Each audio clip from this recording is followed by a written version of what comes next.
That is the question. Can they do it today? Can they pull it off with some new members on their rosters? Same question also for Tribe. They have been super dominant last year, won most of the monthly finals, I'd say, and now they have a new talent at their side. It's Diego Gamer. He was kind of a rookie.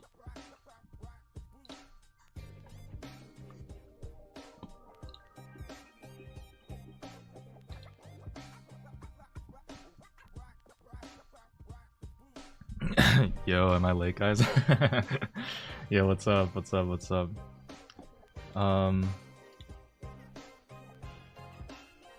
Oh shit, am I late to the predictions? Fuck! Dude. God damn it. Alright, yo, what's going on, guys? Shit, predictions are locked, dude. Why? I hate the fucking change they did to these monthly finals. You need to predict like 2 hours before they start, and you can't predict any earlier than that. Oh my god, that is so annoying.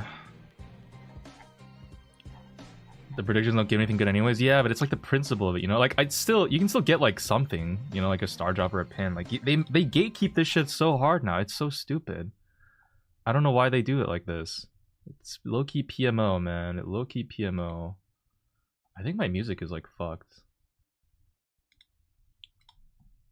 Yeah, it's just like permanently loading. I don't know what's going on. Hold on.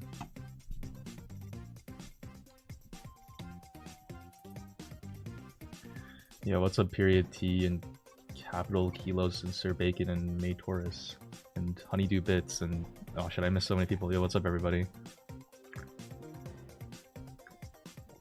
If you're gonna watch update teas, I recommend Spend because Kairos didn't cover Buffy's and reworks that well. We'll see how we feel about that later. Let me really quickly just get a... Okay. Alright, I gotta get a better understanding of what the teams are, because, guys, we're watching NA Monthly Finals today. They're happening, like, live right now as we speak, I think. Like, literally, I think it's, like, actually just straight up live. Ducky and OG. Oh, yeah, yeah. They're waiting for the games to start. I think it's... Off Ducky. Okay, we have like 2 minutes until the game starts. Before the game starts, I gotta really quickly get a sense of what the teams are. So we got Tribe Gaming, Classic, a 4-man squad. Wait, so we got the Classic Zeus, RBM, and Luffy. We also have Diego Gamer here from Old Elevate, the victim of some unfortunate drama that happened last year. We've also got Team Electros. Snoy is in Electros now. Interesting. With Meme N and Duin Yamam. Cool.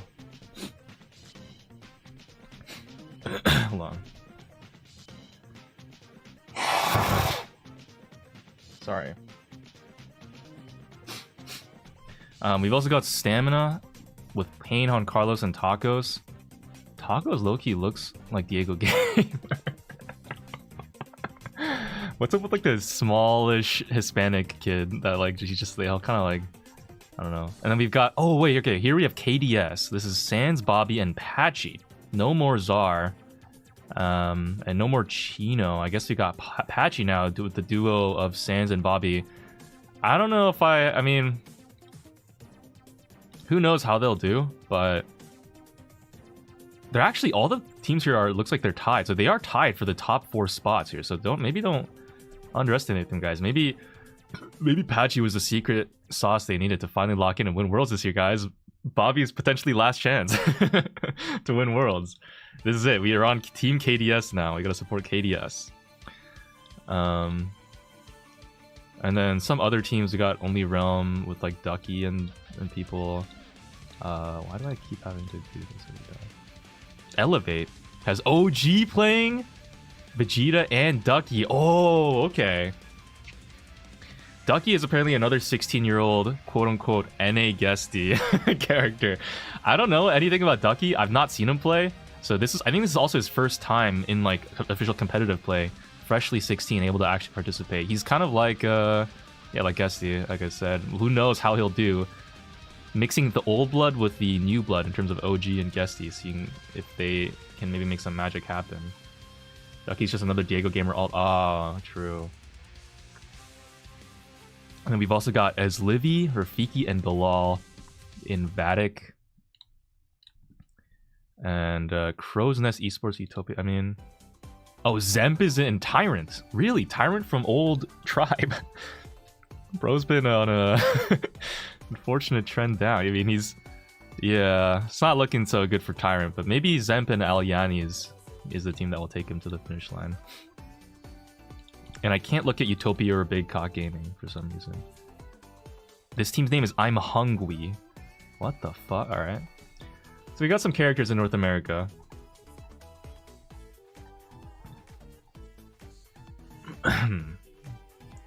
Isn't this game low-key ass nowadays? No, it's getting a lot better actually.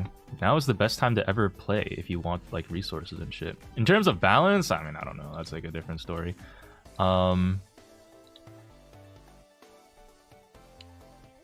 Dude, my internet is so fucked right now. What is fucking going on?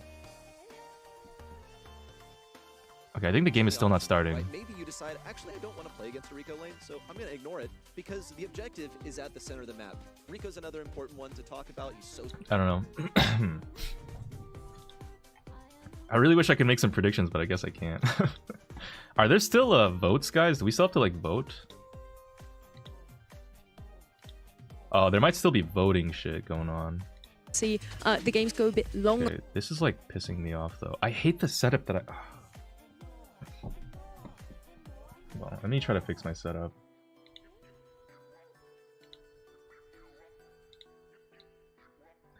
Guys, we're gonna have the most scuffed setup again, unfortunately, but there's not really any way to fix it, so...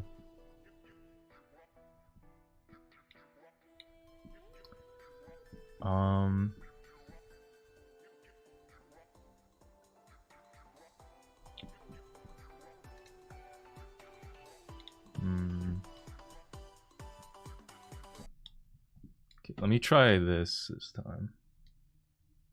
Oh, no, dude, this is so fucked. I hit my setup, man. It's pissing me off. Them when they get close, that's usually where he's not really as strong. So it feels like he does a lot of different things now. That plus the buff to curveball as well, where it goes a much longer distance. Okay, guys, how's the audio? Is it like okay? Even Shooting Star, I feel like he could get away with the spike just because the spike has such a long range. We still get the players situated, so bear with us here. Too we have quiet? some more for you, though, from what Diego Gamer learned from last year, as he already had an excellent run with Elevator. You were on a squad last year that obviously didn't go the way you thought. What's the biggest learning lesson you had throughout last season? The ups and downs, obviously a lot of second places and things like grand finals, and now you've joined the team that won a lot of those. What are you carrying into this season? I want to be the most dominant team on NA since I joined Try this time. And on the last year, I know I lose a lot of Why do you have like 10 billion tabs open? Dude, that's just how I am, man. I do this thing where I like... can close my match and win this time.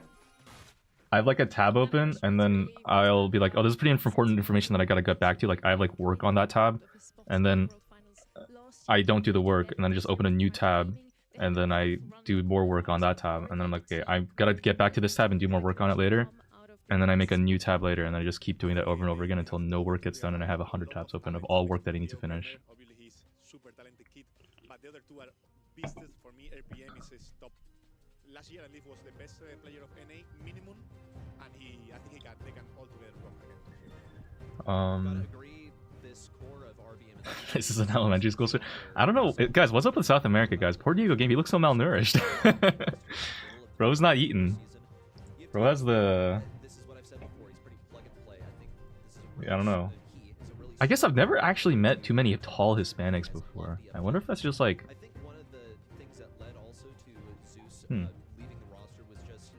It's just their base stats are a little bit low in the height category.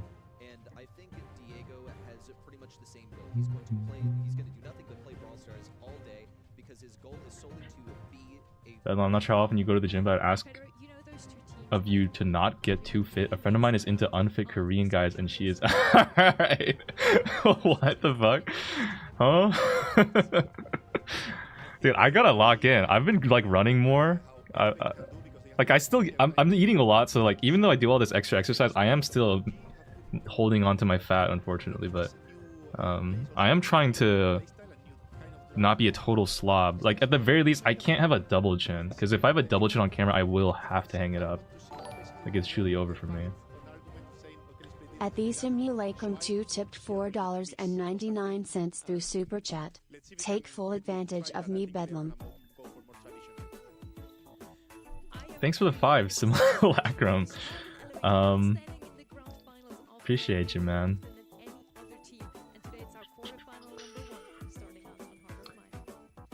Thanks for the stream. Thanks for watching, Sarama.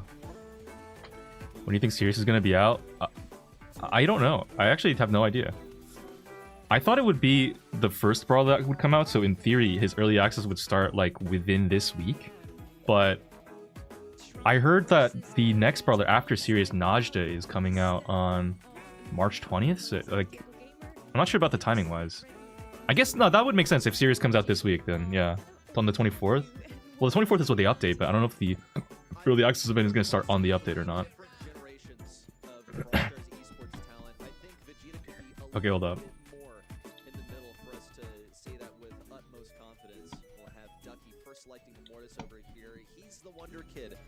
Alright guys, so we were starting off here with... Is this Tribe versus Elevate? Oh shit. They don't have the team names until they draft. Oh. First pick Mortis. 2-3 Charlie Rico. I don't know if this music is copyrighted or not. I guess I'll find out.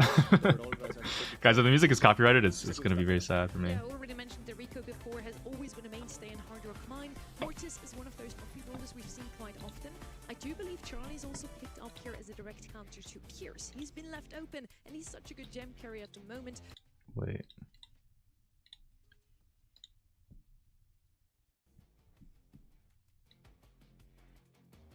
I think the music might be not copyright. From Charlie. I'm gonna put my eggs in that basket. If it's copyrighted, I'm fucked, I guess. GG. You got me. Why did my shit just freeze? Bro, what the fuck is this feed? Oh my god. Okay, I don't know what's going on, guys. It's some scuffed ass internet shit is going on right now, but it's fine.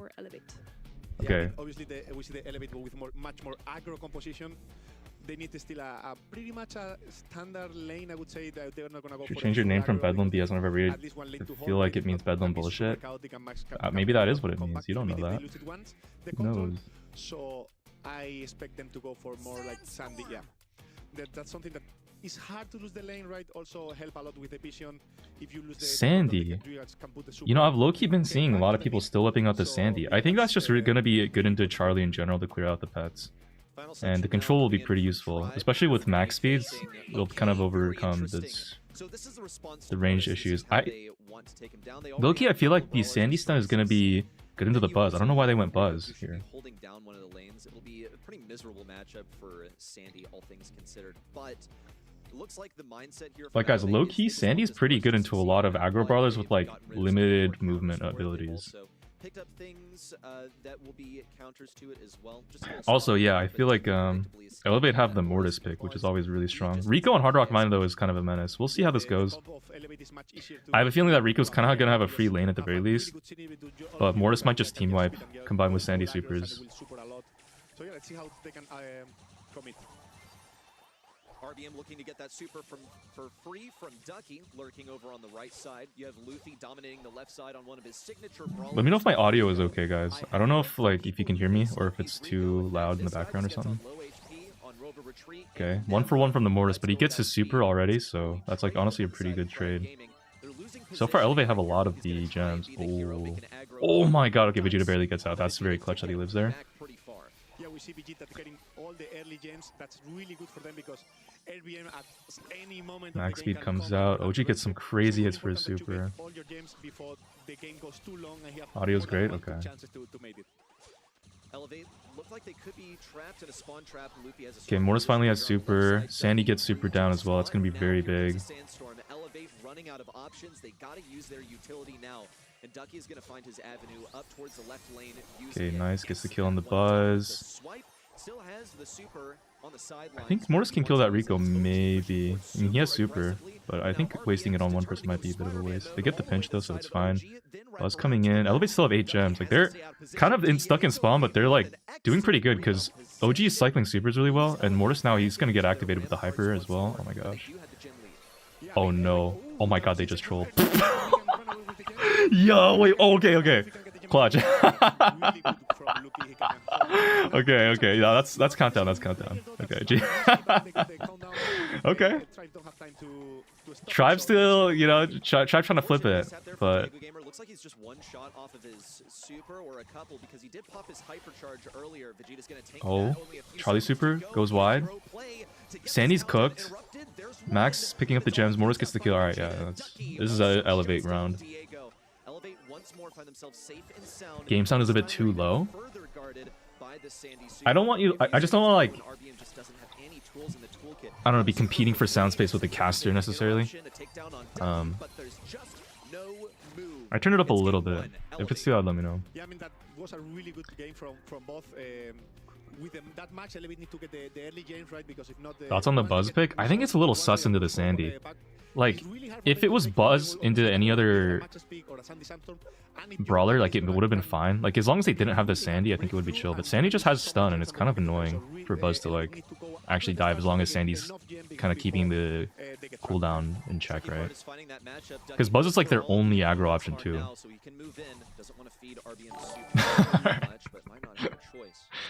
Athesimulaykum 2 tipped $4.99 through Super Chat. My bod, your choice. Okay, here we go. Thanks for the 5, Simulacrum. A little bit of a skirmish in mid. The gems are still pretty even, and like the way Mortis is, like, he can just keep dying, but as long as he's getting hits towards the super, like, every death is worth it. Hi, Cookie Kid. The thing is also, like, Rico winning lane is good, but it's kind of not great if, like, okay, well, Rico still kind of dies to Mortis, but still, like, it just seems like Tribe are kind of struggling to actually pinch out the Max well enough with, like, Sandy's support and everything. He's got a super at his disposal now. Could use it to force a super out of Diego Gamer. Instead, decides to farm Luffy. He also took Rico because OG's a merchant on him. I mean, I don't know. The Mortis is just kind of, like, doing too much, it looks like. Sandy stun, yeah, there you can see the Sandy literally stunning the Buzz. Unfortunately, I think OG actually stunned a little too late or too early at the same time. Buzz got a second super from his hypercharge by the time the Sandy stun hit him, so they didn't actually cancel the super, which is kind of unlucky. Ah, nice try. Yeah, just no good right there in the final few seconds. Just everyone from Elevate fell at the same time. It all crumbled. As soon as Buzz used his super, was able to get a couple of chain stuns. That's when it fell. Who are you going for? I guess I'm voting for KDS, but I gotta see how this monthly final goes. Listen, I am a Bobby stan, deep in my 2019 heart, but I'm not sure if these days if Bobby still got it. We'll see though, right? I think this first tournament has been kind of really illustrative in how a lot of teams are, because you really don't know how good, like, players, an individual player is sometimes when they have, like, 2 other players on their team that are all kind of working together. Like any individual player from any individual team from last year, it's kind of hard to judge how good they necessarily are, or if they're, like, getting if they just have, like, really good teamwork with the other 2 players. And so now that a lot of rosters have switched around this year, I think this first monthly final has been, like, pretty interesting to watch, just in terms of seeing how the individual teams look after having some adjustment period with their new teammates, and also working in, like, the new meta and all the changes with buffies and everything.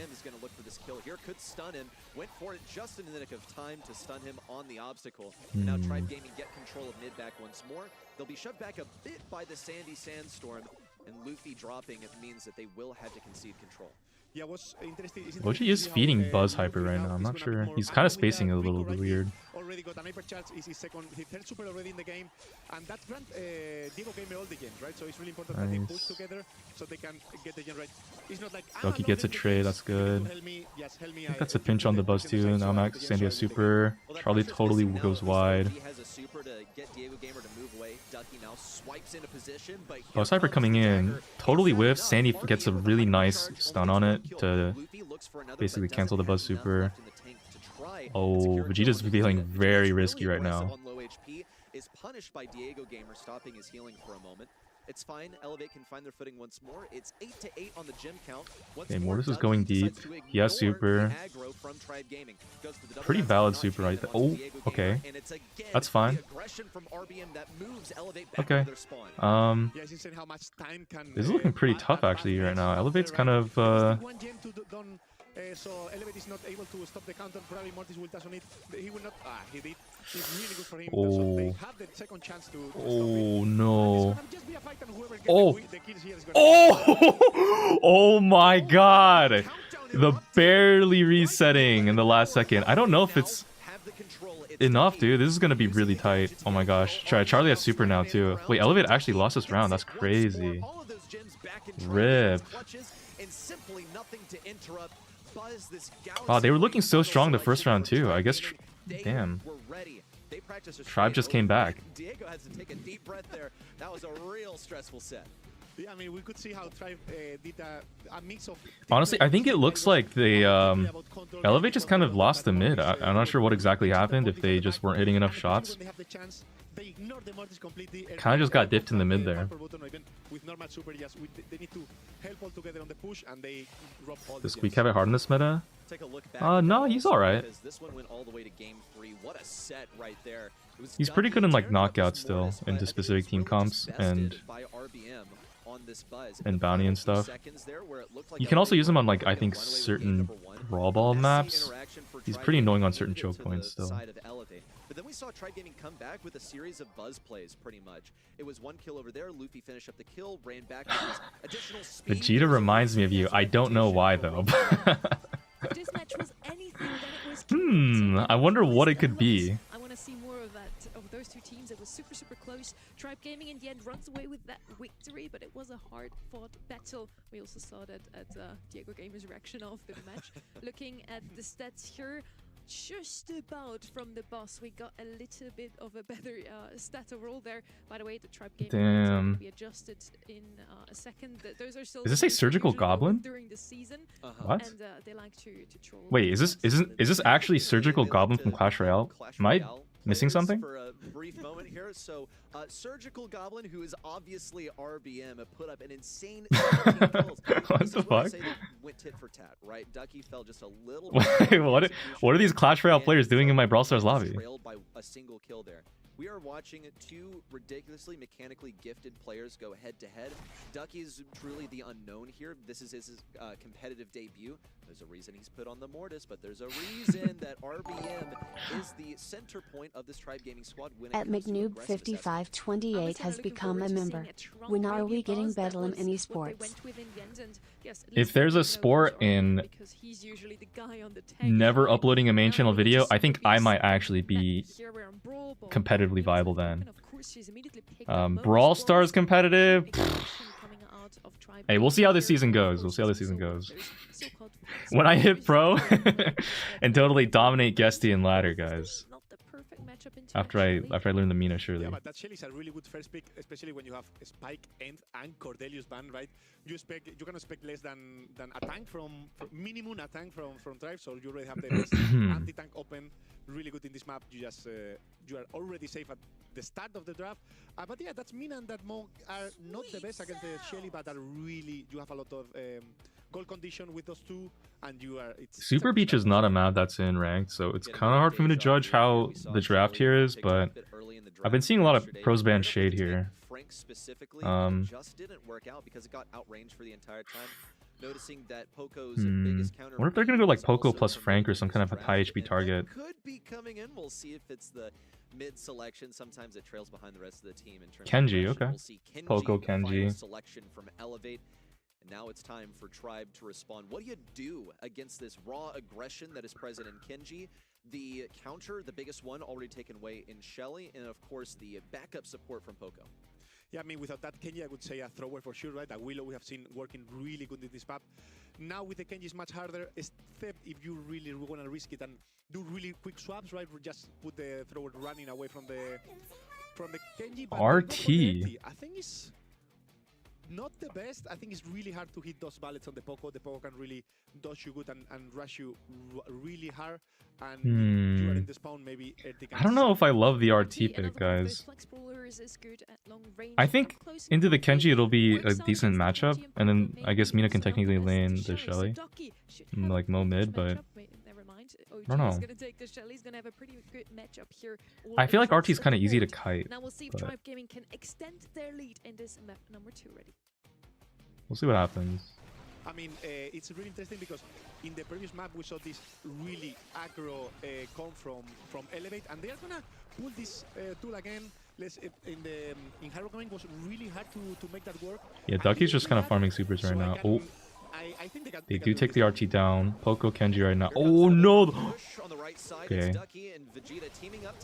OG coming in to pinch out the mid. OG breaks their own walls actually, which is not perfect. Oh, and then Diego Gamer just comes in and rolls everybody. What the fuck?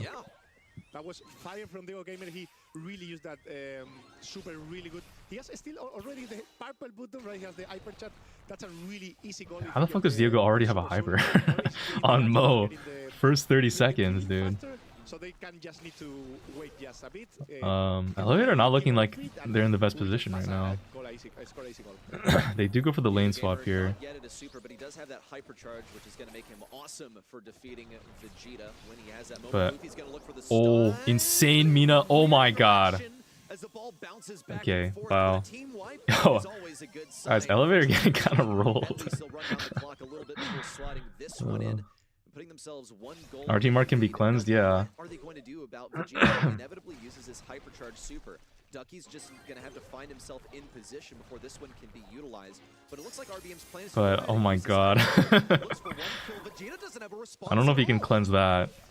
RT just with the free King Tower activation, dude. Really good. I actually remember screaming against Strife and they have the RT everywhere. Yeah. And what's really cool, they know how to make this work, and they are doing it pretty easy.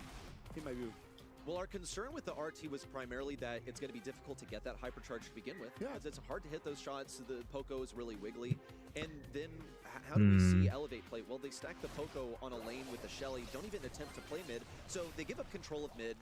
Kenji's pretty much this lone satellite on the left side. He's going to be playing on the right now. And you will see Vegeta at mid. Guys, I think a part of the problem here is Ducky is a 16-year-old, you know, young mechanical goat, I guess. But Tribe also has one in Diego Gamer. So it's like, it kind of balances each other out, you know? Guesty in EMEA is able to go on a tear because he's like the only young guy that's just like a mechanical warlord. But now we have a lot of those in NA, so it's kind of like hard to really use it as an advantage. Trigger discipline also from RBM.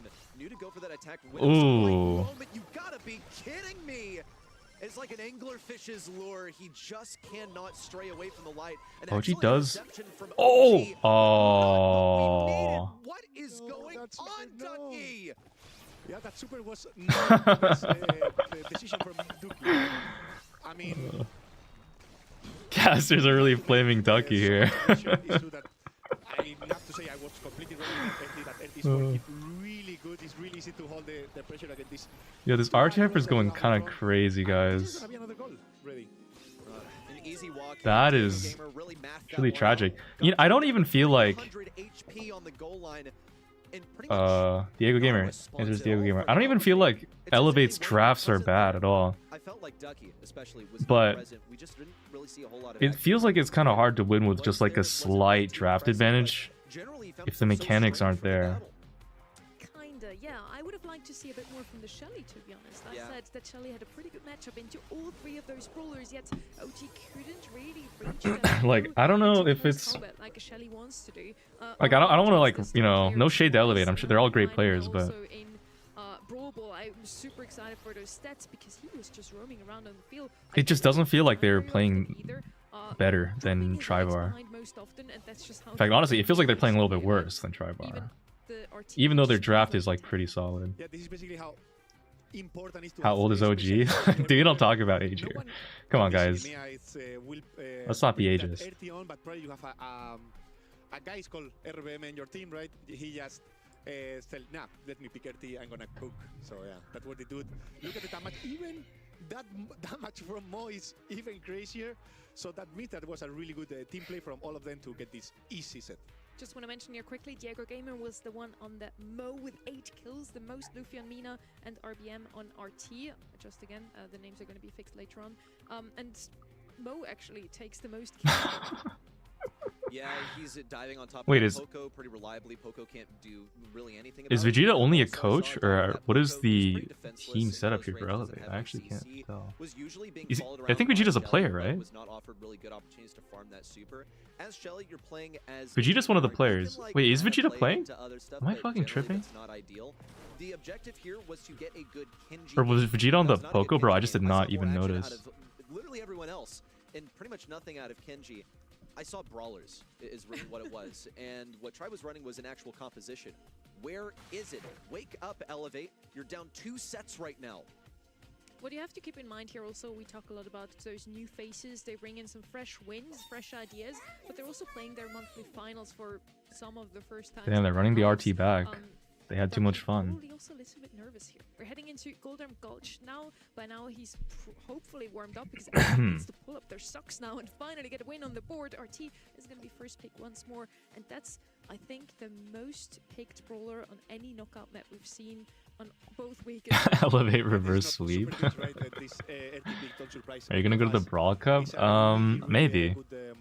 I'm not sure about the timing wise. Is Brawl Cup in like April or March? I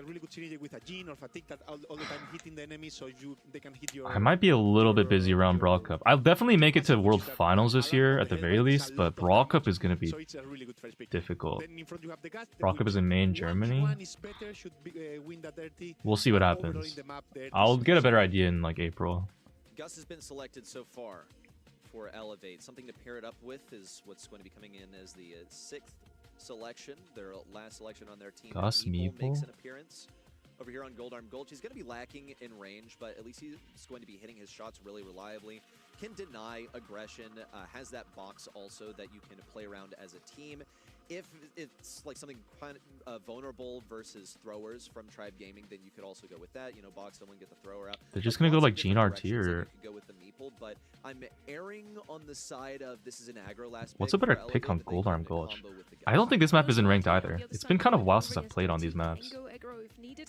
Frank's also open though, so Squeak. that's Oh, a tank that whoever I was look asking about forward Squeak to earlier, there you on a go. map like this one. Squeak is gonna come in, offers a lot of control, is also gonna do well despite the Meeple gadget, I thought, to shut down these lanes. And if they don't want to break open the map, of course, Rico banned here, but the other version of Rico, Rust, would also still be an option here. Yeah, I mean, that Meeple and Gas seems weak, right? At first point, You like the but World Cup it's very vlogs? interesting because now you are able to pick either a thrower, either a tank, either whatever. So I still have to upload trying the to last be really video of that. careful here is gonna be an only I don't know when I'm gonna have time to decent do all this brawler shit. against Fuck, I'm throwers. so It's fucked this also week, guys. decent I gotta brawler lock have in. the RT to help him to deal with tanks. So You it's a go good pick. Ollie So last. Now the last pick is more about the playstyle of Elevate, which is also not bad for them, right? They are open now to play. It's a pretty balanced comp. I don't know what. Let's see what they come from. They may feel compelled to play Buster here just because he's pretty good into Ollie, and you know you can stick together. as Buster's definitely a squad. mistake They're gonna here go into the Gray. Squeak. Very interesting. They go Gray. Also Okay, puts they your so pull out some like Gus Gray that Ollie needs, so stuff. that's the mentality here, but A lot of pros have been using the Gus Gus Gray in like the past monthly.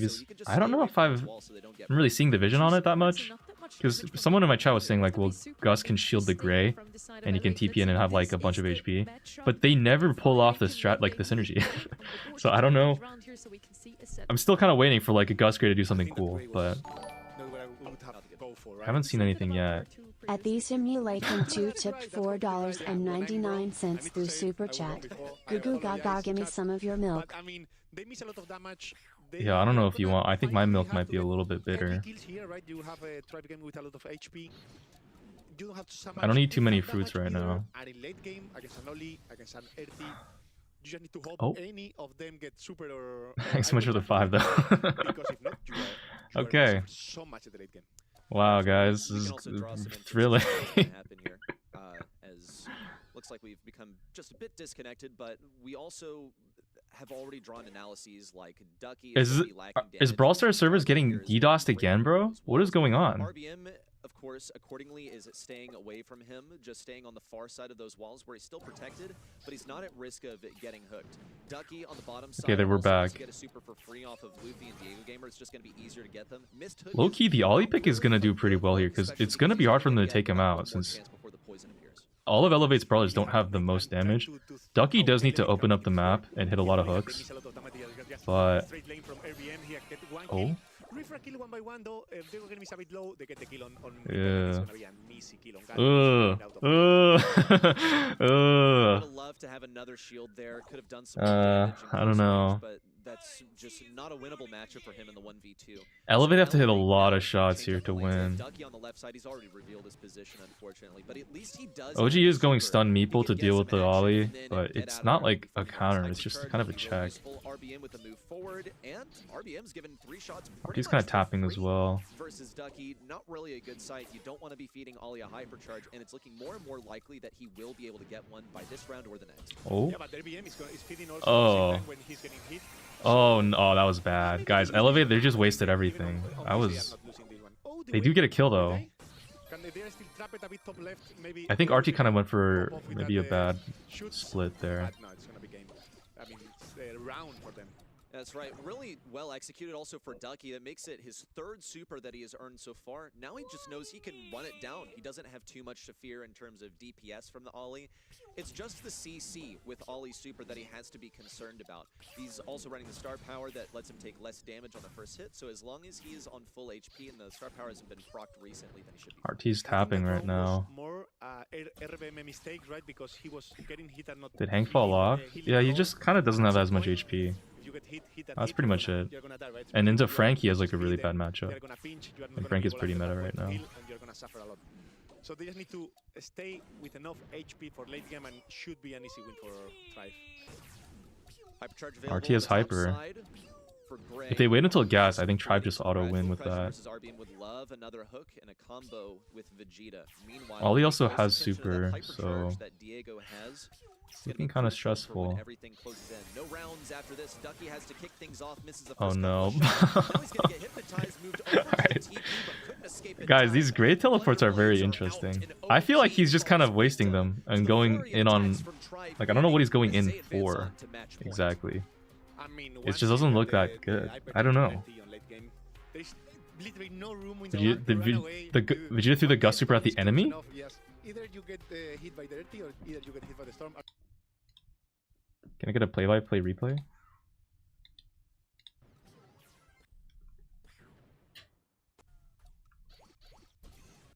Wait, what? Why is this... I can't see... I don't understand what's going on. I can't see it. I don't know. I guess we missed it, bro. Many chances for Elevate to win this. It's looking a little bleak for Elevate. They could get 3-0. Then we should make bets for the matches here on Twitch for us to do something with our baboons. I don't know if I can set that up right now. I don't know if I have any mods in chat that can do it for me, but... It's pretty much already a round conceded by Tribe, rather by Elevate. They can get some supercharge here, but they know that this one is over, and it looks like they're hightailing it towards the edge of the map, so they don't feed anymore, just die to the poison instead. Yeah, Elevate wanted to surprise a bit coming left, right? Dude, there's no poison. They're just gonna feed all these supers. Yikes. Yo, Elevator is so cooked. Oh no. No one is here. I'm gonna just push. I have the really good gadget at this point to slow gas, and they just triple pinch. And one is this type of map with this level of players, you get a kill. Is really hard to do a 2v3. Curtains, man, you just don't see it happen. Tribe Gaming have a lot of utility to work with. Elevate just a single gray super, which he could use to get aggro. RVM staying a little bit further away from his team to tempt enemies. Looks like he ended up feeding a super to OG, so it's a suboptimal situation. OG can use this to penetrate the walls. It looks like Tribe Gaming did a pretty good job of covering their bases in this Ollie matchup. They also just have, of course, an excellent Ollie player. And Elevate didn't really respond to it at all. Like, they have some wall break, but no hard Ollie counter. Yeah, I mean, Tribe is in a privileged position now, right? They are really close to Hypercharge, which grant them the round for sure. And they got a round of advantage, so they just need to wait a bit, try to feed. If you kill me this time, don't worry, I will come later for that. Low key, I feel like the Gray kind of needed to go for a long pull on someone like a lot sooner. I think with the team comp that Elevate have, they really need to focus fire someone, all three of them at once, to like burst someone down, because everybody on Tribe's team all have like more than 8,000 HP. Alright. But I feel like Ducky just wasn't really going for long pulls, and he wasn't really going for any crazy hooks either. Like, he used a hook there on someone who was like pretty close to him anyways. It just kind of whatever. Damn, Vegeta is not looking too happy. Motivated, the hard work behind. We saw already how the Diego Gamer already fits so good in this team. You might want to reload your page. Diego Gamer. Am I that behind? Diego Gamer's inaugural match with Tribe Gaming in the books already. Diego Gamer did pretty good, guys.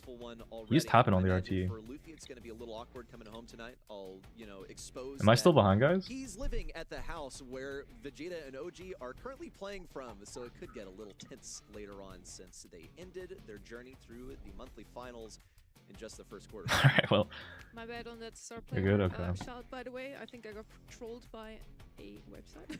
But yeah, RBM with 0 kills actually. Fuck. Luffy What the fuck? with a whopping 8 kills popped off. So I think we had a pop-off of one of each of these players in each of those sets. Yeah, I mean, we cannot forget anyway that that 0 kills and 44 damage from Ali only seems like not enough, but it's really important to have that all in the team because it's very annoying. If not, the other three have much more range than. What's the next game after this, guys? And Erti, so he was making the space, making the time, so they get to that late game where they are really strong. I also don't know if that's just what we saw in the last game of those two sets, but yes, we will see. I'm super excited to see more of both of those teams ready. You can just check. I can't, like, every time I try to check, it like fucks up with my thing. Electros and Vatic? I don't know, confidence in me for what's coming on later in the season. I think ultimately this just came down to Team Electros coming in as this team that has just qualified. They're not seeded in the monthly qualifiers, so they're able to send this team that would ordinarily, I think, like in my Vatic is the team with Bilal is Livy and Rafiki. And Electros is... Oh, Electros is with Snoy. Okay. This will be interesting. I don't think I've seen Snoy on the monthly final stage before. Or maybe he... Guys, has Snoy ever been on the monthly finals? I think he's always just been like a Maturino grinder. Since now we have Tribe Gaming standing in their semi-finals and just yeah, Zemp and Snoy are both playing. Could be the previously mentioned Team Electros. Damn. 3 rookies now about to show us what's really in them ready.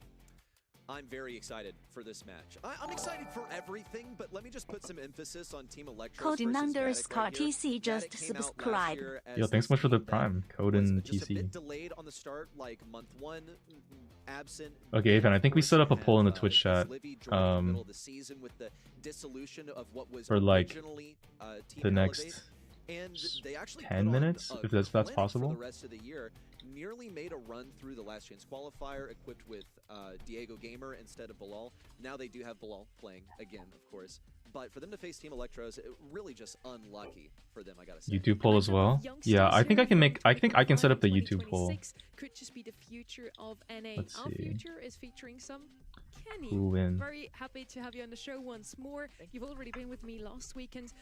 The matches you've seen, or the match you've seen today so far, how does that paint a picture of what we expect from NA today? To be honest with you, I wasn't sure how Tribe Gaming were going to fare. I didn't doubt that they would win. I just more so didn't know how the other teams would play up to them. I really thought that Elevate were going to make that a 3-1 kind of affair. I feel like I have high expectations for them throughout the year. Obviously, today wasn't their day, but maybe Tribe's just as feared or should be feared as they were last year. With all these youngsters and all the talks of that, I feel like you can't forget Tribe Gaming won 4 of 6 last year. And Diego Gamer is a great player. I don't expect things to change. And we want to head straight into our quarterfinal number 2 now. Right. Team Electros versus Vatic. we have the two rookies from last year, Vicky and Bilal, now joined by Livy. They had a pretty good run in the second half of last Yeah, year. everybody's voting for Team Electros, even in the Brawl Stars thing. CQ. There's no faith in Vatic. They advanced on to the last Why are the proportions so off? The disqualification to elevate towards the end of the season.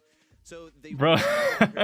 was like, like there's no way they're the same aspect ratio, bro. That's so... instead and put on a great show, but it just was not their ordinary squad. I've referred to. Bro, looks like all his food went to his two teammates. And I was quite impressed. I believe, you know, if memory serves, they were actually reverse swept on their chance to make it to the World Finals. So that was also really, really unfortunate. But you have the giant who win on screen. Oh shit! Wait, what? My bad. That is the caliber of team that we're talking about. And they are your preseason icebreaker winners. Let's see if they can repeat that success also in the very first monthly final of the season. We want to head to the other side. Snowy is like young second best. Snowy is a very good Electros, player. The team of rookies, the team of guesties of the last. Snowy is like we're super gonna refer to good. that once more. So I Snowy mean, even if they don't do well, doing. like I can at least vouch for I'm really Snowy. looking forward to these guys. They have racked up some early wins against big teams, even like Tribe Gaming, Metrinos, ever since Guys, does Dewey have a filter on? Why are his eyes? Three of them of age to His eyes are very compete in big. the finals as well, and they immediately qualified through the upper bracket. They won. They I didn't even like to me that I get this. and It looks like a they Chinese very filter on successful. TikTok or something. Like I Scores are don't looking know. phenomenal. Can they do it? It's like if he opens his mouth, that big dog tongue is gonna come out with like dog ears and shit. and man looks very like his shoulder width. He's like half of each of Dwayne and Snow White. What is going on? Snowy's doing a mugshot. It's not the best pictures. God. See, guys, this is why I can't go playing competitive. It's not because I'm not good enough. Obviously, I'm so good, but it's just because I can't let them take a diabolical pick of me like that. It'd be too embarrassing. They have played them in countless matcherinos, and I will remind everyone of the discussion as well. It's typically like, oh, well, we weren't trying. Of course, like Mimmin and Snowy won, and then they actually try, and then they can't beat them, and they're like, yeah, but it's a matcherino. Now, that is an important thing to remember, that this is not a matcherino format. This isn't a set of random maps. The intuition of these guys is unmatched. The preparation has only been tested once, and that is in the monthly qualifiers, where they managed to upset, elevate in the final round. But if they want to make it as far as their lofty goals have them set, they'll have to win 3 matches. That's it, exactly. Can they repeat what they had done in the monthly qualifiers and matcherinos also today at the monthly This is finals? very weird Because they went audio to music that I'm state listening for to. them, this year. On the other side, Vatic, you already mentioned, a very unlucky. It sounds like finish at penis also music, too. guys. You guys notice They the were background swept music right now? During the season, they were just 6 points shy of making the top 4, making the cut to head directly to the end goal, to the World Final. Dude, that is just the strangest background music ever. If that's copyrighted, I'm gonna be so mad. If this penis ass music is copyrighted, bro, and I have to listen to this and give the creator money, like, bro, it sounds like AI. No shade, but with this roster, obviously last year, you know, there were some splits, there was some drama going around, and then we teamed up towards the end of the season, and we were like, wait, who is one of the this? best teams in North America, but we couldn't Oh, it's qualify Vatic. for an offline event because of that. But this year, starting the year all together, hopefully we can perform at the highest consistently again. As a young roster, what would you say is one of the biggest things that you all learned from Rafiki? the second split of last year for you, LCQ? What are you going to take away from that and bring into this? He's got some nice glasses, Loki. I'm gonna probably just focus more and take Brazos more seriously. Last year I couldn't fly out for the first 3 months. This year I'm flying out every single month and we're being more consistent, and that's that's what I'm doing to this year. Just I want to be more consistent with absolutely everything. Well done, journalist Kenny. We want to head straight into action as our teams are ready. Slope music.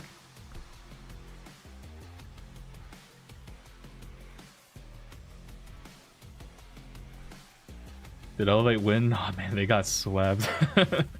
They got hard swept 3-0. It didn't even look close, except for the very first gem grab game. Electros versus Vatic. It just kind of fell apart. We're heading into Super Beach. The bands are already in here with Shade Amps and Spike. so a lot of buffies out of the way. On the God, other they got side, like a gamer access house. to Larry and Lori are banned. That Now, couch this looks is very a player we familiar. have not I can't really put my seen, finger on either it. in the ban or pig face so far. Coco banned out as well, right? Target ban over here. Super for Vatic Beach. is Snoy's banned sensitive. again. Of course, that Poco's final banned this pick time. is in the possession Shelly is of open. Mina's Electros. open. Maybe The Larry Mo Lori's was one that they used really very like well last by week. Tribe Willow, here, and that's first also open. selection, Willow, and here's the first mentality. pick? Willow, Okay. first pick is actually really viable on some of these brawl ball maps, and if you can get rid of the best other thrower, then that's generally a viable opportunity. Now, Team Electros, they're very well versed in these kinds of things, getting hit with unexpected drafts all the time in their journeys through countless matcherinos. So I'm sure they have something up their sleeve or a way of responding to it. But Vatic has undoubtedly mapped out how this draft is. If they're gonna go like super aggro as they or have more done passive throughout picks all of here. last year. A very unique ban. Yeah, they go I think Cord. very telling that they wanted that Willow first overall, especially since it slides through. If you're on the left-hand side there, all three of those bans very warranted. I think Shade is absolutely menacing. We haven't seen him being played a ton. That's because on the maps that he's really good at, he's been banned. Imps and Spike are default choices. Frank is I have open. no problem with that whatsoever. I Cornelius, think on if defense, you I go think Frank every early, they man's can team they can like really counterpick you with important Shelly or return, something. because ultimately you want to set yourself up for success to get something for the Frank is system, actually not your team that get the goal scorer broken, of it choice, seems, at or just shut the down high the enemy. level. So this gives them plenty of flexibility on the left. Believe it or not, guys, maybe Adrian was Yeah, onto so something when he Sally, said we're actually Frank is, three or out like looking a lot of out these Buffy for brawls to are not see on this map, and there's a lot broken. banned out. So of course, two of them immediately Because so far, Frank has been open out in like I for think Sally all of the on last the set side. too, but they didn't really take him Personally, a single time. If I face a Willow, I either want to open up the map or I just pick Cortelius to jump over it. Now, on the other side, Vatic is looking into not opening up that map. They still need a mid. Buster could be a pretty valid pick here. And as Pierce Go also Wait, Pierce was open and they Pierce didn't is take also him. gonna be Damn. picked up immediately as probably the best brawler to have on any somewhat long-ranged map at the moment. My concern, however, for the Pierce is that just generally speaking on Brawl Ball, you're dealing with stuff that gets more up in your face, you have more terrain to operate around, so tanks are able to get up in your face. The same goes for assassins, two things that work very effectively into Pierce. There's also the possibility Last of pick spawnables, Clancy. any kind of spawner like I don't know if I'd say it's over, guys. Low key, Pierce and Brawl Ball, you have to waste ammo to pick up the ball. Like the mode is just not really built for Pierce. They go Frank. Ooh. Okay. Final selection for Vatic. So they'll be able to break open walls if Frank they into so desire. Cord, This is the tank that they Otis, wanted. and It is probably even facing an additional against brawler two of that the strongest I mean, I assume they're not going to anti-tanks go like in something the that entire Frank league does right good now, into so here. major So a Shelly is pretty possible here. You can break the walls that Willow needs. You can also it's kind of a torturous Frank game. I can't lie. I think traditionally, Charlie, Sonny, you were pointing at the monitor there, that could potentially be into this Pierce. My only issue with that is the Willow scaring me off. I feel like you either have to commit to wall break or Cornelius is just Kenji, gonna be okay. glued to that. So instead, they're going to go for their aggro of choice, which set themselves up because they grabbed Otis and Cornelius earlier. Now, after getting all the information, they can make that 6th pick, and this is what they felt was the most informed decision. They had the answer for Frank even before Frank was picked. With Otis and Cornelius, they should be set up just fine. No A lot of Kenji's being whipped out, guys. Kenji, guys, maybe Kenji's low-key underrated. To not do that, having a Willow at his side. Super excited for this match. Honestly, both drafts pretty good. With which one would you go with, Reddy? If this was Ali your does not profile, cook this. Do not go Ali into Frank, guys. That's a terrible, terrible We'll see idea. if they can prove me right over here. I just like the aggression that Frank is able to generate and the defensive capabilities that Willow has. It's just difficult because you have to get the lanes right. Doing on the right side is aggressing. Oh my god, no. I just want to watch the game. What is going on? Oh my god. Okay, it looks like Kenji killed the Frank. I wouldn't know how because I didn't get to see it. Okay, looks like Electros are doing pretty good. Piece together what's going on as this ball's definitely going towards the left hand in. Memon looks in position. No way, that's a crazy play. Oh my god, did you guys see that? Yo, how did they just get that goal? That's insane. That you should have seen it, guys. That was an insane play. Too bad you missed it. Oh, Hyper. Yo, Joven, thanks for the tier 1. But that ball is just not in sight until now. Now Snoy needs to have a hypercharge. Oh no. Oh? What? Wait, why did Rafiki not just walk it in? I think it was a definite mistake to not walk that one. He could have just, he literally just had a free walk in there. That was a... I don't think it's a fumble goal. I think they still get... Oh my god, almost a fumble goal. Dude, if Otis was even a little closer to super there, he would have stunned and they would have defended that. Almost clapped. because the other members of Vatic took care of their lanes, he was able to do that. Kenji doesn't get the super off. Damn. Okay, Rafiki just outplayed the fuck out of the Kenji. Dwayne staying alive. That's a goal though, like no matter what, so. Nice. Wow. Okay, Vatic are looking pretty good. This is actually kind of a close game. Plenty of goal scoring opportunities. So Cordelius, of course, can get really aggressive, but if Willow has a mind control, instant actions. Frank, of course, being a tank, having the most. Wait, what happened to the pole? Is the pole gone? To be a little bit more aggressive. I think they played it a little more passively off the start. Guys, how does the pole work on Twitch? Did the pole just disappear? But after that, longer this game drags on, you have to shut down Vatic early. Otherwise, they're just going to be able to take advantage. Oh, yeah, that's a goal. Holy, that was really clean. Nice little assist there. That right there was such a huge heads-up play from Team Electros. They got Willow to dive. Oh my god, Snow just shredding, but he still just, dude, Pierce is so broken. Ooh. They didn't finish off the Pierce there. Oh no. Oh, okay, gets the kill on the Willow. Gets the kill. Oh my god. Memen just gets a double. Drops him down to 96 HP. Probably would have gone differently in the old meta where all these brawlers had a little less HP. Team Electros winning. Pattenberg KE has become a member. Can I be your boy wife? I have 30k monthly income, good at cooking / cleaning. Alright. 30k monthly income and only a tier 2. No, I'm kidding. Thanks so much for the 11 months, dude. Holy shit. Okay. Round for round, it's looking even. Kenji specifically, where he's able to get the path of the ball to open up the goal thanks to the pressure they apply to Willow, forced her to use that gadget and to dive underwater. Same thing happened actually at Team Electros' goal line, where he was able to save what was almost certainly going to be a goal. We'll see the early aggression. Dwayne's been using these core jumps pretty liberally. Like he just jumps in whenever there's a shot on him. Oh, oh, oh. Yeah, that's not a goal, unfortunately.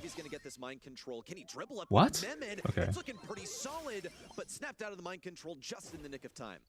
Thank goodness for Team Electros. One thing about Willow is she's been so easily able to charge up her super, which is the biggest benefit in her kit. Now a little kick over this. Kenji super does not hit the Frank there. He has to back out. Cord has been getting cooked a little bit this whole time. Oh, okay, they do have to go for the nice Cord super to defend. Holy shit. I don't think they score those. This is very close though. Kenji has hyper, he defends these. Oh. Bro. No Kenji hyper. To get one goal so far for Vatic. Plenty of time still left on the clock, but now these walls are starting to come down on the left hand end. Uses it here. Only gets a hit for that? That's a pretty weak Kenji hyper. He cycles though. Gets two. There we go. Holy shit. I think that's a goal. Nice. Okay, it's even. This is tight. Alright, we're on double match point now. Who rates Cord that high? I mean, it's not about how high Cord is on a tier list. It's more like for a specific context. Oh, damn. Rafiki just whips Frank Super. Somehow still kills Memen though. I think the Cord is just generally good into shutting down a lot of aggro brawlers. Like, Cord there, he's able to block Frank Super no matter what, right? And he also technically does do good into the Willow matchup, but so far he's been kind of struggling. Okay, Snowy gets a hyper super, shuts down the Frank. Wait, this is a goal. Oh my god, this is 100% a goal. Like, if it's not a goal, then it's GG. Alright. Team Electros barely sneaking out the win here. Both these teams really showing out in set 1. Towards the end of that game 3, though, it really just felt like for the duration. Okay. It wasn't necessarily these flashy goals. It was truly just winning your lane. I'm really glad that Cordelius was able to shine there because despite all these walls opening up, Pierce could have had that matchup very easily. I love the decision making. Frank goes down. It's actually a pretty even game though, all things considered. I think from what it looks like, Electros have very good mechanics. Like, they're just kind of clean with it.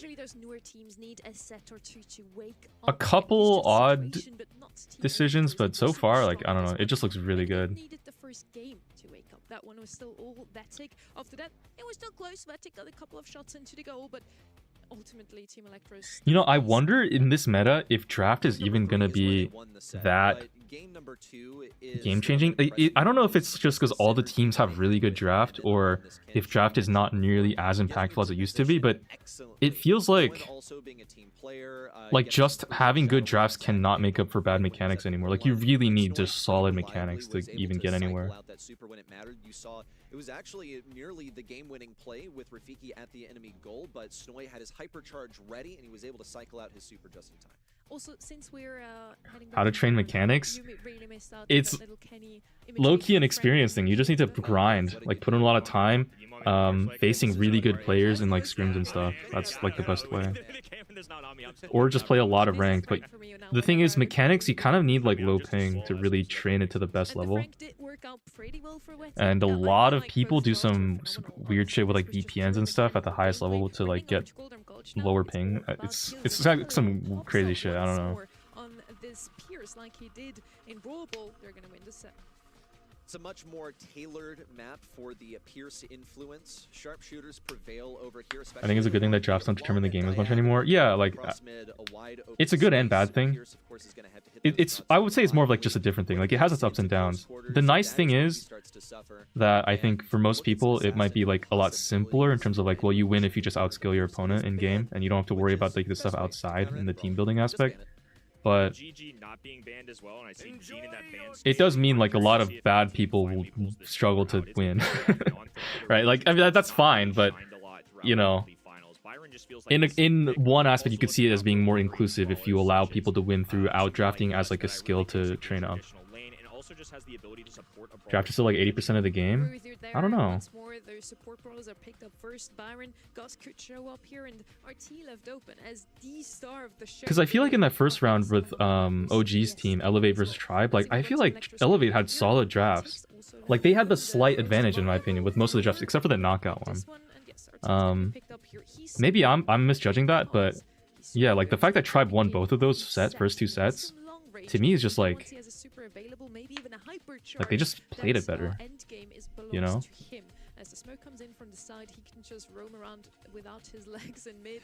Super tanky. And another RT pick on Gold Arm. It's a dynamic that you can kind of sum up as like a brawler that makes sure nothing happens for most of the time, and then is great in close range. Buster fit the bill for a long time. We haven't seen him as much. Okay, Gray. That's going to be the Gray now making an appearance. Snoy's a pretty good Gray, to be honest. I wonder who's going to play the Gray on Electros' team here. Like that. They can't leave themselves vulnerable. It's a bit of a preemptive one. Also something that could play really synergistically with the 4-5 selections from Vatic. This is one of the few maps that really... I didn't watch Worlds, but I heard it wasn't as draft dependent too. Those are two typical ones that teams will... Yeah, I think compared to like a hypercharge meta, right? Just because in a hypercharge meta, you kind of just run it down and spam buttons, and whatever team has the better, stronger buttons just kind of wins the team fight. So yeah, in that sense, yeah. After all the hypercharges got nerfed, it was actually very high skill Worlds, probably the best Worlds I think that the game's ever had of the ones I've seen. But the viewership was unfortunately the lowest too, which is kind of sad.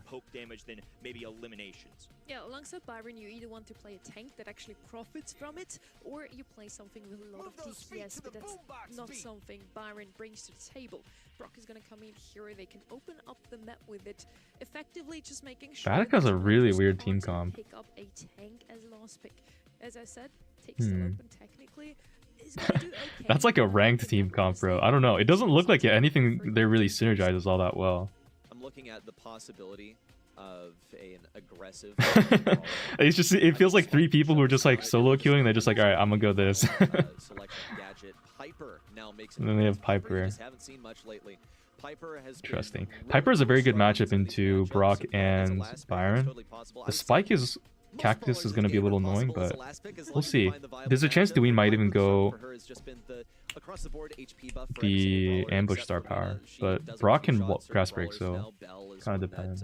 Got a much better side of that HP buff across the board, but Piper, yes. The fuck is the spike pick? I think it's just good into high HP brawlers in general. If Electros were going to go some aggro brawler, spike would have a good matchup. And even if they go 3 snipers, the spike is still good with just throwing the cactus out and body blocking. It's really solid. But it looks like, unfortunately, the lag demon has come in once again, guys. feels like Oh his my left-hand god, what the side wouldn't fuck? mind playing for the in-game Piper for the early What game the pressure. fuck is Those this? one-on-one matchups as a sharpshooter into Brock and Byron should be Dude, what is going on? static. If we get some This is great so TPs, cooked. walking canes going, I could really see Team Electros shining. Oh, we're back. All right. Run people down with Gray. We saw it attempted earlier, and it worked too. Looks like Snowy's on the Piper. Who do you want to TP on? Oh my Big Grey goodness, Hook. what a hook for Oh, Slivy. oh! The reaction Snowy to was so Cactus there. Dude, you see that? The young Cactus Buffs just are looking saved the Spike's pretty life. quick on their timing. And Slivy just a little bit behind. Couldn't get the life plant down in time. Feeds a bit of supercharge to Memon. But the poke war resumes as if nothing ever happened. So far, we've seen. Okay, I think Snowy is not going ambush. He's going auto aimer. Use that to break walls if he so desires. Did he get into position Oh. versus Slivy? He Oh might no! get Wait, off the break Doin's with those walls. literally dead. Snowy, no. Looking to position himself in this 2v2 situation. Oh my Jumps god! away, we're free No to way, they double just fucked pivot themselves. backs Oh, down that's to so the sad. the wall with plenty of Oh man, I think a little bit of a miscommunication there, to be honest. If the RT didn't die to Byron there, I think it was a free, not free, but it was more likely to be a win. Got that in his pocket. The long range is going to be there. But towards those in games, I almost want to see Team Electros kind of put some pressure. That's a on nice the team. pinch, Ooh, or look at just a Cats. pick. Fuck, This guy's wrong really been word. connecting. He was the last one to survive Snowy on is the team. tapping Now right he's now, looking for a few holy. extra pieces as well. Safe to say the mechanics out of the young men, very good. Put Slivy to shame also. When the Slivy map got a opens up more, I reputation think the on Piper his just has like a competitive much debut better for being matchup. insane with Piper would just go like rounds And both without Brock missing and a Grey shot. Hook That will was open up the map over ridiculous. time, right? Now Like as this is gonna Snowy be, gets a if Snowy hits these hypercharge, shots, aggressive. Ideally, he doesn't jump like that's on so them. free. And Oh my has god, he no gets a kill. reservations about using that God gadget to damn. confirm kills or even just to create pressure. And that's also the deal with Piper. She's pretty much the opposite of the dynamic that we described with other brawlers. Holy. You need something that gets good. You guys, it's just the mechanics are so good. The closer your opponent gets to you, so you have to get those kills done early, and that is precisely what Like, have I? accomplished. I don't think I've seen Snowy miss a shot. Like, it's actually crazy. Snowy is so good. Not to like glaze the fuck out of Snowy, but he's actually like a very good player. Just a good pick overall. A lot of teams though will break open their side of the map. Yeah. They'll use the Piper super for the L-shaped ball that Snowy's standing next to kind of give them. And also, space Memon has been hitting to every run hook as instead. well. They're Like, opening up the other side. They're that confident they're gonna land not the to shot. undersell Vatic, either of they're Snowy's just teammates here. predictable. They're Once again, they honestly all know tapping, the except Snowy Doing side just has this dies. person that's really taken advantage with Yikes. stealth. Oh Disaster for no. Team Electros, by the way. If they couldn't get things done early on, then it wasn't The gonna RT go gaming has anyway. not been Snowy too getting clean so weaker as far. the round progresses, but I digress. Vatic has earned so much utility so far. As Livia has his super Oh shit, they're all doing the look, Snowy's, they're all doing the standstill tech. They're all doing the guesty movement. Oh my fucking god, that hook actually hits, I think. Does that hit? It's kinda hard to tell. Because Because Kane is doing the thank you, thank you, thank you, thank you, thank you, thank you. I'd be shocked if Snowy doesn't land that shot, but I can't tell if the walking cane's on the mark. Gotta love how consistent Brawl Stars' production is, guys. Never changes. Whether they have the fucking Blast TV or whoever the fuck is their production company, it's always just fucking scuffed. What is What is the reason for this? Why does this happen? This happened at World Finals too on the LAN tournament too. Like the spectate was just not working, and I don't understand why or how that's possible. Is someone sabotaging them, or is it like just like a production issue? Snowy gets all the walls open. Hook lands. Piper shot lands. TP up. Insane space taken. And we'll see also the hypercharges have been earned. Bilal feels compelled to use it now. Has all that speed. A little bit of extra damage. Oh my god. Oh, 5 HP. Yo, I thought he was dead there. No shot he lives. Oh no. Oh man. Yeah, they just lost. They missed too many shots there. They lost the sniper duel. They might have just felt like if they didn't GG. make a move in that moment, they were going to lose anyway. Vatic posturing in the middle of the map, a light plant there for extra support, just in case he decides to tap on some shots. That's one thing that's notable about the gadget. Team Electros has apparently been the best team other than Tribe recently. In NA, really? Can kind of be thrown forward, lofted at the enemy team to either allow you to walk forward, or you just drop it right on your body to absorb some of those single shot brawler shots like Piper. I'm looking at how his You know what's so sad, guys? like, is he gonna opt to play against Gray again? Because last time Is like, imagine you're like, you work so hard to be the best, but then the meta completely shifts, and then you're just not as good as another team who just happens to be really good at a specific brawler, and they just they luck out. Like, imagine in a world where like I don't even know. Like maybe the meta just goes super hard aggro in the next meta with buffies, and the best brawlers are just like you just go like super hard aggro, and then any kind of sniper mechanics that you're really good at are just not relevant anymore. Oh, that hook barely didn't land, dude. That's so sad. Snowy gonna have to backpedal for just a moment. Memon works this right-hand side. Is Livy with the super though? Immediately, you can feel his presence. If he drops that, you can be. This RT's kind of struggling. Shots incoming. Difficult to dodge curveball as it is, and now when you add a slowing effect from his super. This spike cactus too is just taking so much fucking space. Oh no, Memon's fucked. Oh no. Oh my god. Oh! Holy fumble from both sides. Oh no. Oh no. Oh. Oh. Yo, that was really hairy. Holy shit. Dude, the Brock kind of fucked up the shots there. He missed the third shot and went for super instead, and then Memon, he missed the hook, but it still worked out because the Brock jumped away. Ooh, they get the kill on the Gray here. That's not good.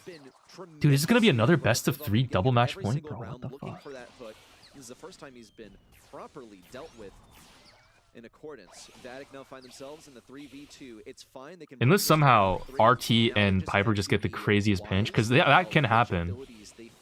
RT shot plus Piper shot does straight up just like 6k damage. Like they can one-shot someone. Maybe. Can they? 2000 plus 3400 is 6200. Oh, maybe they can't quite one shot with the shield gears. When the fog's closing in as well, there's just nowhere to walk without taking damage. On top of that, Vatic already have a super with his Livy. Oh, pinch the spike. Oh my god, Duin. No. Oh.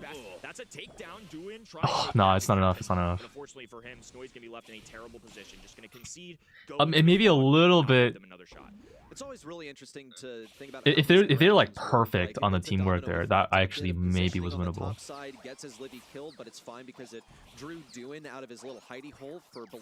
If Memon hits a long pull here, he's literally the GOAT. If he dies first here again, he might be trolling. Hypercharges and supers all the way across. Now, how close is Doen to his hypercharge is really the main thing on my mind, because I don't think the RT is close at all to hyper. Oh, lift hook. Another missed walking king. Kind of just firing into the grass, hoping to make contact. Because if you get somebody like a Brock, and Brock has gadget, he can jump away with rocket laces. I don't know, the first round, Memon was hitting like every hook, and now it's like, going a little wide. I don't know if he should maybe be a little more patient with it and just like threaten it, like taking space or what, but it's not looking that good right now. Like if he hits a long pull, oh no! He teleported too early! Dude, as soon as you teleport, the Grey Hook disappears, dude. He teleported too early. That actually would have hit, I think. Oh my god, RT just fucking hits the cactus and he gets knocked back. No way. Oh, wait! Winnable! Oh my god! Oh! Yo! Dude, that was... so close. So close. Holy shit. Oh my god, the answer is 5. The answer is 5. God damn.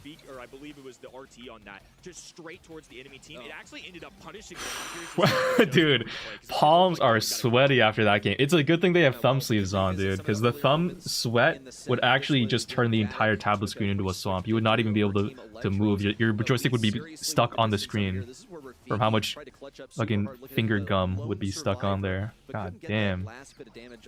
So, man. Okay, guys, I swear Snow got like 10 kills that game. He had to be MVP. There's no way. Pretty much a catastrophe. I really feel like the were actually brutal mogging. God damn, yo. Definitely agree though that this was a super. The Ego Piper actually clutched up too. Standing so far, it's APAC is light years ahead of NA in mechanics. I don't know if that's true. I saw those APAC games. All APAC did was they just picked a bunch of aggro brawlers. Like they picked Frank on Shooting Star and like weird shit. I don't know if I'd say they're light years ahead. has to tap, and that's exactly what he did. Also, good spot, Kenny, on that spike gadget. That was super funny, that moment. Yeah, I think it was genuinely like an interest of trying to bounce him away or just protect him, but unfortunately, because RT isn't firing like a single projectile, he's just stomping down. What region is APAC? And it just APAC is the region. APAC is if you go back maybe a couple East Asia. It looked like in just all the freeze frame moments there. It's like Asia, Pacific Islands. Like that. I mean, it can make a difference. I really believe in this Vatic like Australia. Team Electros up 2-0. This is a team in the second Wait, is Australia? I don't know. That I was a big fan of. They were I don't think Australia has their own server. I think they're just fucked. Were Tribe Gaming and Elevated at the time, the number 1 and 2 seed. So now my goal for them this year, or my ask of them if they want to take that step forward, is can you start getting those wins? And when I was talking with Rafiki, that was the goal. Beat the teams we're supposed to beat, make sure that we're getting to those semifinal stages regularly, and then after that, just make sure that we're being competitive, staying in that kind of... Guys, now that I've started getting the thumb sleeves on myself, like, I notice them everywhere, bro. Wait, do these guys not have thumb sleeves on? Oh, what? Oh my god, they literally thumb sleeved it. Guys, they don't have sleeves on. Oh, this guy has them on. This guy just has his finger in his nose. No shade though. So real. Sometimes it's just itchy, guys. You have to... You can't say it's gross, okay? It's, you know, sometimes there's just an itchy spot there. And you have to scratch it. Otherwise, long-range options could come in clutch as well. Maybe not a Piper. Maybe this time it's going to be a Ring of Fire, Hot Zone, Poco first. And since Vatic actually ends up Crow is open. Pick, I would suggest Electros picks up the Crow as an anti-healer. Maybe even the Frank is open too. You kind of have to watch out for the Poco Frank here. A lot of times in North America, at least, the decision-making on Ring of Fire after the ban stage is what mid of Poco Mogs Crow. It's okay, but Crow has poison on his basic attack, and Poco only gets a gadget every like 15 or 20 seconds. It's like it's not like a hard counter or anything, but I feel like Crow still probably edges out the advantage in that matchup. Pierce Frank, okay. I think this is for a couple of reasons. One, he's just good at the game. Frank's awesome right now. But on top of that, if you pair that So we just saw some really funny meme. I believe also in flexibility, like it's possible that they just banned out because they wanted to have the option of Poco, but B is pretty much never worth a ban ever unless you specifically want the thing that it is the most effective counter. The thing is though, because Electros don't have any like support brawler to pair with the Frank, so low-key, the Frank is gonna kind of have a torture game if Vatic goes some like Lu or yeah, just like insane CC bullshit that just shuts down the Frank. Now we saw this yesterday actually. Leading with the Poco and then pivoting over. An alley, interesting. Alley into Frank is a little strange, but there is waters which Frank can't clear, so that might work out. Like low-key a Shelly game. I'm going Shelly here though. Like if we're being real, you could go Otis too, or the Crow. I mean, we'll see what Electros decide. They could also go support to help out the Frank. Their Gray is not the worst pick. Guys, Globert's not in the game. They go Mina. Okay. Ellie and Mina are actually the only two you can really play. Those two brawlers was what I was still waiting for, and both of them now picked up. Okay. Now, question is really, can Electros do what their brawlers do best against a Lu? He's really the counter. Oh no, he has thumb sleeves on too. Okay, so thumb sleeve, no sleeves from this player, but this guy has the other two. So it's just one person on their team that doesn't have sleeves on. So overall, interesting. If they can pop off with that Mina Frank comp, I think Electros. Wait, Meme doesn't have sleeves on either? Whoa. Electros in their opening monthly finals. They've gotten a ton of hype in the offseason. Long time coming. Vatic doesn't have DPS. I mean, they have Lu. I just presume. Well, and Ali does a lot of damage, to be clear. Ali 3-shots like the Mina and also the Pierce. And also low-key 4-shots Frank with Super. Oh, Rafiki gets tapped. Unfortunately, Pierce got the dub early. As Livy doing his best, really predictive super there from Mim, and kind of a waste, but you can tell that Electros are really feeling themselves. Oh my god, bro, please. Super like that. Vatic once more close in on point. Bilal, of course, is oh my god, dude, that was an insane play. Wait, guys, did you see that? Why does this look like a sperm tail?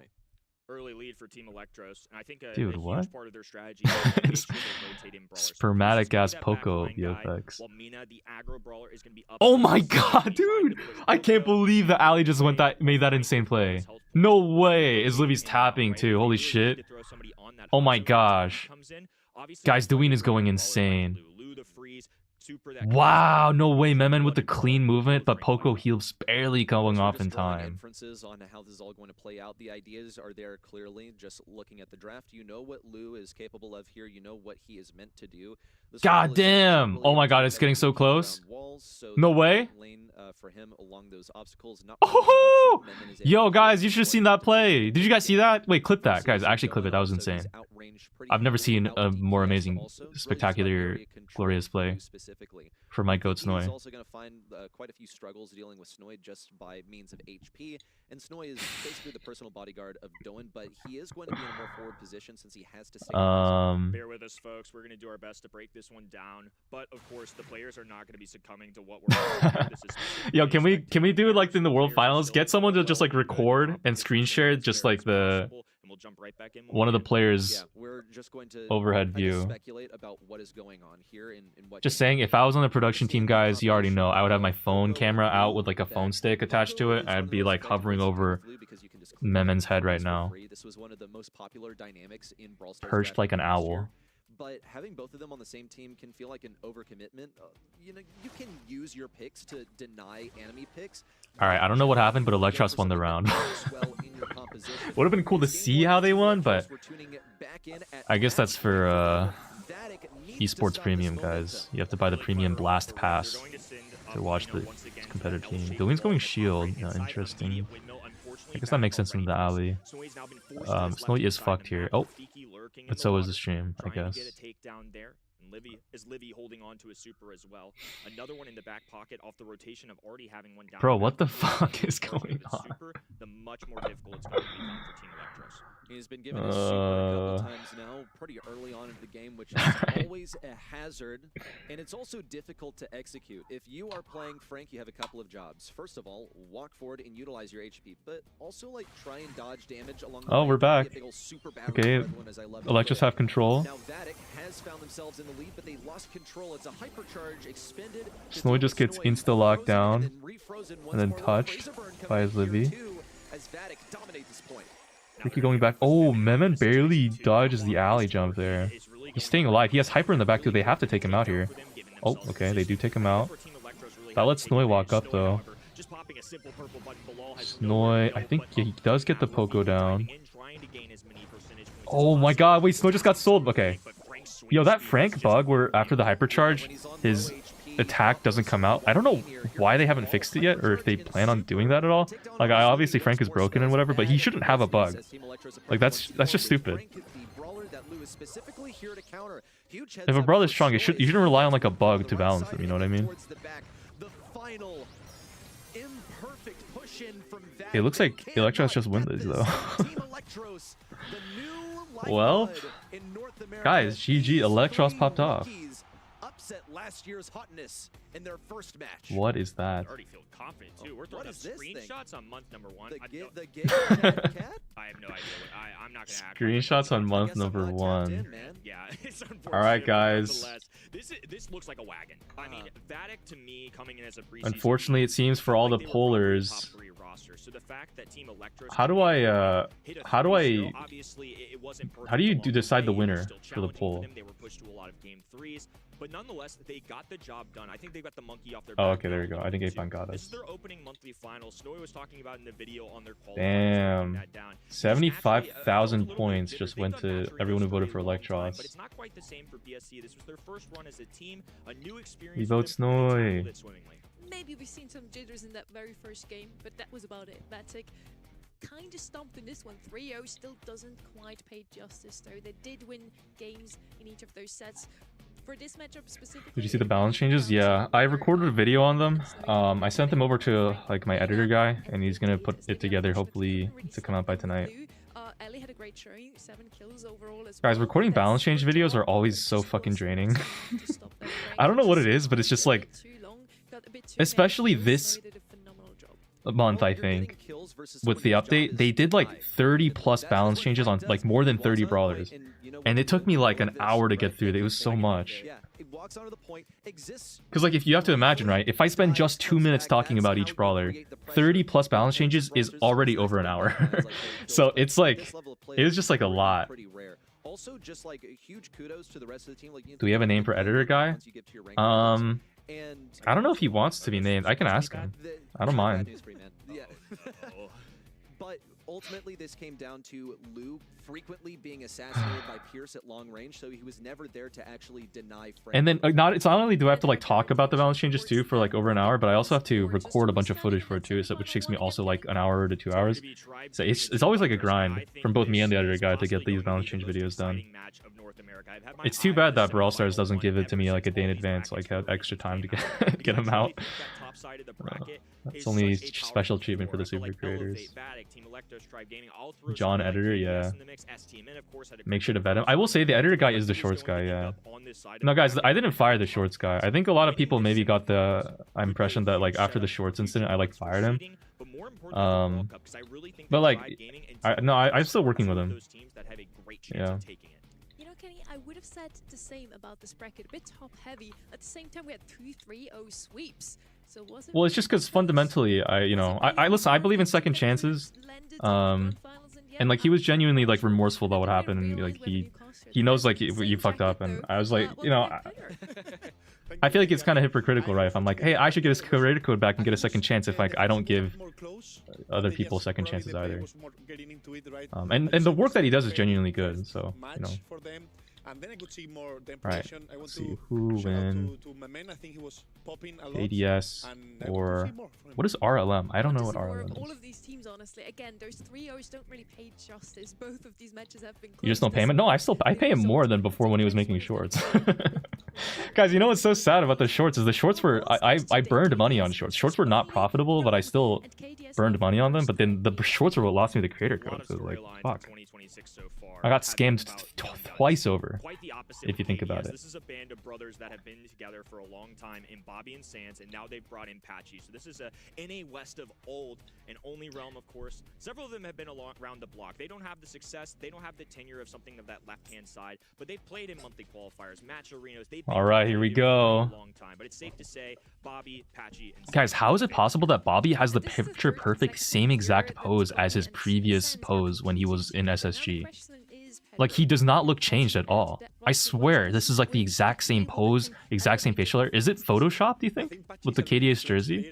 We have seen him filling up in so many different teams in the past, so that means that he's really, and he has developed really good with this team, so that It's Photoshop? Seems like he can adapt to any situation, and Bobby and Sans have been together for a long time already, so I think he can really be a good addition to the team.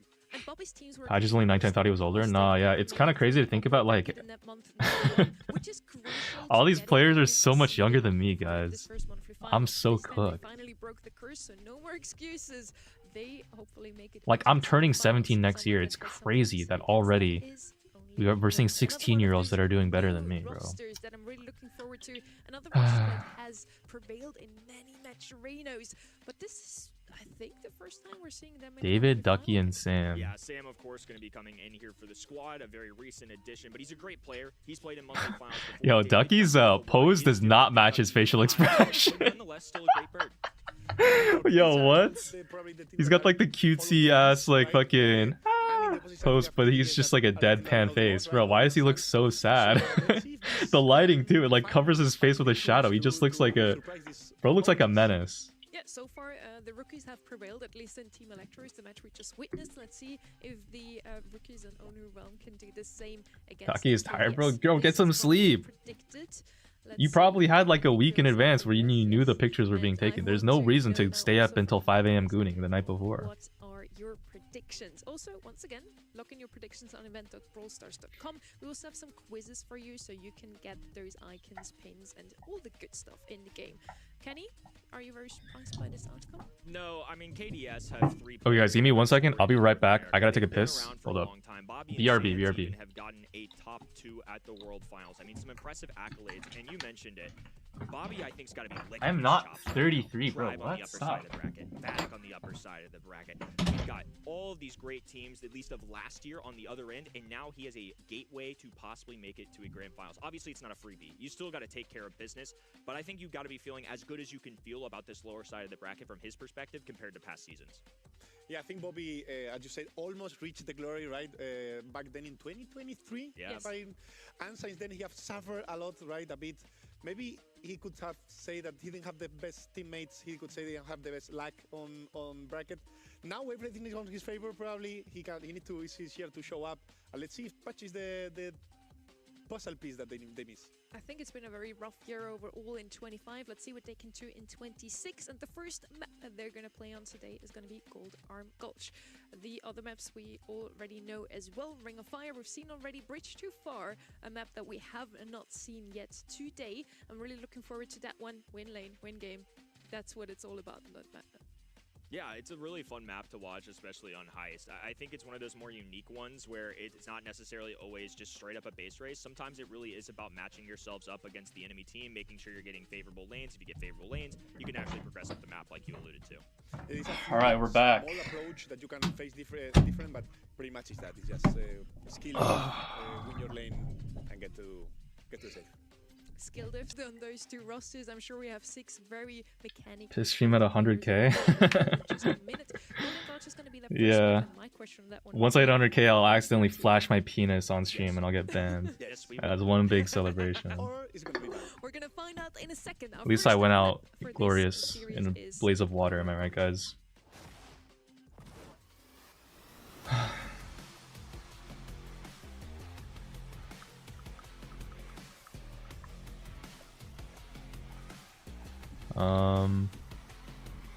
Oh, are the casters taking a piss break too? Damn, that's good timing.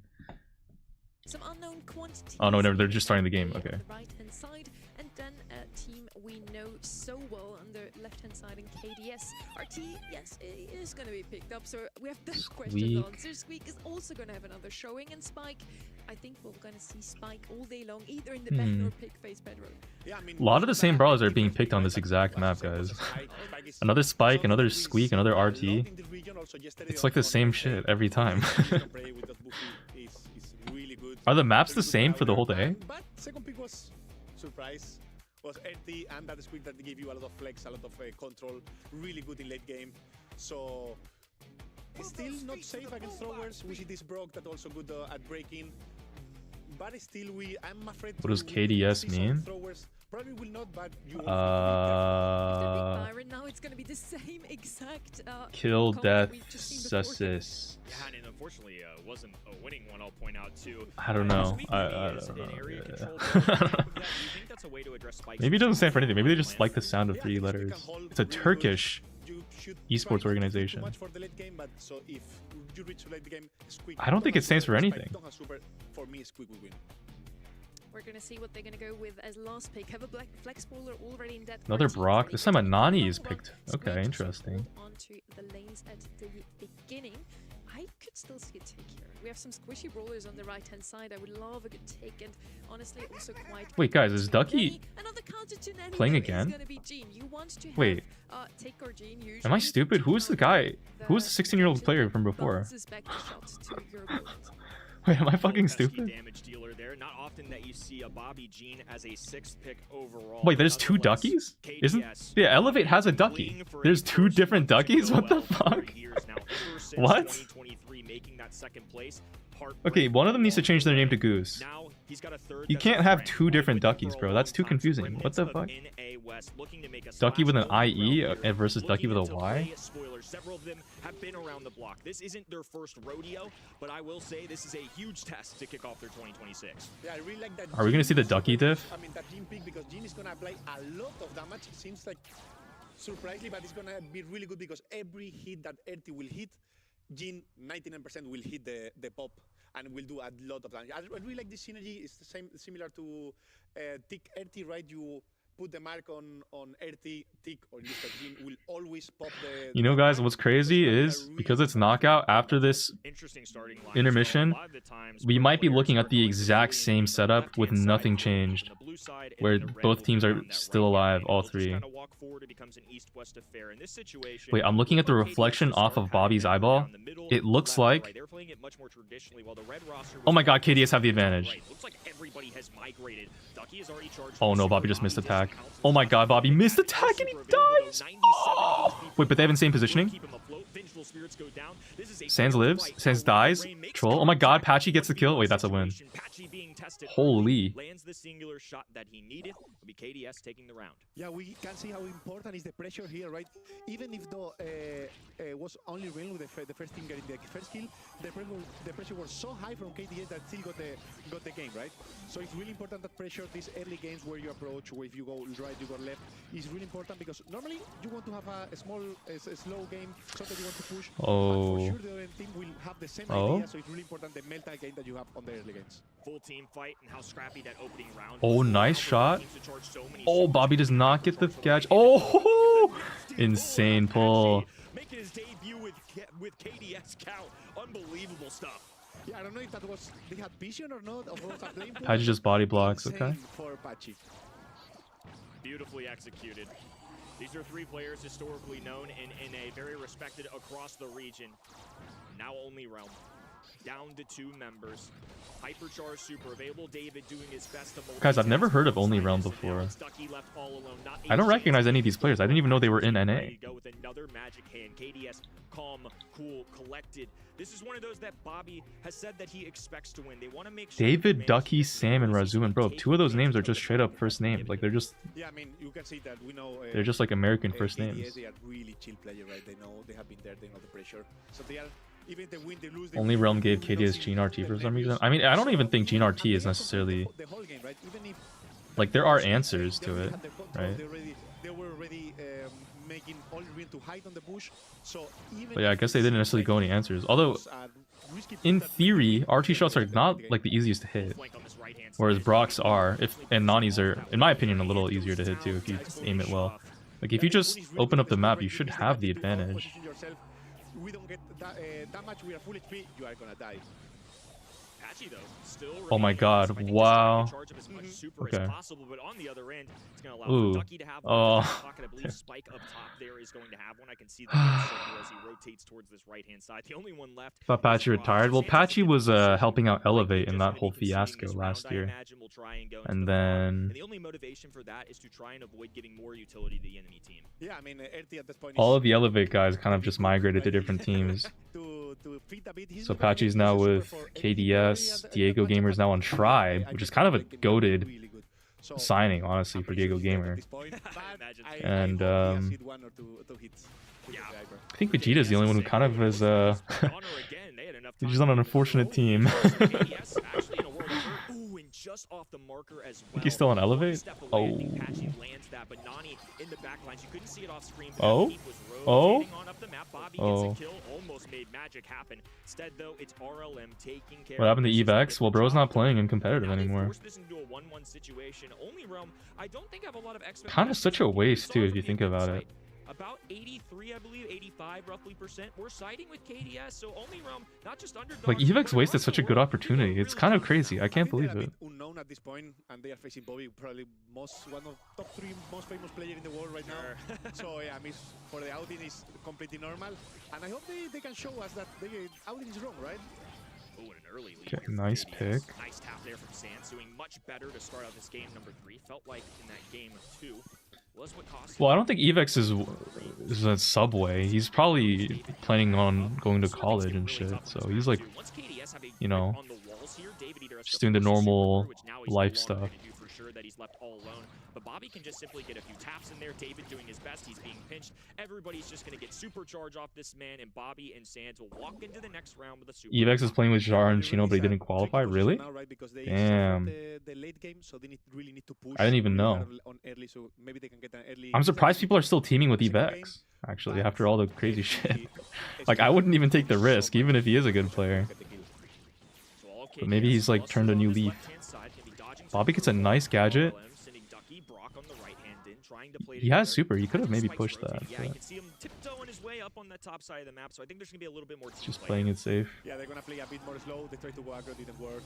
Maybe they're going to wait, try to get some nanny heads, put them low, maybe get some kills. But if they get to late game, they're going to suffer a lot. I don't know if that's the best solution, but they tried to go aggro, didn't work. Probably they are a bit desperate now. Maybe they are missing ideas, not so creative at this point. And let's see what they can do. Large shot coming out of Brock there from the gadget. few extra taps in there. Nani connects the peep. They're just kind of eating the Nani heads because they have Gene healing. Oh, okay. Bobby almost got sold by the gas there. Super coming out. Wait, do they lose these? No way. Oh my god, wow. Holy. Yeah, I mean, that the spike was really good that he managed to put a lot of pressure and get 2 kills, I think, on the late game. So it was really good for him. But he wastes everything, right? He wastes hyper, he wastes super. Probably he's not going to be able to charge it again for the end of this round, but maybe Nani can do something about it. A real full commitment there because only Realm, of course, had to win the round. Otherwise, the set is over. Now they're just going to have to rely on the regular shots. David has already charged up another super, though, and Sand still holds on to him with all these walls going down. Brock has been tearing the map apart. The legs from RT and the static aren't going to be as effective. Spike just hits 2. Really slow. Let's see. Gene missiles. Gene has pull here. I think if they just walk up and hold a position, though, they may just get this win for free. 2 pulls, if I'm not wrong. So he should, I mean, like this is second pull, so he should be close to Hyper Shot. Should be working his way there. Got to make it count as the Vengeful Spirits go out. David now cutting off this left-hand lane. Bobby, though. I guess they don't even need the Gene pull. The long-range brawler gets dealt with a squishy blob, and there goes Patchy once again. The pull comes GG, bro. When KDS the round. Beautiful execution out of the old-time guard. Yeah, I think it was really hard for that looks like a really comfy chair. Only realms was really bad. I'm just gonna say draft. Honestly, I really want like a chair like that, but KDS knew how to play. I think I would just never get any work done. I would just always be sitting in my chair instead of so that's really good from them. Maybe if they get more working on this fucking main channel video. They can win some sets and maybe they can put KDS into the corner. I think that was a pretty ideal start. Okay, pretty good start so far, but I gotta say, based on predictions at home, the expectation is bar none. They're even playing with a substitute at this point at the last second, who's a good player, has been around in monthly. I don't know. Before, played monthly qualifiers a ton, but nonetheless, Patchy's kind of cooking. He's pretty goated. These guys have made worlds. Both of these players and teams I'm just. nearly beat the team that ended up winning. I gotta see a couple more games. But I feel like Stamina and Zeta's rivalry at that Worlds as well. So these guys know what they're I'm a little doing. nervous about KDS. Starting to put it all together. Still smiles out for Patchy. You talked about it earlier. I don't know. You know all too well just from being around the sport for so many years now. The more years you add on, the more comfortable you feel in these situations. And for players like David, Ducky, Sam, you know, they haven't been in pressure situations. Are you still a Bobby fanboy? I'm a Bobby supporter. I'd like to see him get one Worlds attempt again. I think it would be pretty cool to see. But there's a guy with the Amish looking beard. That's Sans. Obviously, you know it beforehand. That's your plan. But missing those early and risky pulls is common these days. Yeah. I miss some back then. We used to have really good genes. I think these days there is not too many main genes in the team. Put your face cam a bit higher. You can always tell it's a Does it matter? gene when they're not just holding on to the yellow button. They're not pre-aiming it. It felt like he was just clicking. Tap, click, and an insta-lock. And he did that 3 times, all equating to kills. Just shows that level Is this of what you want? power that this man has. Move He it has been down. around. He's still young, all things considered. I think to you and me that are officially unks at this point in the game, we're still young people overall, but these guys are in A little their higher? Patchy, in a lot of standards, now been around Brawl Esports for several years. What is he, 19 though? Even for Bobby, I mean, he's an older quote-unquote A little player, more? but dude's still in his 20s. People are so young, living. It cuts off when I learning. zoom think to Patchy's fill. finally at a point where he's really been able to A little mature. to the It's left. moments like that show it. Yeah, I mean, he have shared a team with really good players all around the globe, even. And yeah, I mean, we can expect a long career for him. Even those rumors that say they was going to retire a few times, I don't know if it's Put an inflated melody on If he keeps screen. landing gene pulls like that, I Can you hope source me an it's image? out. I I mean, have to this guy's still check got that it. first. Yeah, now we cannot wait. I'm not sure what you're talking about exactly. What is an inflated melody? You mean the melody skin that's coming out? It's not out yet. Okay, all the boofies, brawlers out, obviously. In the middle, And please? how would you The middle? respond to that? Well, with things gone, I That feel looks like so the mid weird. choices get a little more peculiar. We saw this interaction on the previous draft too, but now Lu becomes more of a I'll just factor put as it well, here. I think, because you can't really go Lu into Poco. So I wonder if this is a setup for later on that gives KDS the flexible choice of going with that brawler. Yeah, normally you could counter that. It's interesting because you can have the Okay, they go the but crow into the Lu Poco. counter Interesting. the Poco cons, but not really the Poco Right. gadget, right? So overall, it can work against Pocos, but if you have good gadget in the right timing, and you always have the cycle the gadget, right? So when the other enemy have the gadget, can be Pro really Pam. Oh So this is shit, gonna be a they're going contrast some we interesting saw earlier stuff. because I think somebody like Pierce really Low-key showed up a lot Penny this weekend, gameplay. and the way Penny they is kind of all open. over the place depending on I'm what just they're doing, saying, into the especially Pam. something like a Poco, if they're gonna be looking It's to always assist my battles and go-to. help points.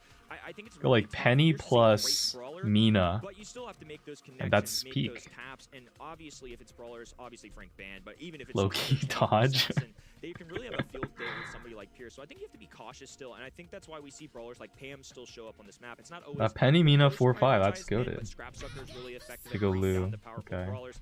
And there's that Lou that I mentioned a second ago. I just think because, like you said, the Poco gadget is an effective way of dealing with Lou. Lou great into Poco's teammates, not Poco specifically. Yeah, I mean, and Lou is great into Pam. Okay, right? Lou You can just, K's. feed a lot, and especially you put the super on top, and you just get a lot of time, right? We have seen so many Lou like teams killing Lou teams, but if the super is on top on the circle that we need to go for, you just get a lot of time to respawn, get the fight. Honestly, if you're goated Penny here, just go Penny, you know? Just go Penny.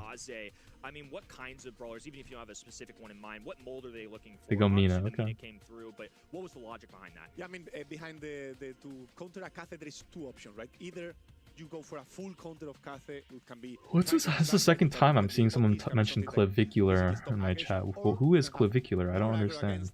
And just make the Cathe PC.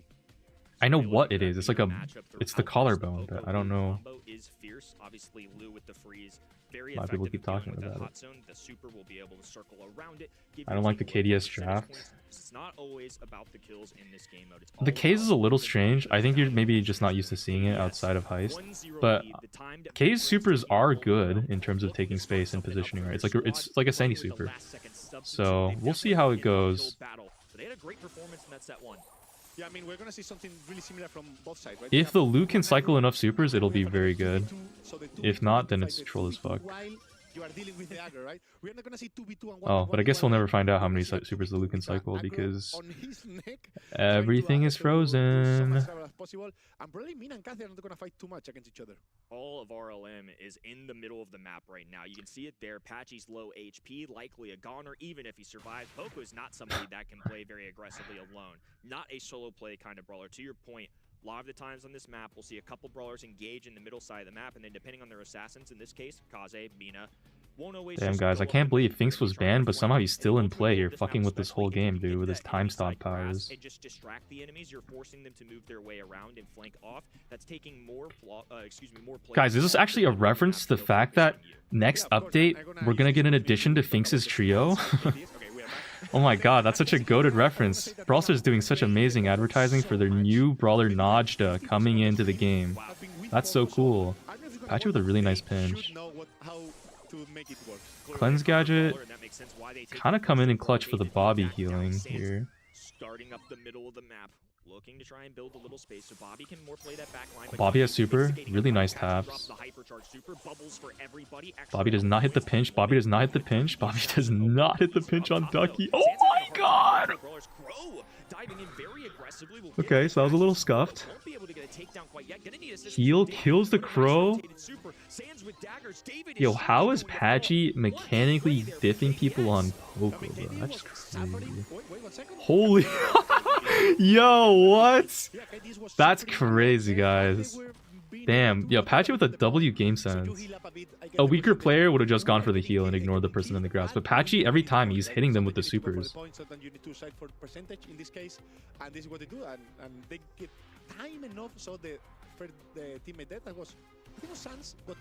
Sans is just targeting the turret like he would with the save. Yeah, it's actually a very cool strategy. A body on this hot zone at all times. Patchy can either heal Bobby, Sans can get up front to create space. There's so many opportunities for them to win. This windmill gadget could be an important one. They have to play around this. It allows David. I think a lot of people maybe forget that Case is actually maybe still pretty strong.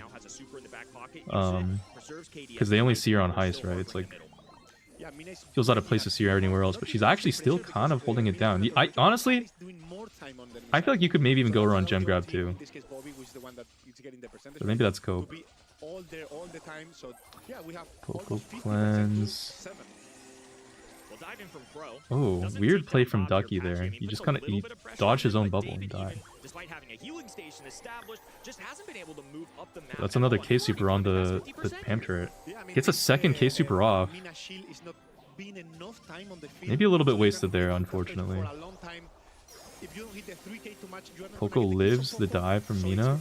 Hyper super comes out, does not freeze the PAM. I'm sure Bobby would want that one back, but nonetheless, they still get a couple of takedowns. Damn, guys, RLM are not looking very strong. They just don't look that strong at all. Holy Sans K supers. Oh my, that was gross. That was gross. RLM just are not looking strong. Yeah, I see them really calm, really controlling the situation all the time. Even when the game was going a bit chaotic, I could see that they knew that was going to happen. They know how to react to that situation, and they know how to handle it. And that's what we saw. I mean, K's would be a good counter pick against Glover if he could be picked. Yeah, that's true too. The K's invis actually does disconnect the Glover beam. I've noticed that. I think they still have chance to come back.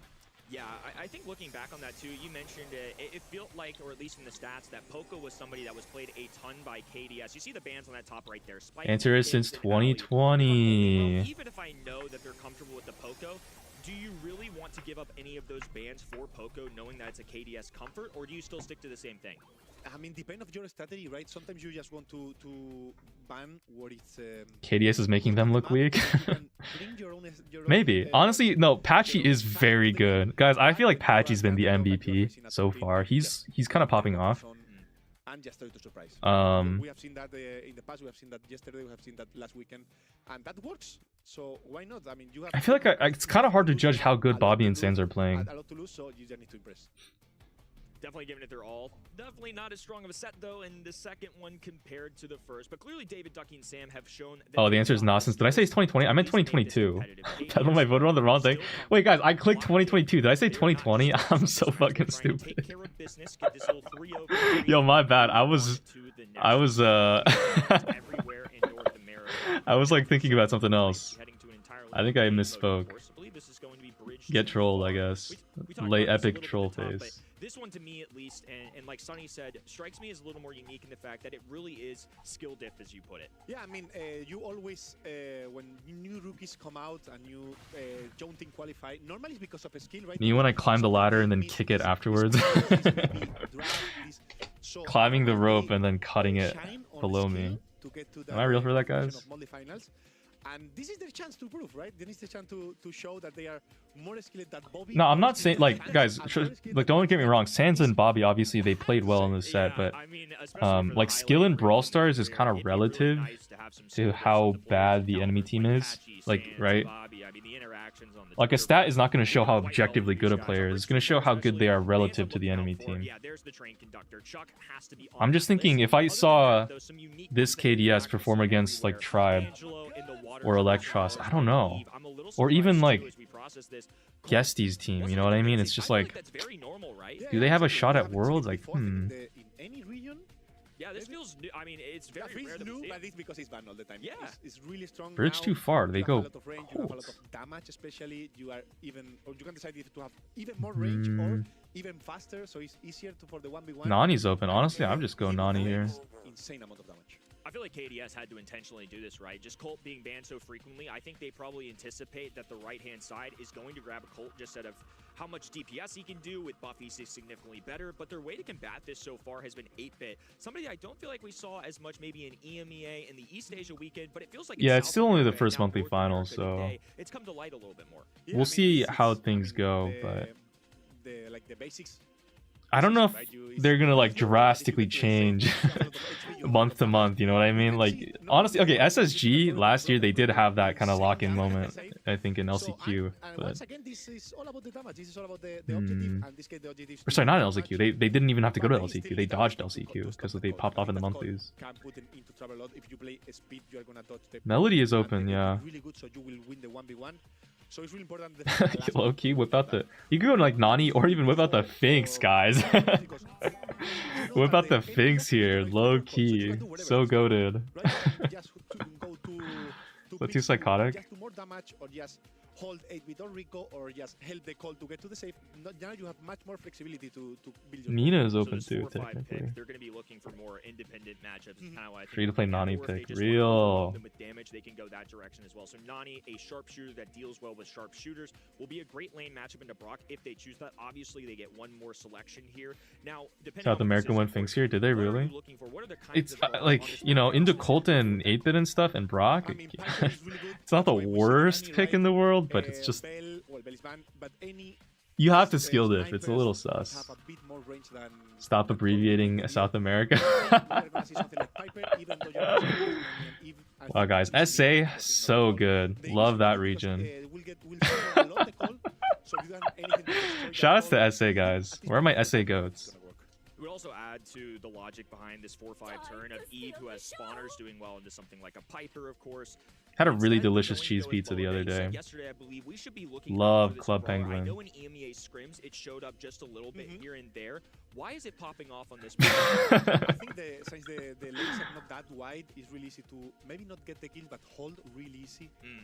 You at the start you. Okay, they go the suffer a bit Lola. because of the shadow, but once you have the clone, I don't know it's about much that. easier to push, and once you have the lane, is really in good hands. In really good hands, that's very important. It's really hard to come back on the lane. Unique draft here on Yeah, I don't know page about that 2 one, for guys. KDS That might be an aura currently pick. up 2-0 against the Youngins. A long time trio on this left-hand side. Be looking to once again make a We'll see if semifinals. Patchy One of is just the storylines goat on the that's Lola, haunted but Bobby's career, unfortunately, early on in the into a season Nani, has that's not gonna be a gone really his bad way. matchup, man. 2026 to kick things off. Just get He's now outranged even between harder right than you now. already do by every Yeah, other we can see that sniper. the Colt is playing the speed star power. It's gonna be really hard for 8-bit to get a kill there. Maybe he can push. No, Probably let me watch the game. Wait, Ducky dodges both push rockets? That's die. crazy. Right, like if you die, 8-bit will do the damage. If you don't, Bro. die, at least you can hold the 8-bit, right? And at some point, you Oh will be dead, my so you can God. damage later. It's really important that speed that allows you to be everywhere, and also with the help of if you can retreat a bit, heal up, tell your teammate to cover your lane. He can ignore a bit the mid. In this case, it's the Brock matchup, and Eevee can do a really good job controlling the map. Yeah, curious to see how that interaction goes between something like Colt and 8-bit, because I think those are two brawlers that I'm looking out for to try and polish off that high safe. As we jump back in here, Only Realm have penetrated through that opening high safe percentage, so 75% are our first market we're looking out for. Ducky, of course, does have a hyper. Okay, guys, KDS are not looking very good. They're down 40%. Oh my God. He gets the whole shield for that too. I mean, he wanted to help a bit the cold lane, right? he missed a bit. He didn't want to waste. No, guys, KDS, they didn't know about the free-to-play Nani pick. It's too goated. The free-to-play Nani pick is too meta. Like, what do you even do into that, you know? It's just too free-to-play friendly. It's far too free-to-play friendly to handle. Just shredding through it, and we know it too. It's why it's banned so frequently, and why we were both surprised to see it slip through. Yeah, I mean, I didn't even realize that the save was that low. The only way that KDS maybe could have saved this is by going Carl. They needed to go Carl here, honestly, instead of Lola. Then you have two free-to-play picks going off against each other. Yeah, deceptive amount of damage there, and it's a great lane matchup. So I'm not even like joking either. Like, unironically, a Carl Peter would have been pretty nice. On the left-hand lane, going against David, we've got 8-bit up the middle of the map. Patchy doing his best to hold the lane. Patchy's kind of holding it down in the grass though. God damn. Yeah, I mean, I think the Nani is the MVP here, Making a right? mid pick look S tier. Has the Look A tier. lane I'm not gonna say S. Look A. able to lose. Looking at mid pick looked good. Clapping the Lola a few times. Now they forget about each other. Unfortunately, Lola just does not do that much. She doesn't even get the shield pop in a shot. Oh my god, it's so And then bad. you can do, Bobby just getting on the actually enemy side. kind of Now cooked by Patchy's gonna use Colts. the spawner to body block, but is wasted as super in the process. Ducky's retaking this lane as Sands moves up the middle of the map. Now he's going to appear on the top of your screen, going against David here. Getting a little Oh, skill bad optimization Sands here. gadget. Ooh, Does get a double clip on the takedown. David Colts. barely holding on too, so now they can expand. Moving down this left-hand lane, David going to get all established in the grass. Bobby just getting hit by the Nani This could head. add up real quickly for Holy Realm. Yeah, Sam with that Eve is doing so good works. He's doing so a good job. He's winning all the time the enemy lanes. And we just saw he also when the teammates died, he can cover. Dude, I'm sorry. I just had a thought. Like, there's no way, but Ducky's still maintaining. imagine They haven't if dealt only with Realm Eve reverse on the sweeps off left-hand of this. side. Plenty of best raining down on the map from Eve, the little hatch. So like there's no way, but if that did happen, that would be actually fucked. Like, that would be so bad. 5K shots, a 4-8 running in there as well. Back Like, it's a good thing there's no brawl games on Polymarket, because I think they would get sued for insider trading, dude. That would be actually so good. No, the 2%, but they got the shield. Although, actually, I don't think Polymarket... I think that's all, like, technically not gambling, because it's like they're using some weird loophole to call it prediction markets and stuff. I don't know. Because Patchy is landing a ton of shots. Finally, KDS with the lead. Yeah, I mean, Bobby need to get that shield. That 2% missing for that shield is really important. Once you get the shield, you have an insane advantage. That 3 seconds, I think, that the shield is up. Oh my god. Okay, they do finish the 8-bit. Wait. Do only Realm win these? Oh man. Wait, the free-to-play Nani pick. Go, Nani, go! Go, Nani, go! No! Oh! Oh! Oh my god. Yo! 8%. Yeah, literally, would say those 3 seconds that the red team had to wait to keep doing damage was game changer here. It's not happening now because you said it. Damn, I should have said nothing. If I was silent, guys, the reverse sweep dream would have been real. Why do I feel like I'm sitting in Ducky's lap? That's so strange, that camera being so close to his face. Is his camera like what is his position here? Get through that final 25% a little bit faster. Keep in mind that high safe has a reload feature, if you will. It has a shield that goes up, so you can't just do 100% like the good old days. KDS having that advantage just sent Bobby up, and they could win the race with those final few seconds. Yeah, they are putting a bit more pressure this time to get the cold on the save. We couldn't see the cold doing free damage because Bruh. and now they decide to concede a bit of damage on the mid, on the air bit to take on the save, so Eevee completely forgot about Why does Patchy low-key look like Charlie Kirk? Dude, your brain is so rot. That's crazy. He did... Wait. Wait. I was not seeing it before? Nah, you can't do that, dude. What? You just ruined Patchy for me. That's crazy. RLM lost. Still right there. I mean, a photo finish. I think respectable considering this roster together what? Yeah, I mean, for me, am I infected with an AI brain slop? Like, what is that? Why does he actually look like Charlie Kirk? I didn't even notice until you said it, dude. Oh my gosh. This is like when someone says you're now manually breathing and now you realize you're manually breathing and you can't, like, stop. That's fucked up, man. So close. That 1% could make a difference, though. They need to get Eve on the other end. Now, only Realm really feeling the pressure from a double lane on the right-hand side. Eve there to clean up. Wait, now I'm manually breathing, guys. Fuck, how do I stop? I meant that as a joke. I actually got affected. He's gonna make some good contact with the stave, but not as much as I was anticipating. Yeah, the Suns delete him. He just hit all of the ballets on his face, and he was complete. And now David get the revenge. Now do Realm still win this, guys? Now to try to stop that aggression. Meanwhile, Nani don't really know where to go. He has the super, he can TP up. I don't know if he has the gadget ready. They get the kill on Bobby with the whole gadget and super and hypercharge ready. And now it's time for Olivers to go out. If only Realm can hold the control here, then they like low-key win this. But I think they're not hitting shots. Oh, Ducky going for a very risky play. Gets the shield. David has to... No, David. Oh, David, you gotta kill Patchy. You gotta win the lane. Yo, Colt losing the 1v1 to Lola? Is that like kind of a sell? I don't know. Pretty intense, but yeah, this is a good proof that even with a good matchup, if you are not able to win KDS, means that KDS is at least a day stronger than you. And unfortunately, for all the Twitch pollers, looks like Realm did not win. I don't know how to... Apon, what's the command to... Actually, I guess you got it. Okay. Result is KDS. But they prove that they are much better skill-wise. Also, they were swapping a lot the lanes, so mental-wise they are also MVP. Dude, Patchy was played so well this game. Or this whole set. But again, it's kind of hard to say if they're like if he's objectively like on the same level as other players. Like, guys, I don't know. Realm just did not put up the best fight. No shade to Realm. I know they're like it must be great players, but they've been around for a long time. They know how important it is, and especially this year with is Colt washed? No. Actually, Colt statistically did better than the Lola.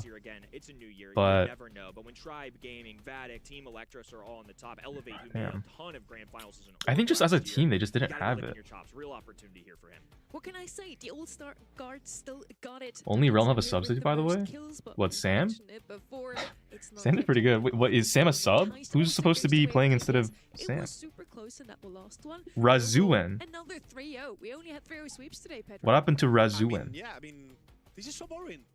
I expected the night to be super crazy instead of level, right? Really sets really close. Razu is him. Really close, Oh, we got Realm fans in the chat. The only reason why Realm didn't win is because they didn't have their main goat Razuen. Today is what do we have? I'm gonna quote you on that now. So boring. Give us some matches to watch, please. Let's look at the bracket. It looks just as Razuen is 19. 3-0s all across the board. Tribe Gaming moves into the semi-finals first. Next up is Team Electros, 3-0 against Vatic. It was a hard-fought battle. I definitely think the 3-0 paints a different picture than from how close it actually was. Stamina versus Crow's Nest. Is there anyone? Wait, do I know anyone from Crow's Nest? Crow's Nest is Tyrant, Aliani's, and Zamp. Oh shit! I think so. Wait, Crow's Nest is Zamp? Dude, I gotta vote for Zamp. I think they found Even though Stamina has Pain, Tacos, and Juan Carlos. Season, but at the end onwards, I think they found the strategy, they found the key. Alright, let me end this poll. I think I see double now. Sorry. He stole my idea, man. Stop copying me. Stamina Whatever. versus CNE. The two brown jackets are back. Bedlam, you're responsible for Preds now? What? Do not abbreviate predictions. What the hell? Okay, Apine says / prediction to start and end it. Opens a menu first. Okay. He is indeed. And our next Last match prediction. is going to be Stamina versus Crow's Nest. We already How do talked I- quite a bit about those two. Stamina specifically. How do I- They were the only team that qualified in the 2025 World Finals through kind of a fuck is going on? technicality. Catapulted immediately into the World Finals. And let's say they were a bit underestimated. Oh, No one okay, really I thought they see. would make it far, but they ended up delivering two banger matches, Pedro. Yeah, I think that's the last weeks before Worlds changed a lot on them.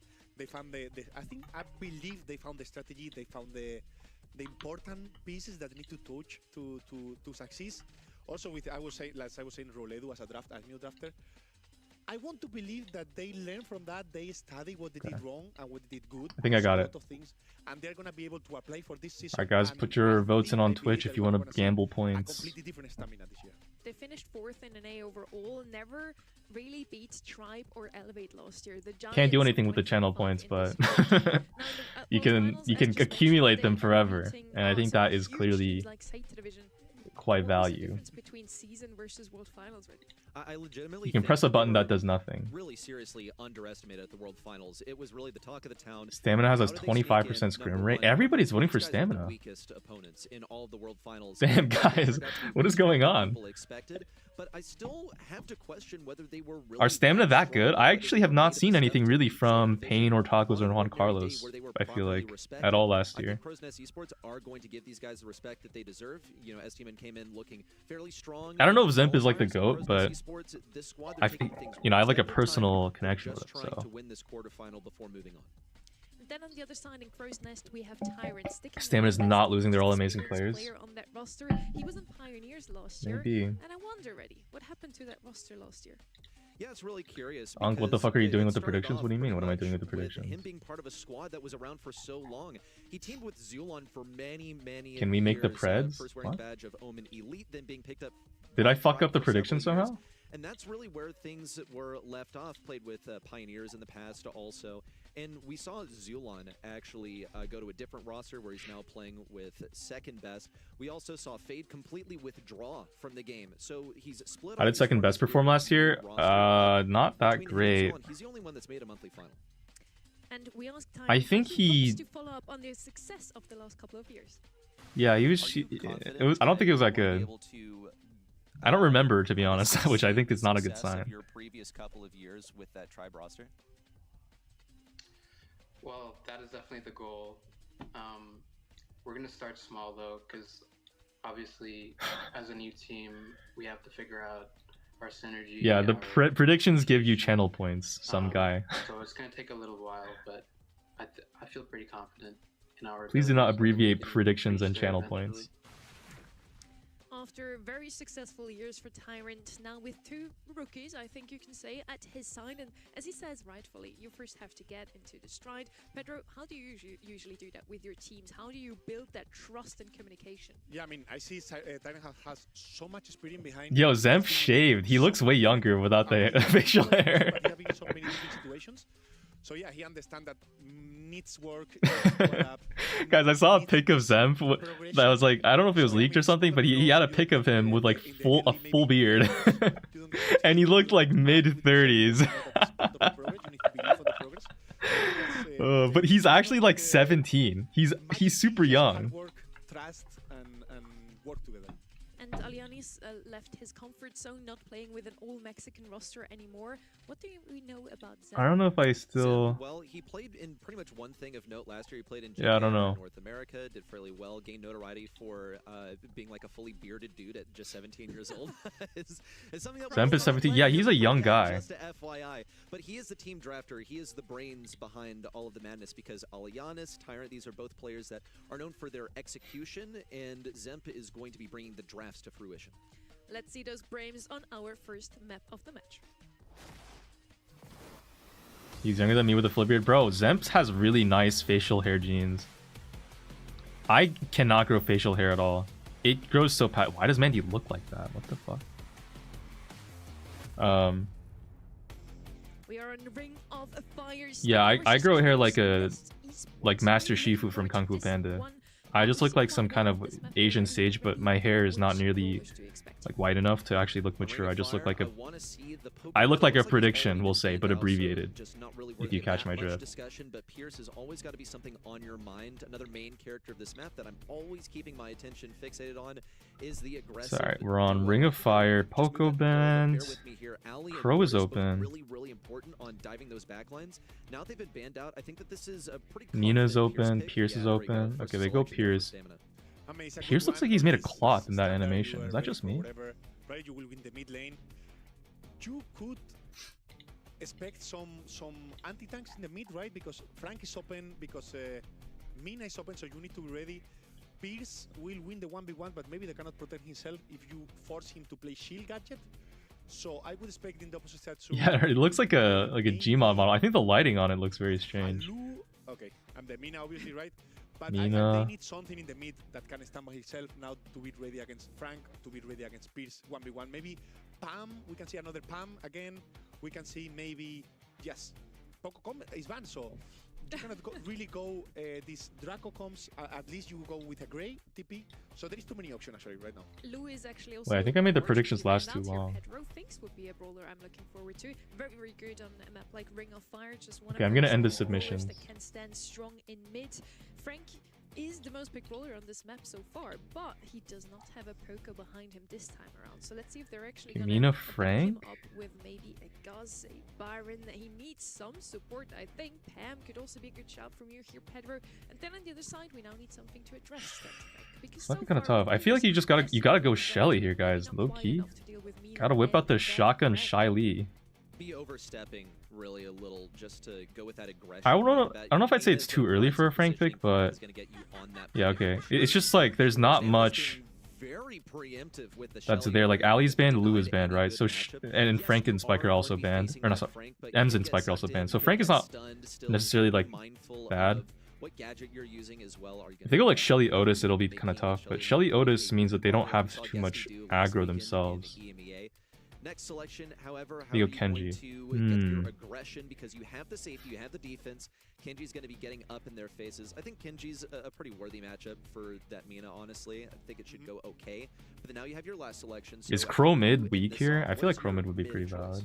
Yeah, I think with my team, I will go completely something different, right? Yeah. But I think Crow's is. I don't know about Fang and the Shelly. Okay, they go Crow. Okay. Okay, man. All right. Yeah. We'll see what happens. So yeah, they are gonna just try to put all in. Yeah, the Kenji's a good pick into the Frank and the Mina.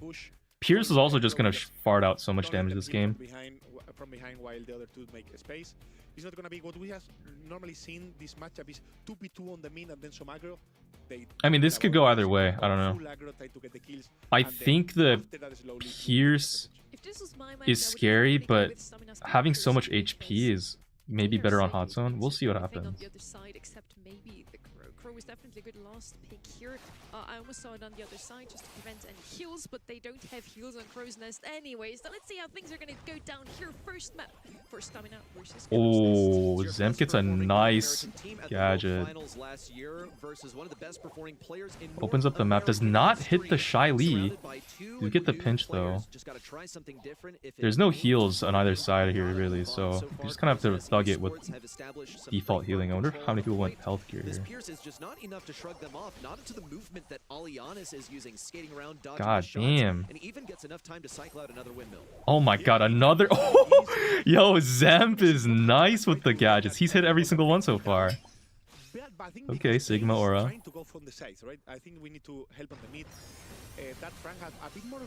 Hyper is just for the DPS. Does not get the super off there.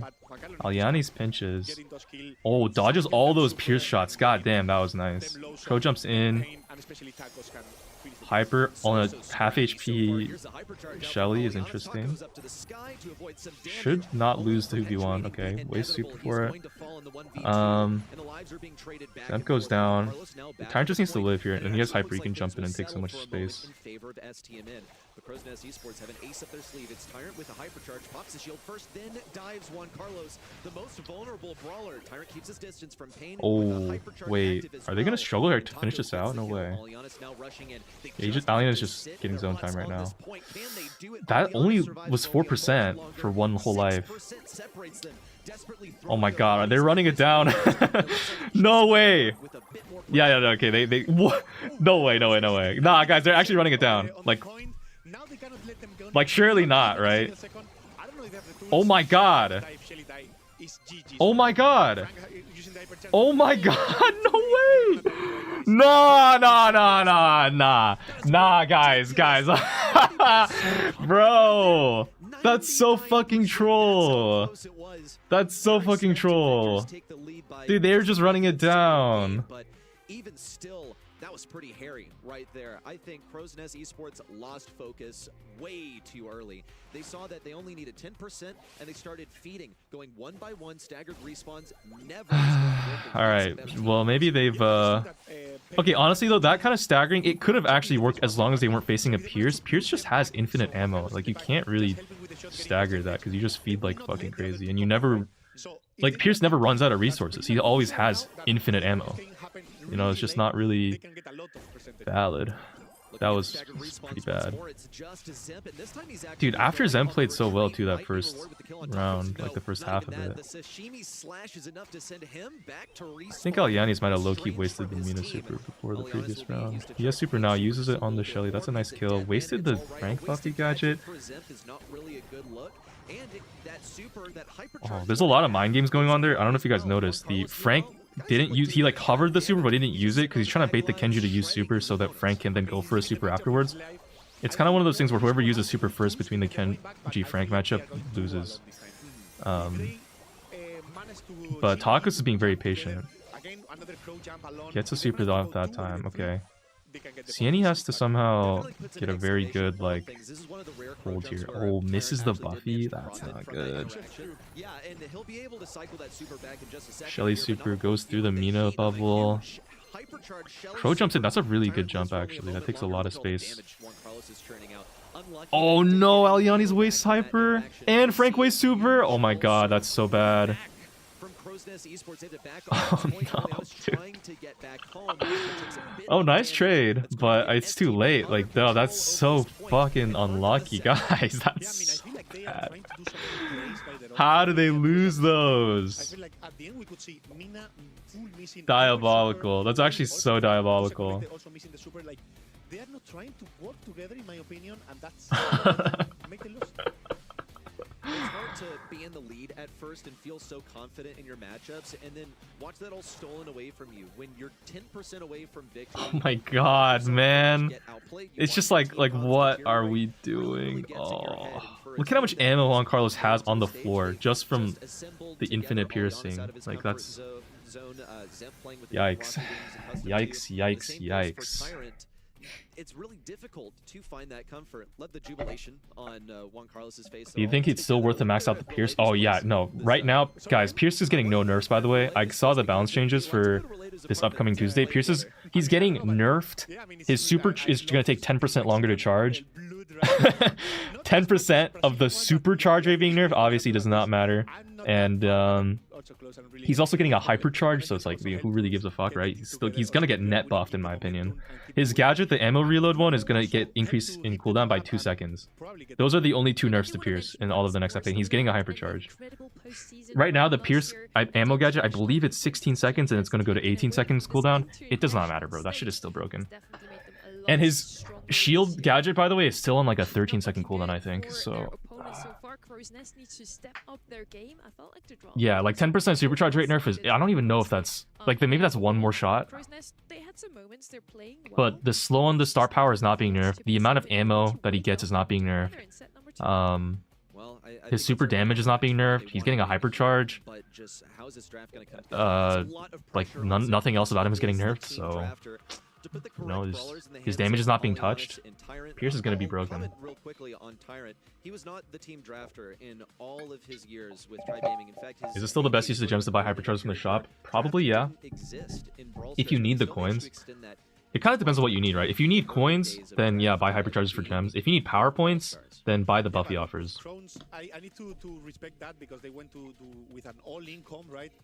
What does W Indian feet mean? Do you see Indian feet here somewhere? Ring of Fire, they're going 8-bit? Wait. Oh no, we're on Heist Bridge too far. They didn't change this. It's Heist Bridge too far. Okay, we're going 8-bit. Chuck first pick was left open. And I hope we can see that. Nani is open as well. You agree with me? Good. Chuck is Go Amber. On the left-hand side, immediately picked up, was banned out very often. I'm kind of more of a fan of just going base race brawlers instead of like trying to defend the Chuck. I don't know. Every time I like if I have to go Cord into Chuck, I'm just like, this is so stupid because you're basically just sitting around waiting for the Chuck to make a play before you can do anything, and it just doesn't feel good. At least if you base race, right, you kind of have more control over the game. The Amber here is in a big way just to deal with a potential Charlie to be taken away. They go Alley? So now they've secured that for oh, they're going just Giga defense. Okay. Looks like stamina here. They're basically gonna just rely on the Chuck to trickle down the safe over time, and they're just gonna go 2 Giga defense brawlers to try to kill the CNE like high damage dealers. Now, Ali is going to create the aggression also, so you can't really ignore your own safe and go all in and ignore the Chuck as well. You have to play defense. They go B. Yo, what in the B hacker? Especially difficult for 8-bit since he has such slow walking speed. Yeah, I mean, Chuck is something that you need to have into consideration. I don't think it's the best having Chuck open change everything on the route, right? Still a kind of a good Nani game. Low Kirk ontological low state. Tenuinely. You pick something that is gonna destroy him, like a Cordelius, like a Charlie, like what else? Like you have a few options, not too many. They go Spike. Like Spike. There you go. And other options you have is just forget about him, go full damage, try to do more damage. But you need to okay, we'll see what happens. The 2 teammates of Chuck are gonna stop you, right? You don't care about doing damage anymore. You see the B, you see the Ali. They are not gonna go in the save at all. They are gonna try to. I don't know, man. Spike is interesting. I think that if they go Cactus, it'll be good into the B, and if they go Pincushion, it'll be good into the Chuck and the Ali. So we'll see what they do with that. It might be like Spike defense and then 8-bit plus the other one for offense. Or no, it might be, maybe they even go like Amber Spike defense. I don't really know. I'm not sure. Oh, they're triple stacking the lane. They're just gonna base race it. Full base race commit. They have to kill the B here. The B just has infinite ammo. She's stalling so well, bro. Oh no. Oh no. Just getting 2 posts down is enough for him. Drops Crow's Nest Esports is safe down to 55%, but now the battle is being brought to STMN. They'll feel a little bit of Amber's heat. Oh no. Yeah, alright. Unfortunately, the CNE strategy here did not work out. after cracking it beyond 50%. Yeah, I mean, there was a Juan Carlos' Chuck post setup is kind of strange too. I don't really know what's going on there.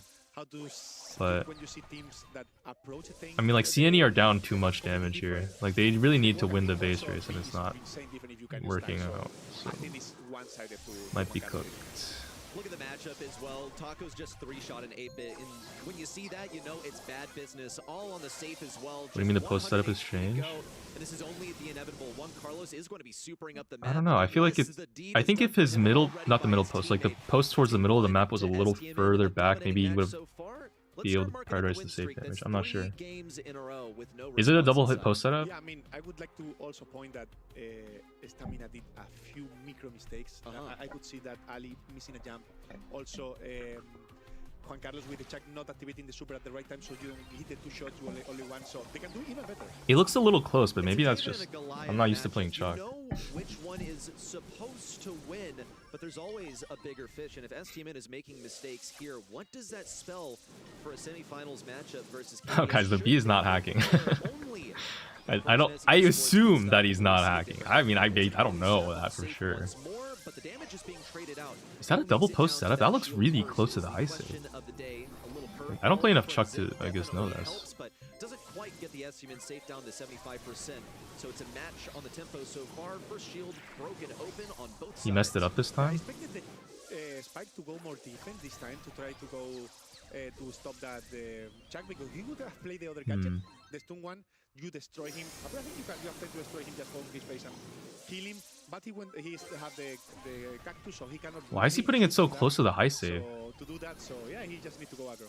He can't just go aggro. Like if you put it a little further away, it would have been fine. Job. He went ahead and threw that life plant forward. Pain only one little prick of a cactus away, but he's dodged 3 curveballs in a row. It's opened the doors for Juan Carlos to make a beeline straight. That's gonna. Oh wait! Oh shit! He has it. Wait. Whoa! That's a really. Whoa! Oh, that's actually a really cool setup. I didn't know you could do that. Wait, is that a double hit setup? Did it only hit once? Given up set number 2 and put STMN 2 sets in the lead. Yeah, that's a 4-0 already. Is that the best monthly final so far for STMN? It must be. Oh, he definitely whiffed it. Oh. How many monthly finals has Tyrant won? The answer is 17. Okay, this time the answer is actually 17. I'm not gonna. I didn't troll you. The answer is 17, guys. I swear.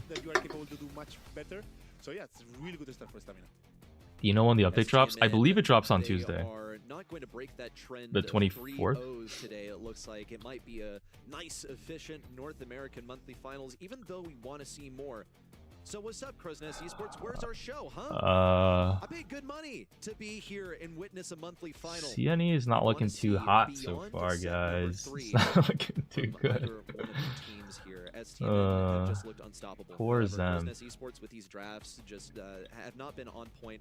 They left that Chuck wide the Spike open. last pick was a little strange. Just seriously, the defense and also the offense, you know, bringing the battle I don't know. side from Tacos over here. Like low key, guys. Nani return to sender here cooks. Okay, you don't even go TP. You just go Nani return to sender. The free to play build, and then you cook the alley. You cook the V. It's GG. Surely. And then you open up the map for your 8-bit to walk up and get more safe damage too. Like that's so free. Hear me out here. Right, man. Look. We'll ask him in an interview. One day you're gonna be good at that, jerks. Whatever. We're on bridge too far. We try to get prestige before the update. I already have a prestige. I don't really care that much about it. Guys, I don't know. I feel like prestige is not that impressive. Talkback from those teams, Pedro. Yeah, I mean, I think Stamina is just playing better, drafting better synergy. They know the game. Once again, it's also not that rewarding. Like whether or not I have 1 prestige or 100, like I genuinely don't care. I don't know. Is this Zem's competitive debut? I think he played last year as well, but it might not have gone I have to wonder if it's a mindset the best. Impacting them, as it's entirely possible that they know that they're supposed to win this, so they're kind of saving their energy for later, especially when they watch themselves win 4 games in a row. 17 beat second best. On the path to a 6-0 as long as they can get the draft right. I don't even remember that. Hard Rock Mine is the map where you think they knocked Bobby out in quarters once? Bro, I don't remember that at all. They knocked Bobby out in quarters once. But like the thing is, Bobby's team qualified for Worlds, right? I feel like even if they lose or beat like whatever team once or twice in quarters, I don't know. Even more because it's a game mode that we have played from the past so much that you can control. And where are they gonna nest now? Oh, what a tragedy. Yeah, I mean, I think in maps like Gems, it's harder to surprise a bigger opponent. First pick coming in here on Hard Rock Mine. Looking at the Hard Rock. A couple of, actually 3 first pick worthy brawlers banned out by Crow's Nest Esports. Expect nothing less. In an underdog matchup, you have to deprive your opponent of all of the good Go stuff. to Played Spike. safe on the draft, but it still leaves Spike open as a first selection. Completely correct, I think, to select that first because, yes, you know, it is a pretty safe selection, but it's one of the, quote, most winningest selections so far. We reviewed it at the top of the day. It has one of the highest win rates, has one of the highest ban rates as well. I wonder why. I do wonder. In the Buffy segment, we have 3 brawlers banned out here with Mortis, Ems, and Shelly. Spike is left open, Frank is left open, but Ruffs is actually the better choice here. Has been picked up quite often, does kind of the same as Rico, but can also open up the map. It's just all in all a super solid brawler to throw your little buff towards that mid brawler, make him a little bit more tankier. And talking about mids here, I still think Gus does pretty well in a map like this one. 8-bit does so as well, and Pierce is actually left open. Wait, Pierce is open. That Max is a really good pick, especially Ali is open aggro too. all the time on I'm not sure. And Max always give you that aggression, that second chances, right, when you miss a hypercharge or when you Like if you go Ali Frank, is that a little troll or is that like kind of goated? And then the Frank just doesn't open the map up. For me, the best mid. Kenji's open too, yeah. We're gonna go with something even more aggro last pick. Okay, yeah, because they have the tools to do so. They can empower that last pick. They can also speed it up, get a ton of positioning. Now, thankfully, I don't believe the mid has been selected just yet for S-Team, and that is true. They've just gone with the Gus. And can Ruff's hyper funnel an Ali? Does that work out? Like, does Ali hypercharge actually matter, guys? Is it any good or is it really just a stab booster? Lily pick. Oh fuck, I haven't seen a Lily in forever. Reserved for later in the draft because it is pretty clear on how to counter it. Though it's gonna be oh man, this is gonna get hairy. of Max, who's the ideal gem carrier here. She can dash away. She has all this speed and in theory, the Ali hyper though does give her a speed boost, right? Like that does make her range longer too, even if it's only like a slight healing boost. It's just that it doesn't charge that fast. Okay, Arsh Kusaria says, I like Harry Pa. Thank you for the contribution. They're actually not going to go with either of our suggestions. Terra Tara's pick. going to be the last pick. I don't think we've seen that brawler very often. Is going to do well. It's been a while since I've seen a Terra in Gem Grab, I feel like. With her shadows. Okay. Yeah, all in all, once again, I kind of side with Stamina's draft over At least in here. competitive play, you know. We'll see. The right-hand side has to be super aggressive, and let's see if this is what saves Crow's Nest here and finally gives us a set 4. We'll see. Guys, I just can't say why does I know Zemp is young, but why does he look so wise? Zemp looks like a father, dude. Crow's Nest Esports, I love to see Max combo, but Tara is very intent on the brawl. It looks like a single dad struggling to make it in life. Like, why does he does not look 17. Oh. Signature brawlers is this Tara, so he'll feel, you know, Like, put him in some overalls with a mining helmet. He's just straight up like a coal miner from like the Midwest. Yeah, I think it all comes to what Struggling can do, right, on the to map. make his way in life in the Dust Bowl. Insane spray on the field, not gonna lie, but it's all about what Tacos can do with the super if he can get to the max.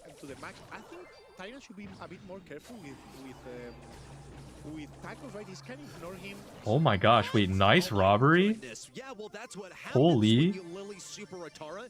You're gonna get shredded at point blank, and Tara's ready for the double kill. Well, here it comes. Juan Carlos. Terra wastes pull, doesn't get a kill, but they have countdown now, which is a really good position. And they can't slow down this push. 10 seconds to go. Payne has the super. He's got to move forward now. Got to chuck it over towards Zip. Puts bags down. You know what's crazy, guys? Next update, the sandbags are getting buffed for some reason. Ruffs is getting 2 buffs. I don't really know why. They're buffing Ruffs' sandbags by like 300 HP each, and they're also giving him his max health star power, like a 33% buff. in. which is kind of I weird. don't know exactly what happened, right? I was talking about something else, and they were pitching the mid that had Stamina had the insane lead. I think Juan Carlos needs to be more careful there. Juan Carlos was getting too big. I don't know. You might see more like cheesy knockout comps with Ruffs with that other star power. Damn, Lily trades that? That's insane. Speed, they have the aggression to get into position, but they need this Tara to execute. Of course, the most mechanically skilled, the most storied player on their team, Tyrant, is entrusted with that role and is going to be receiving the speed as well. It's one kill onto Pain, but it doesn't quite open the doors for Tyrant to go for it. Taco's way super there. Gyms, though, so the lead doesn't heavily favor STMN, not too hard at least. Now the Shadow Realm from Tacos, he'll appear on the left side. Zip just takes a lucky They guess do and pinch gets the the kill. Lily. Yeah, I think it's much And easier. throws out Power Cube. Guess that's gonna go to Max, but they can't really pick it up right now. Oh, Ruffs gets a nice 2-tap. W's Emp shots. They have Terra Pull, so they can always do some weird shit. Oh, wasted Power Cube. Lily picks it out. Aliani's waste Max Super, or Max Gadget, I guess, because he's afraid of the Lily Hyper. Lily wastes Hyper. Oh, Terra goes down to Spike.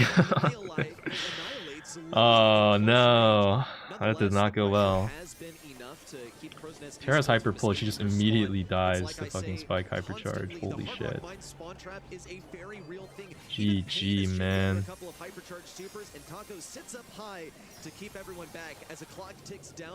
Yo, do you see the balance changes? Yeah. Doesn't opening the map hurt them? Kind of, but I think you usually like breaking your defensive walls in general just because it helps you like there's no more choke points, right? Or the choke points are wider so you don't get spawn camped as easily. It's really good for stamina. Right now the Spike and Gus are just like spamming shots down these little holes where CNE are trying to walk out of it. They're kind of struggling. Tyrant actually really succeeded at in game number 1 where he sat up so high that STMN kind of felt like they were trapped in spawn. They baited the super. It's whatever. It was a win for Crow's Nest Esports in the end. Oh no. Oh no! Oh, to the max.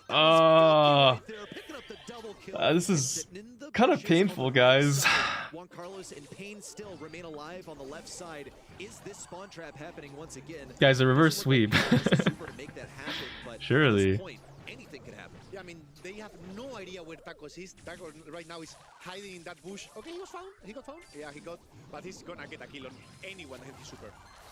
Oh no, another wasted Ruff's Power Cube. Guys, these Power Cubes are doing nothing. They're just disappearing as soon as they come out. Max with a nice trade, but that's ridiculous. This guy was one projectile from Max away from being tapped. He dodged 3 entire attacks for the kill. Crow's Nest Esports, their confidence has to be in the gutter right now. Yeah, Stamina just need one more gem to finish the game, and the set. Lily put the pressure so they can grab it. They cannot because wait, Terra has super. This is an opportunity. Lily's dead. Tyrant's dodging some good shots. Max dashes out. Ruff is gonna die to Lily here, unfortunately. Oh, whips Hyper. Terra has pull. Max speed's still running. Power Cube's on the floor. I feel like Max should pick that up, no? Why is the gem carrier not picking these up? Yeah, they're just giving the cube to Zem. Ruffs with the cube is kind of just like, I don't know. Enough gens to put this game a bit longer, but I think at some point, yeah, the gem is gonna spawn on the bottom. Oh no, Tyrant waste pull on a Lily. Oh no. Oh my god. Holy troll. It's just... That's so bad. That's tough. I don't know. Now what do you do? What do you do though? It's like just a tough game. The Lily really just ran it down. And yeah, they are really good. They are much better this time. Maybe we can see next time Tyrant. I think his team have a lot of potential, but today was not the day. We got to touch base with Tyrant earlier. We asked him about what they're looking forward to for the season. He said we got to take things one step at a time. And it's very clear here, right? Maybe even one set at a time because they've gotten 3-0'd here. And that's not really a dig. It's just he's playing with a new roster after a couple of years of, I think, underperforming compared to what he desired. Kind of want some tacos right now, guys. Low key, I'm hungry. Anyone trying to get tacos after this? Into a monthly final. I think the same goes for Zimp. You know, he's We'll to Los Amigos. Just one match victory is what they want to start off with, but today is not their day. All right, slash prediction. What they had to show us, and honestly, I do Stamina wins. Yes, again, fat GGs at this point to Crow's Nest. The stats speak the same language as the result in the end. Tacos absolutely popped off overall. More kills on the left-hand side, and they grab more gems, which ultimately leads to a win in gem grab. 3-0 once more. This region really wants to move forward. I think they will have to catch a train or something at least. Our predictions are finally looking a bit better today, guys. This is true. Well, okay. I have 670 points right now. Nice. I know Kenny also predicted Actually, just from watching one monthlies, I'm already almost at the finish line. Do you think we'll be able to get the whole 1,000 in one set? Excuse me, Sonny, you also predicted I didn't want to point it out because I feel really bad. It was a graphics mistake, and Crowsnet tweeted about it. Oh no. I still supported your team, even though my predictions might have said otherwise. Crowsnet's for the win. Oh, that hurts to be exposed right But now. A these- little turncoat action. These are not the real predictions. Let's also have a look at our semi-final matches and our predictions for that one. Now here, Semifinals is what? Electros versus Tribe? Really? I trust Ooh, this will be interesting. Okay, and Pedro is also going for the good old guard here. Wait, this is actually going to be very interesting. We'll see how good Snowy is up against Diego Gaming and the Tribe team. This will be a good game. And today I really like what I saw, but it's kind of hard to predict from this point on. Before, we just went with whoever qualified through the upper bracket, and every single upper bracket team actually. Oh, guys, I gotta go with Snowy, but like, Tribe is a really good team. I'm genuinely curious how this goes. And then on the other side, now we have 4 teams that are completely unbeaten today. They haven't dropped a single set. Then we look at Tribe Gaming, for example. Ready? They haven't dropped a single set, even in the qualifiers. So they're unbeaten this full month. It's a dominance that you come to expect from Tribe Gaming at this point. This is the second time that they've fielded just this unstoppable roster. It started with someone who we visited previously with Tyrant. Unfortunately fell there in the quarterfinals, but Tribe Gaming, they'll be going head-to-head against Team Electros. We'll get to see how they perform versus Elevate, who seemed a little underwhelming there, unfortunately. We wanted to see them go further. It was an efficient... I look, you think Team Electros looked better. Well, here's the thing. You gotta remember, like, it's kind of hard to say how good a team is unless they're matched up against someone really good. Not that Vatic are bad at all, but like Vatic versus Elevate, it's kind of hard to, you know, like which... I don't know. Any more additions to this Tribe versus Elevate match? No, two teams up against like two teams that have a really big skill differential matched up against each other versus two teams that are really close in their skill matched up against each other is going to look so different. It's so hard to say. Stop hating on Elevate. I'm not hating on Elevate. It's like, you know, like, listen, man, they got 3-0'd and it did not look very close except for the first set. And it, like, listen, I support OG and Vegeta as people, but unfortunately they did get kind of versus Team Electros. And Kenny, you and me went with Electros. This game will look pretty interesting. I feel like Tribe are already a known quantity. Okay, we know how Diego. Yeah, Vegeta, honestly, only one out of the old Elevate squad from last year that so far has not looked too great. Really a competition of this caliber just yet. We did see in the quarterfinals. Anything is possible. Vegeta coming back stronger next month. If Vegeta likes 3 more e-girls on Twitter and their posts, like thirst trapping random simps online, I think they'll have it in the bag. Like, so far, I'm not gonna lie, I've been looking on my timeline, have not seen Vegeta simping for nearly as many e-girls as even Zeus from Tribe, you know? That might be the difference maker. I don't know. Like, Snowy has been on it. Snowy has been absolutely goon maxing. I look at, I'll just scroll my timeline and boom. Some goth chick with her bazongas hanging out. It's like my post and I'll send you something cool in DMs. And Snowy's just like, me? like we were unsure, and I always try to stay like modest. And Vegeta hasn't really been on it One lately. match won. So now looking ahead to the rest of the day, are you feeling? Yeah, but guys, all these esports players, they goon on main. Definitely, yeah, 100%.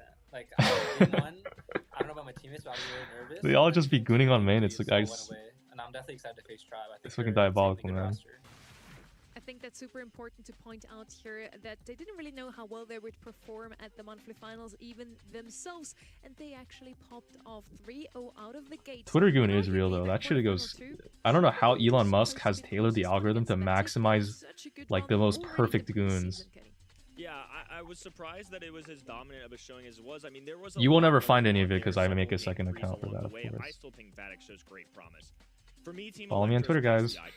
I just can't stop watching, and I'm just all around. It feels like no matter who they're playing, they're showing up. Match arenas are one thing, but Snowy was very honest, and on his YouTube channel as well, I've been kind of observing his breakdowns of monthly qualifiers and things like that. He's embraced this.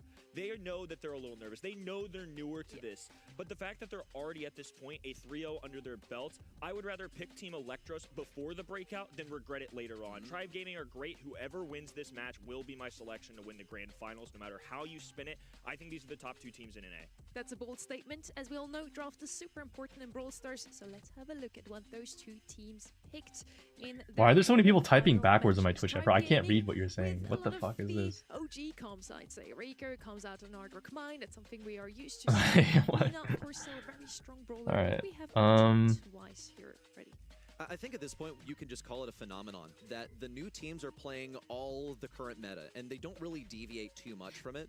And then the teams that have been around for longer, they try to think more laterally. They could often find themselves stuck in what the old meta is. I feel like you're looking basically like a smaller or more recent set of training data for these new teams that are popping off in more recent times. And they really seem to hate Spike. Banned him up 3 times in their only 3 sets that we witnessed them today. On the other side, we have Team Electros. Kenny, how do they differ from what we've seen from Tribe Gaming? You know, it's really interesting because I think Tribe Gaming are known for the strong drafts, but my theory, especially with Team Electros, is that these guys are young. But draft is all they know. They never experienced the days of Brawl Stars of rock, paper, scissors like us olden folk did back in the day. This is what they're used to. This is what they know. It's similar to younger kids now growing up with tablets. It just comes more naturally. These guys are unfazed when it comes to the draft. They just get it. It clicks. Look at all those 3 unique compositions. They stray differently from Tribe Gaming. They are using some of those newer brawlers that you mentioned, but I don't really hesitate to think that they know what they're talking about in the game. What do you mean with us old folks? Okay. Please, talk for yourself. 3 times spike ban is so valid. Yeah, Yeah, he is getting nerfed next patch. It's gonna be mostly to... I think it was the pincushion. Hypercharge rate is also being nerfed a little bit. But the cactus is also getting slight cooldown nerfs. He's probably still gonna be good, but he probably won't be like permabanned anymore, maybe at least.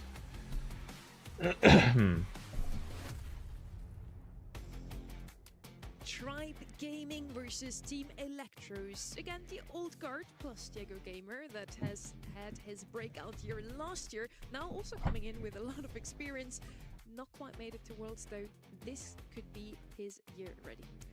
You could say, though, he did make it to Worlds, just was stopped at the last moment by some unfortunate circumstances. Now he has his eyes set on the prize once again, but still, I think they're just taking it one step at a time. I mentioned this earlier when he was asked about what his goals are, where he sees himself. He says that Nani immediately on shooting star. Yo, that's the free-to-play pick, guys. That's literally me. That's literally me, guys. It's so W. Gray is open. Could even whip out like. Electros, they've led with Nani here on shooting star. Probably the best thing that you can lead with. I definitely agree. Nani, Tick, and Piper used to be the best brawlers on Shooting Star before. I don't know. Could you really go Frank Byron here? I'm not sure. Maybe. Nani actually the first pick here. And for once, Tribe Gaming doesn't ban out Spike. You go Case? One of the best brawlers on Shooting Star. Spike you can play in every single map and mode at the moment. But we have some more common brawlers. Kaze always picked up to just go for that blue star in mid. When you have the lead, you can just lean back, farm your supers, go back. Is it good for the tiebreaker? I mean, you can grab blue star, but I feel like it's been a while since blue star has actually been like the difference maker, unless your team comp is just that passive. I don't know. It just felt like it was coming on this map in specific. It feels like every time a team tries to draft around taking Blue Star and camping, they always end up like making one slip up eventually, and then it flips in the last 10 seconds to the other team, and then they lose. You know what I mean? Kaze doesn't have much range, is what I'm concerned about. He might be able to just like thug it out, but we'll see. Sharpshooter with the poke damage, the magic puffs, which can preserve teammates, and they go aggro with that as well alongside the Kaze. I think Go Mina. Huh. I really do think so as well. Like, how often are you given pretty much the perfect defensive setup and the last pick too? At Bell is banned, so there's no like Bell counterpick. I guess they were really fiending for that Gene Kaze synergy here. Because the Gene is technically good at scouting the Kaze invis, right? So you wouldn't want to face a Gene as a Kaze. Go 8-bit? Really? You know, we've seen actually the Kaze super is being used to take out turrets pretty easily into the PAM matchup. I wonder if that 8-bit turret is just going to go down every time. I don't know. I don't know how to feel about that 8-bit pick. So far, so they're not really concerned about what this 8-bit will face. You see Bell is banned, and so is Piper, two of the best things in 8-bit. But like 8-bit does have really long range and he's just so much damage. I think the Kaze should struggle in that matchup either way. Kaze really doesn't have many good matchups here. Into the Mina, it's maybe a little bit, maybe slightly advantageous, but still, I would say it's kind of closer to even than not. Go Byron, okay. We'll see. And that's why they need some heals now for Kaze. They want to pick up the Blue Star. Who's actually quicker, Kaze or Mina? Kaze. I would say Kaze too, off the gut reaction. It's really interesting, two contrasting teams here. One of the most historic orgs North America has ever seen. 4 of 6 grand finals. I mean, I'm kind of biased towards the Nani pick, guys, I can't lie, but that is just because, you know, I play Nani so much, I feel like it's just so strong. Oh, okay, Luffy almost fumbled the Blue Star. Oh! Okay, RBM starting off on no HP. Everyone's low. They're pushed all the way back. Oh, Dewey almost gets the kill on the Kaze. Oh my god, he gets super already. Oh, he missed. Rip. Oh, yo, that was a nice ass play from Snoy on the 8-bit. Did you see that shit? Defensive turret back, and then gets the kill, and then secures the teleport. 8-bitter is going the movement speed star power. They did a change, I think, kind of recently, where you can't see the range of 8-bit's movement speed zone anymore, but it's still like there. It's just you don't see the radius of it.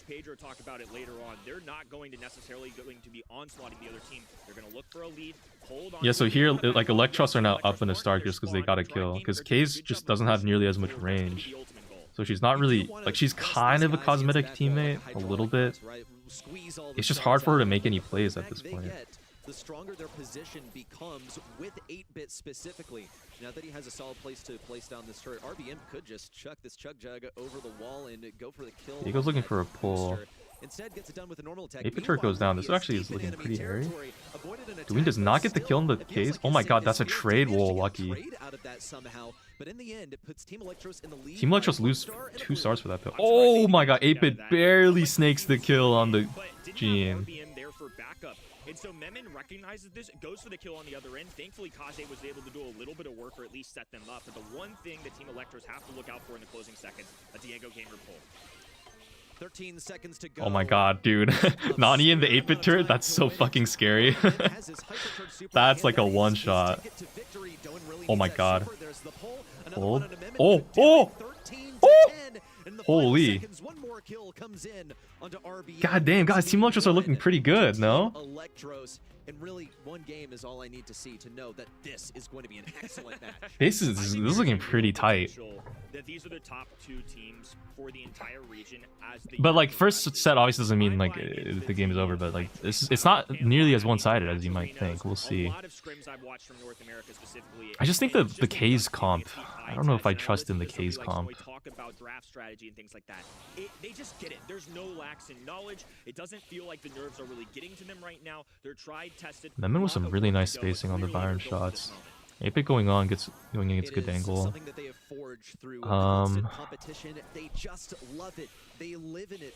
Oh my god, Memon with nice reads. Oh, But Team Oh. Electros are actually at a 1-star deficit. Oh. It's the same situation as last time. You know that the Blue Stars Oh. Oh my god, and they get out with everything. Electros like that. The way that they play so aggressively and now elegantly fall back to defense. You see Snoy is also equipped with his super now.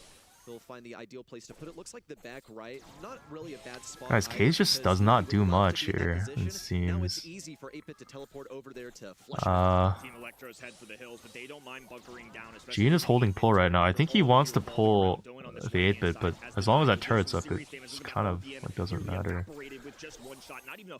Oh my god. Oh! Oh my god, it's a disaster for Tribe, I don't know.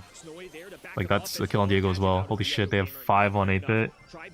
Byron gets a kill. Diego was hung out to dry on the left side. As Gene, you need a teammate near you, but he was completely alone, and look how safe Snow Nani is. again in the 8-Bit turret. Is she gonna damage boost Nani super? Dude, that's gonna kill something if the fit hits. Oh, okay, never mind. The Nani drives into a wall. That's fine. Interesting choice. 15 seconds to move. Team Electros with a 7-star lead. RBM's been pumping Luffy with heals, and now they have to make it count. A couple taps at TP away. Memon can expand. They know they've got this in the bag if they just hold on. Return to Cinder coming out of the top. Nah, like, you know, like, what do you do, bro? Goddamn, GG's. Dude, Electros just... They just played really well. And I feel like Tribe's draft was a little weak. Just a little bit. Is Bobby's team lose now? They 3-0'd the team that they were facing, which I don't remember the name of. Only Realm, I think. Yeah. Get the blue star with Kaze, run away, try and get a gene pull. When you do get a gene pull, doesn't work out because you have 2 targets that are... Yeah, Kaze was just not really it. That's to be expected when Gene's picked up early on in the draft. It's supposed to influence the draft in a way that benefits your defensive playstyle, but it was... We'll see what they whip out. What is the next set? Next set is Gem Grab double swoosh. Oh, man. Okay, this is a ranked map, so I feel like finally, like, guys, so far the quarterfinals were all... it's just all like maps that I don't play on. Like they're playing on like Sunny Soccer and shit. Like I don't know what the fuck the drafts on Sunny Soccer are. I can't relate to this. Double swoosh, that's relatable. I get that map like 3 times a week at least. I think the fact that they are able to win this with a little unconventional strategy and the mechanics look good, it's only the first set. I'm immediately nervous for Tribe. Also, just this draft, this strategy, it's a head scratcher for me because it's so difficult to... Yeah, like Super Beach, like I don't know. There's like another map too. I feel like... Or a kill difference because you saw it's actually relatively the same between... I don't remember what it was. It didn't mean too much to give it I don't know. just from kills and deaths. It really came down to how the rest of the draft formed around it. That's so nebulous. It's so difficult to understand, but clearly Team Electros understand this game on a different level. Perhaps, and I guess we'll unravel this as the day progresses on, better than Tribe? Man, that would be quite something. I mean, opening month, you could hear it in the interview as well, but he said, we knew we're good, but how good is good compared to somebody that's won 4 of 6 excited for Helsinki? last year that has a lot of history in this region? I'm a little worried because I'm like trying to work on a video to get it finished before Helsinki, but yeah, I mean, in general, I think it'll be a good time. We'll see what happens. So far, and I think if they get through this hurdle as well, we'll be very deserving of it. I mean, Vatic are no slouches, and they still swept them in a 3-0 fashion. Tribe Gaming are not going to go down quietly, though. They've been in this spot before. They are a team that has been pressured a million times. I know that the ceiling is very high for them, but I think they know it too. Last year didn't go the way... Y'all, I'm new to esports. What's the purpose of the monthly finals?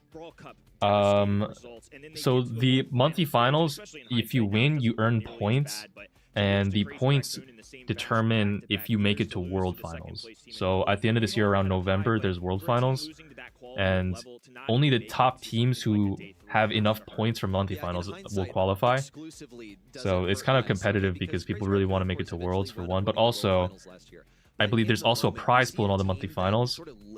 First place in monthly finals, guys, I think gets like, is it $16,000? No, they get $12,000. Second place in monthly finals gets $7,000, and then third and fourth gets $4,000, and fifth and eighth go get $2,000. So yeah, it's a pretty decent amount of money. Was sort of the beginning of the doubt starting to pool and form in our minds.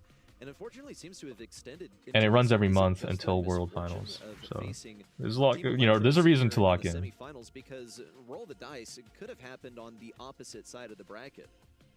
Mental hurdle they'll have to overcome, and it was enough to justify in their minds a see, Mortis ban, Spike ban, Ems ban. Spike ban on both sides. Terra ban, interesting. Ali is open and Frank is open. Could also go to Shy Lee.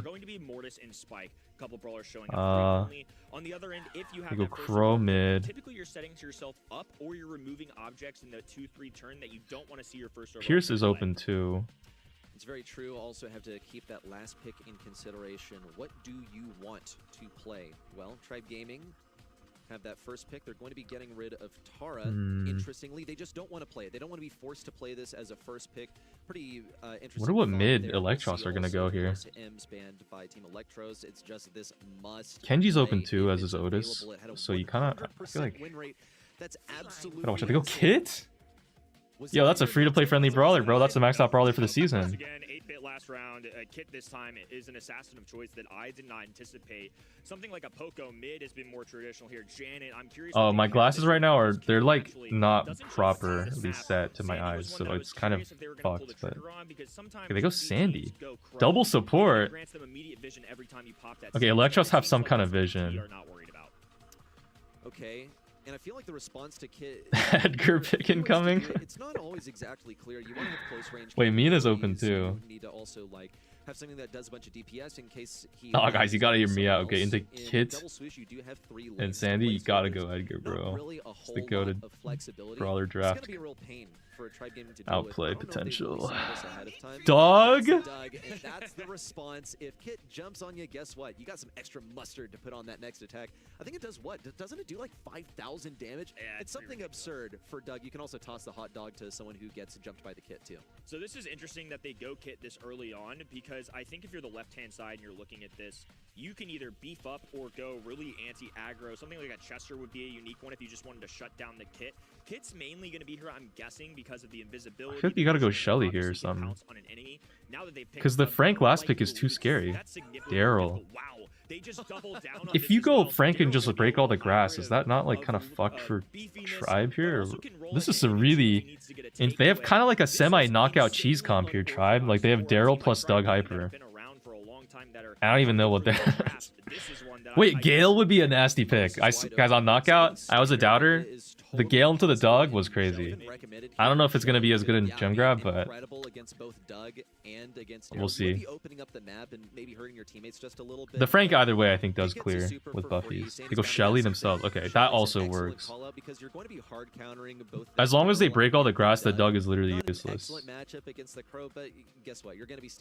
We'll see how this goes. Well, actually, could play mid here. Honestly, with a Doug in the mix, I begin to question everything I know about Brawl Stars. Let's just be fair. They're taking the Kit away from them? I don't know. Is that... Or, oh, you think they were taking the Daryl Kit away from them? I don't know. I mean, that's... Guys, what is this draft? This is some crazy shit. Like, you see this in Ranked and you're like, oh, I guess I'm in Mythic. This is fucking the world stage, monthly finals.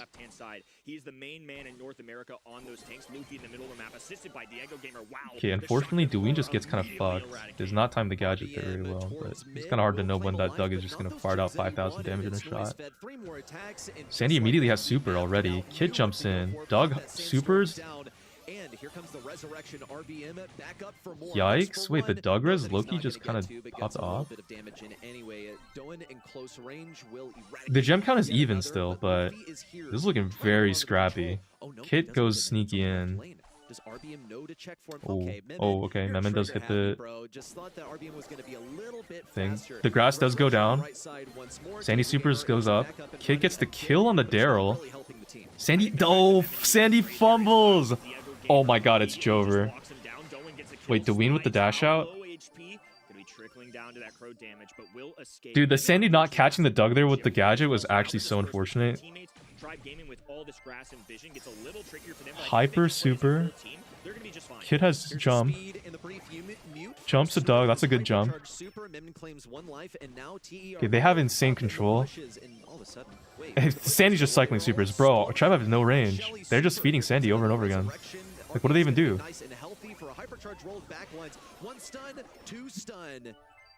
Oh my god. Dude, this is so... It's 7-7! It's actually neck and neck. Another Sandy super. Holy Sandy cycling. Dwayne is playing very patient against Diego Gamer right now. Kid gets an insane hyper kill. Electros are about to start this countdown, and they have all the space in the world.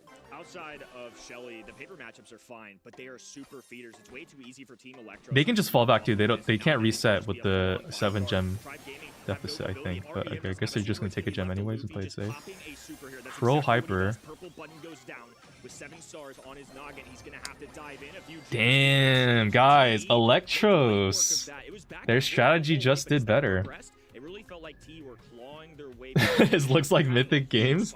No, I mean, the strategy is a strategy. Like, what are you going to do about the Sandy? Well, you're going to be feeding it one super after the next, and they weren't even like subtle about it. They weren't even trying to avoid it because it's honestly a waste. I don't know. To make any sort of attempt at that. I think the problem is they don't have anything to deal with the fucking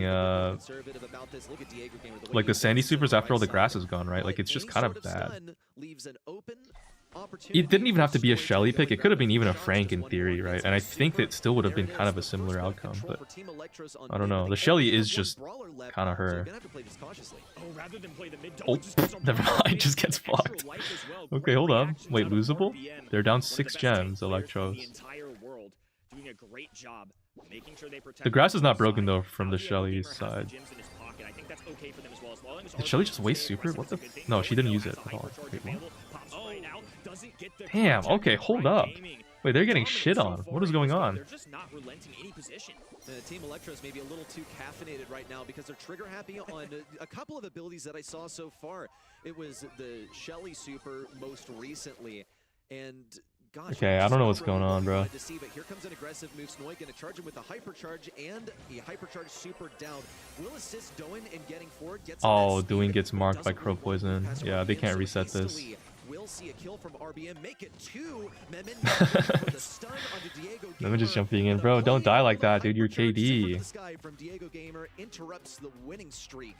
Tribe Gaming get their I think the Shelly wasting the super, and maybe just getting caught out on her own and dying a couple times was maybe not great. Shelly is the bulk of the damage, so they kind of need her to be alive. In the draft, these are unique brawlers, but very targeted at dealing with that kit. It almost feels like Team Electros' comp got exposed for possibly being too cute there. Obviously, they won the first game, but, you know, in the second one, it didn't go their way. Tribe now have had a game of adjustments. This could be over. I swear to fucking God, if we get connection issues now and we can't watch this game, I'm gonna be so pissed. No, they don't really Oh, Snoy once again just too early. They gotta slow down a little bit, and maybe that's mentality from Tribe back to their pace. Kid kind of early with the super jumps on someone instead of jumping on the enemy. This is like, I'll say it again, trigger happy too many times, anticipating things too early. As a result, Team Electros only have 1 gem so far. Oh, Dwayne does not catch the gadget with the Doug gadget. That's the stun they wanted onto RBM. Free super. Daryl rolls out. He dies to Sandy super though. RBM escaped with his life only narrowly. Gets that gem back into possession of Luffy. But as has been the issue for the entire set so far, are feeding so many Doug hypercharges as well as Team Electros' Sandy super. Oh my God, Kid Hyper, that's a kill on. That's a kill on Luffy. It's a robbery. GG. Yeah, all right. Well, there it is. I guess that's how it goes. Yeah,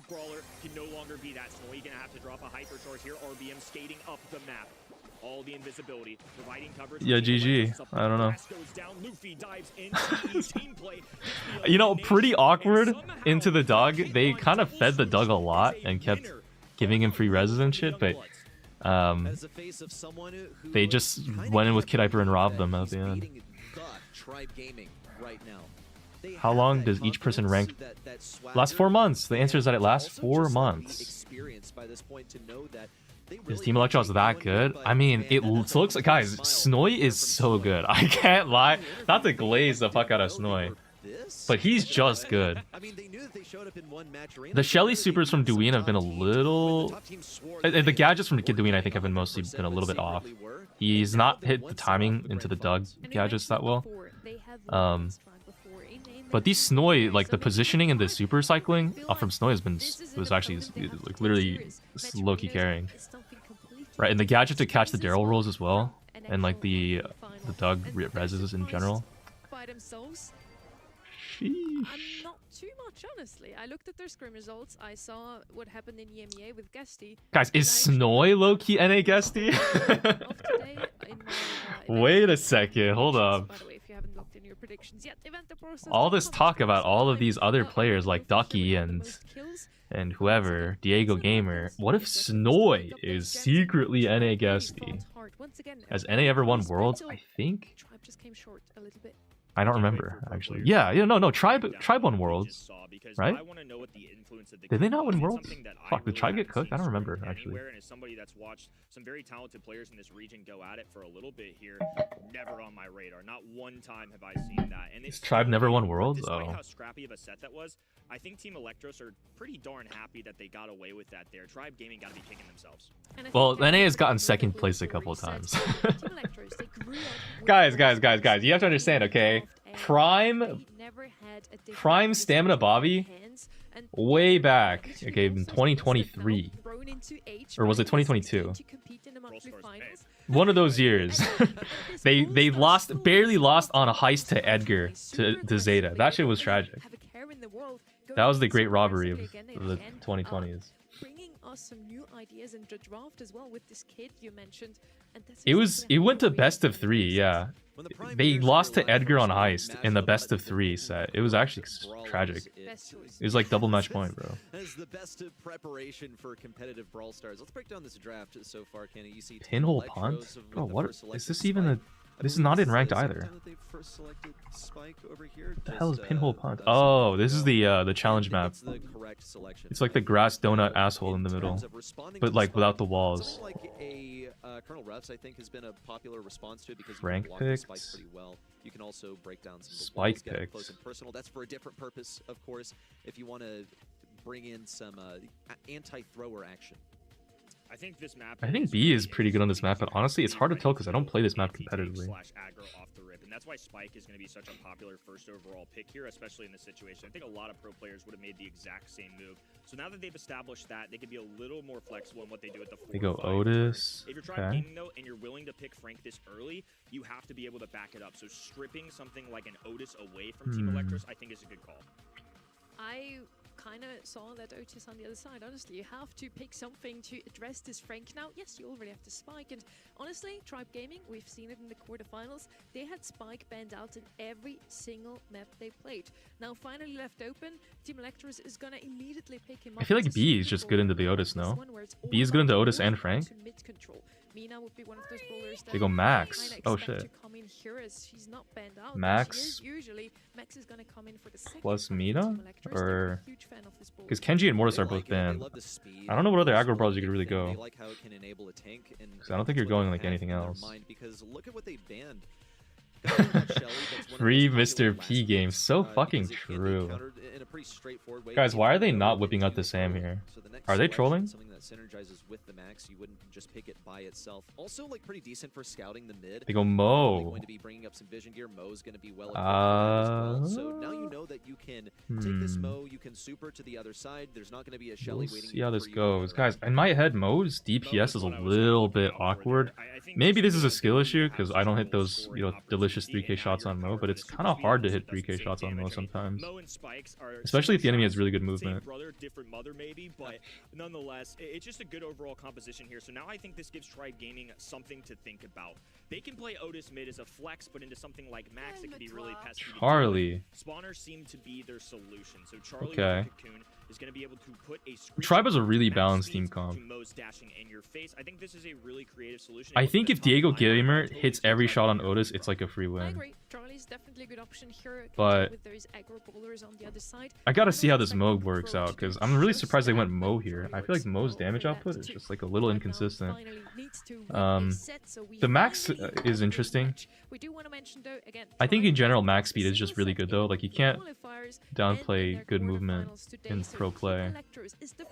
And Spike is, you know, considered like a broken brawler in pro play, so we'll see how this goes. Getting their losses out of the way here, and they'll be coming back stronger because I feel like Team Electros are really showing them up here. And look at this, they already have Doing with the standstill movement. Okay, they immediately pinch out Frank. I don't know how the Frank was just immediately dead there, but okay.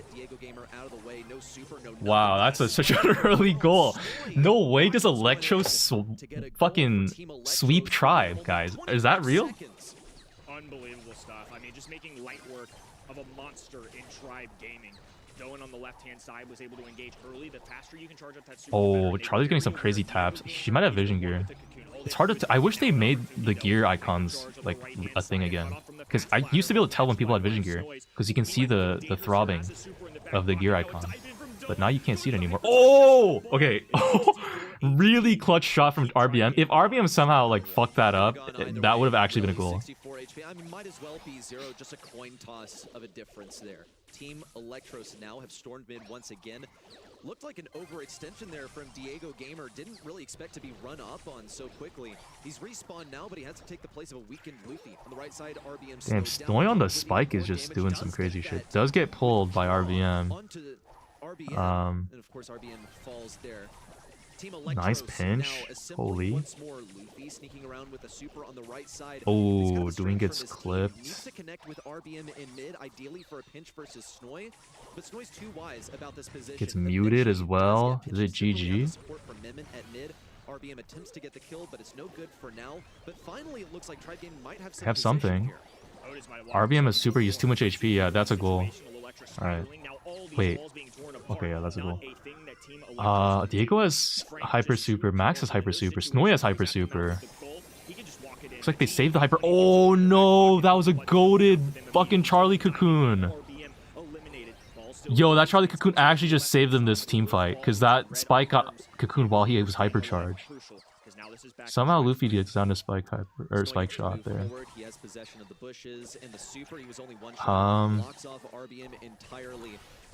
Okay, Memon uses a gadget there to block the Charlie shot so she doesn't get super. Mo has hypercharge. Oh my god! RBM with a clutch kill. If Mo Hyper was allowed to exist in overtime, that would have actually been a goal. Wasted max super. Interesting. I think that might actually be a little bit of a sell. We'll see.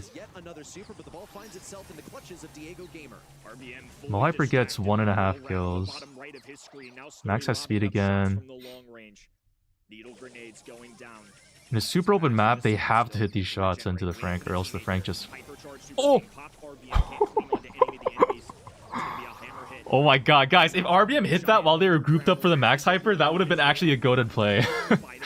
Unfortunately, it missed. That was off by literally half a second, if not even like a tenth of a second. Awkward passes. Is this going to be a draw? I think this is a draw, guys. Mo hyper? A second hyper? How does he have that? Oh my god, man, what the fuck? How? Guys, how did Mo have another hypercharge? Oh my god, the max hyper. Dude. That's insane. This reminds me a lot of a match that we saw in SA. It just felt like every single time it wasn't perfect, but you just had to find a way to win amidst the chaos. And that's exactly what Team Electros are doing. They feel unfazed. It doesn't feel like the nerves have gotten to them at all. And now Tribe Gaming on their final life, just one game away from going. Okay, Memon with some insane movement, barely weaving in between the Otis and the Charlie shots. Holy shit. Snoy unfortunately goes down here. Gets the super out though, which is a really nice way to clutch up on the kill on the Frank. Mo has super as well. Tribe have to be so nervous right now. They're only one game away from dropping out of the monthly finals. In the semifinal versus these new faces in Team Electros. They're waiting for Team Electros to make the first move. They already went in with the speed. They already get a pinch onto the Otis, dude. Charlie Cocoon comes out, but she dies to the spike. Mo super comes out, maybe a little bit of a waste, but... yeah, they take the Mo out here. He's able to keep Team Oh, Electros that mute hits? Great punt out of Frank there. Gives Tribe the extra legs to now move forward. Cut off on the left. Damn, Snowy is just wall peeking that Charlie solo with the cactus. Another grouped up hypercharge. Oh my god. Dude, they have hyper so fast. Oh, what the fuck? Doing got scammed. Wait, what is that? What happened? Bro, he should have auto-aimed. That's actually crazy. How did he get scammed so bad? That actually would have been a goal. I don't know what happened there. He got knocked into the wall, I think. Snowy with the standstill over here. Look at this guy, bro. They all copy Guesty's movement now. Snowy blocks the mute from Luffy. That's a huge move. Total waste of a super. And look how low Tribe Gaming are. RBM, of course. Dude, they're all just standing still. They can just get away from him. That would be their ticket to a goal. Snowy goes down to the Charlie Cocoon. Mo has super. He can just defend this on his own. Yeah, he gets 2. Holy shit. Guys, the Frank opens up his own walls for that kill. I don't know about that one. Victory here for Tribe Gaming. A shot from midfield could secure it for Team Electros. The Mo pick really showing why it had some value here. Full defense though. It's gonna be a box on the top. Yo, guys, I can't lie. I think the Mo Max synergy has been doing some insane work. It looks like they get scored on here. Yeah, okay. This round goes to Tribe. Damn, they kind of fumbled at the end. But like, the Mo Max synergy, because the Max just stacks hypers and farms hypers for her team, and the Mo has been just like farming hypercharges and doing some crazy bullshit plays with it. That's really interesting. Team Electros seemed invincible up until this point. Of course, a whole lot of questions surrounding them and what level they're really playing at. Doesn't seem like. You know what's crazy is they literally lost that game because the Mo hyper went into the wall. Like that would have been a goal. They literally lost because of that. Pretend it's just a Saturday morning Maturino versus Tribe Gaming. But now you're on the big stage. Have to wonder whether they're feeling the pressure just yet, because it doesn't really look like Charlie's tapping like crazy right now. She hit every shot there. Already has super.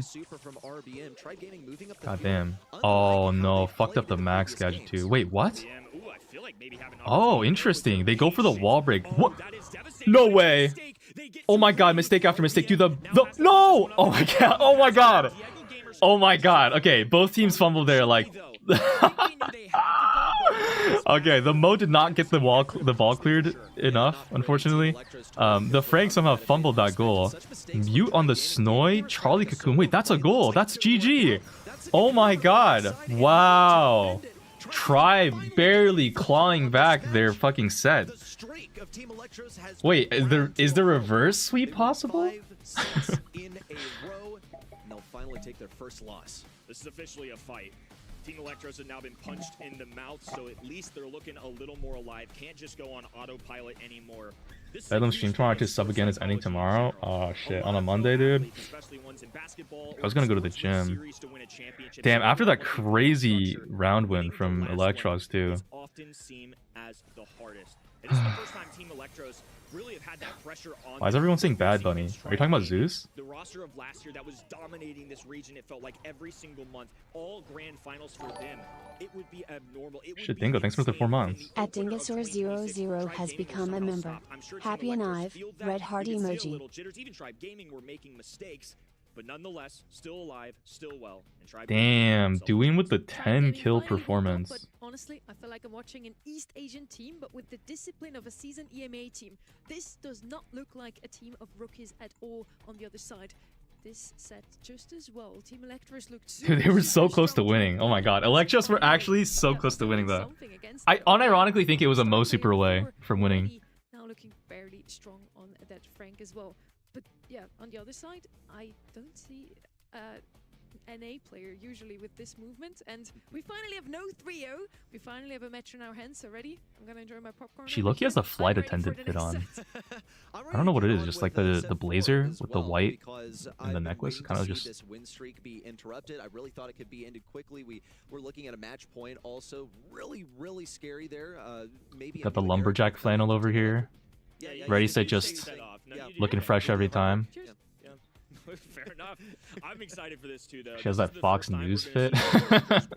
I don't watch Fox News, so I'm gonna have to take your word for it, I guess. completely different ball game. Tribe Gaming with a little life under them, a little electricity in their veins. Oh my god, we're going on the Bell's cock. Also respond to this because they're the veterans. They're the ones that faced some devastating results last year. Can they overcome the mental hurdle? If that's something that they prove in this opening month, it could set up and change the entire outcome of the future, especially this first split. Finally have a set 4 on our hands. Super excited for this one. Can Tribe Gaming continue like this? Snow with the thumb sleeve, okay. Sweep is the question now in everyone's heads. The vote on the website probably also swaying towards Bell's Tribe what? Gaming here. Only Bell's Harry rock. and me, we believe in this young roster. What did you hear? I really feel like, yeah, we haven't seen something like this in quite some time. It does remind of Guesty, but I don't want to make too many comparisons here. They're their own team. There's actually 3 new players on this roster, and they're looking so strong. Great movement, super disciplined, and even Tribe is struggling. Once more, Tribe hasn't dropped a single set this month. Meeple band This roster. and Sprout band. I'll tell you what, I'm still waiting on Pierce Team band, Electros Angela to band, really Mina prove that band, they've got what Brock it takes band. to What the beat hell? Tribe Okay, Gaming the Rico as picks, I one guess, of the but they can go front runners in gray. America. I'll say whoever wins this semifinal I predict will win the entire monthly final. So if that's Team Electros, I'm riding with Team Electros just because I think they've had such a difficult side of the bracket. I would weight the upper side of today's monthly final bracket above the bottom side.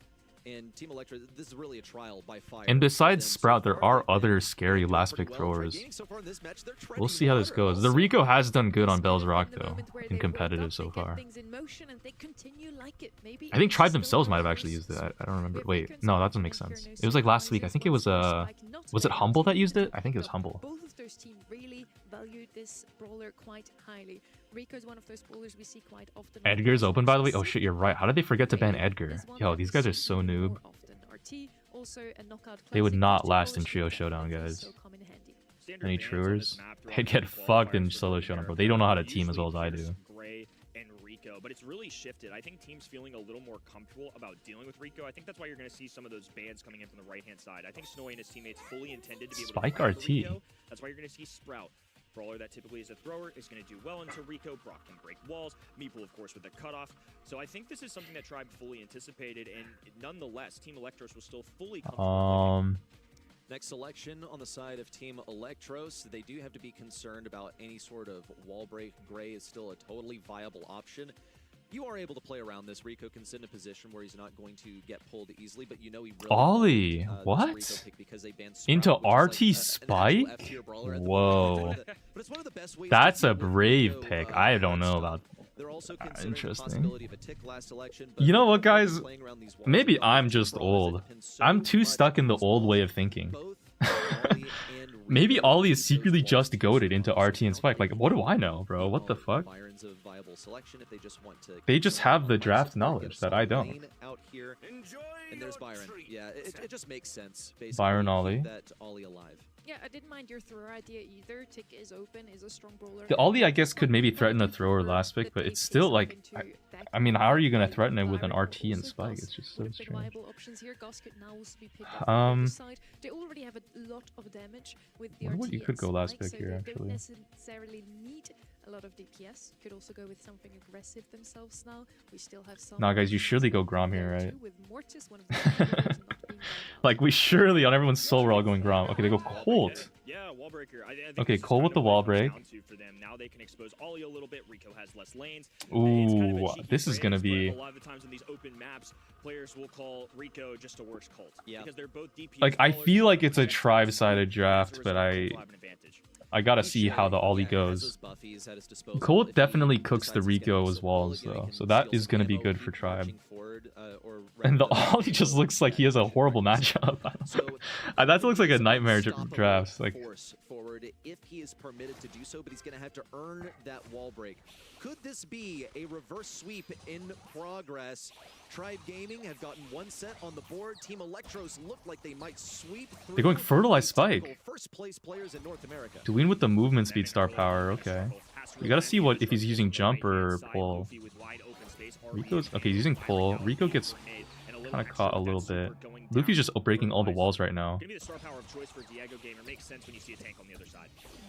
Mimmin moves forward. Luffy has lost a lot of his walls here, but he was smart. Oh, to that cover Fertilize is those actually ones doing on pretty the good into the sides corners. because Mimmin would be able to Yo, fire Diego's super tapping. down there. pretty much exterminate anything sitting within those borders. We'll see another wall break over towards the left side. Diego Snowy has super. Snowy is tapping too. Hold up. Meanwhile, on the right side, however, Snowy has been Snowy, I think he's going. He's not going Malaise. He's going injection. Oh my God, Snowy. Oh! Oh my God! Whoa! Wait, what the fuck just happened? How did that go so poorly for Tribe? Dude, did they just get diffed? Yo, what the fuck? I think they just got diffed, guys. Snowy just walked up, landed every hit, dodged every shot. In the competitive scene about what they think of these players on Team Electros. They said, okay, walls are fully open though. Rico Hyper was completely wide. Everybody's whiffing. Okay, RBM just gets the kill on Rico. Oh my God, Memen gets the kill and he's alive! Okay, he goes down. Ollie gets the pull. You gotta super that. Oh my God. Oh my God. Luffy on the top side strafes properly. It's a 1v1 between Doan and Luffy, but I think we know how this one goes. This is going to be a dance of Doan just trying to recharge and time this right, because he doesn't want to leave Luffy with too much space. He's not allowing him to regain health points, and now Doan going to be pressing against this L-shaped wall on the top. I mean, in side. the gas, like Ollie just wins these. I think he has a pull. Like if he just guarantees it with the super pull thing. So tense. Doan, a player that I've heard is the most skilled on the team. The same goes for Luffy, one of the core players. Really needs this damage, but oh my God. Playing with this food, gets a hypnosis. Okay, there we go. How long were you hanging on to that, man? He had that for several seconds, just playing with his food. God damn, guys, wait, guys, Electros are just—they're just fucking them. This is not even like a draft thing. I don't think they're just like cooking with the hit shots. There were roughly 2 teams outside of at the time Bobby's roster, now KDS. Every other time it was this roster in the grand. No, guys. So Electros win these, right? Probably. But then afterwards, in the grand finals, Bobby sweeps them with the squeak pick. Not cope, all 100% real and true factual information verified by a fortune teller. I read the future. Oh? Oh my God, okay. Smemen somehow gets the fucking trade to clutch up the 2v2, dude. With the walls broken down, Luffy can still assert his dominance, but it's quite difficult. He's basically in a Colt 1v1. He has more DPS. He's able to break. I mean, Byron has injection. He literally pierces the cactus. That's actually a kind of a nice pickup. Snowy running the piercing star power as well, so it will go through that life plant. That's a large choice for why they're laning Byron on that right-hand side, despite maybe a slightly tougher one for Memen. Byron should be hit off super. Memen? Oh my God. Oh my God, Luffy gets tapped! It's GG! Dude! And the injection, Byron super... Loki could have thrown it offensively. He gets the kill anyways? Oh my gosh. Why Spike on Fertilize? It hits around the walls more consistently. It looks like Diego's using it to like hit, like basically prevent the Ollie from just camping behind the wall, right? But still though, it's like Snowy is just guys, Snowy's playing so well. So is Memen, bro. Memen's Rico. I don't know how, like I still remember that last round. He lived on like 10 HP. He got like a super hit kill on the fucking Colt. He just kind of diffed. They're not playing as a team. Walls go down, but the 6-shooter won't. He has hyper here. Member of TE. It's Snowy moving to win up this map as Memen gets charged up a hyper. Totally with hyper again. Hypers have been kind of weak. Forced down to the shallow side of their spawn.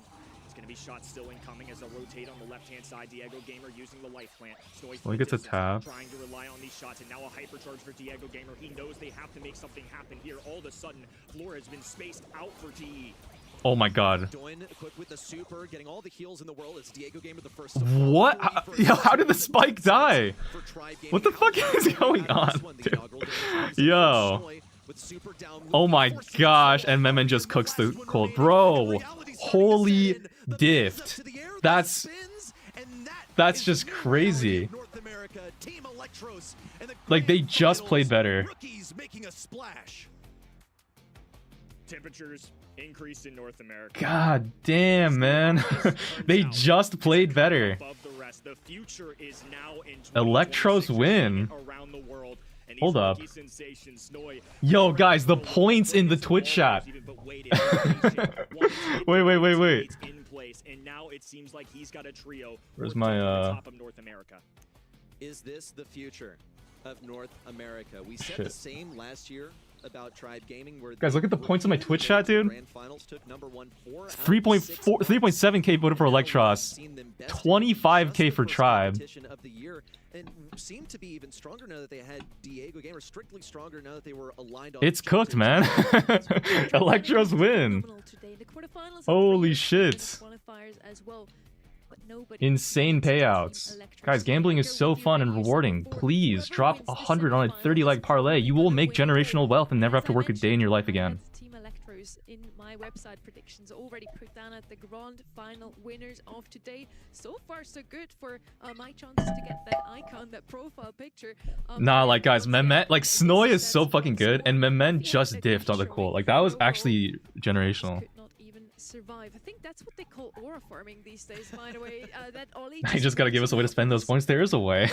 There's a really fancy button on Twitch that does absolutely nothing. You can press it like 100 times if you won like 50,000 points. Like it's so worth it. Very good value. Why do you say Memen like that? How are you supposed to say it? MX Men? They are popping off Memexin? Tribe Gaming, showing their full potential. Now, obviously, it's a long year. They still have to take care of business in the grand finals. The other teams, very experienced as well. If they go 3 for 3 on the opening month, NA has to be on watch. Incredibly dangerous. Nah, guys, like I don't mean to be a Snoy Glazer or anything, but I swear to God, on my life, I duo queued with Snoy once. I think he like, we were in Legendary, and he picked like Colt before he got buffies into everything, and he just like cleaned house. And I was like, holy shit, this guy's insane. He picked like Gray on Brawl Ball and did like 3 tanks, and he still won and got star player. I was like, okay, this guy might be the GOAT. This is my home region. I wanted to see North America do well, but hey, guess what? We've been given an incredible storyline. Can you believe it? Well, I know you. And guys, what's even crazier than all that is that Bobby Brawl Stars is still better than this. Bobby Brawl Stars will solo 1v3 clutch up on Gene into 3 tanks at the end of this. It'll be the most glorious game ever. Just wait, okay? After they sweep Stamina easy, they'll make it look close. Like they'll be down 2 sets against Team Electros. And then it'll be a knockout double match point after they reverse sweep, and the rest will be history. Just wait, guys. It's just around the corner, okay? The Bobby insane plays will happen. Bobby easily clears these. But didn't you beat Bobby yourself? Like, yeah, I know. What I'm saying is I am actually the best player in the world. Because I beat Bobby once while I was playing Jaeyoung and he was on Juju and Brawl Ball. And I got star player, so, you know, not to humble brag or anything. Totally don't have that game printed out and hanging on my wall. Who do you think is going to win?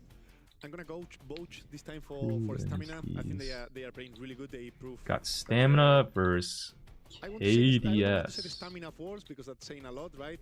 A lot of people who lost out on the tribe that gotta make their bag back here. I think it's gonna come everything about the draft this time. The draft is gonna be super important in this one, as it is at the moment. We have 100 and almost 1 brawler in the game very soon. 5-minute prediction period.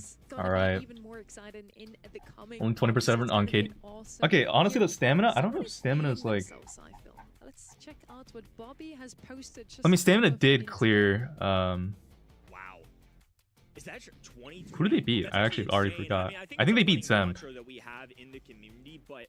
They beat CNE, right? Best start since 2020, especially with the history. I mean, getting runners up at the All right. Wait, what is this Bobby tweet?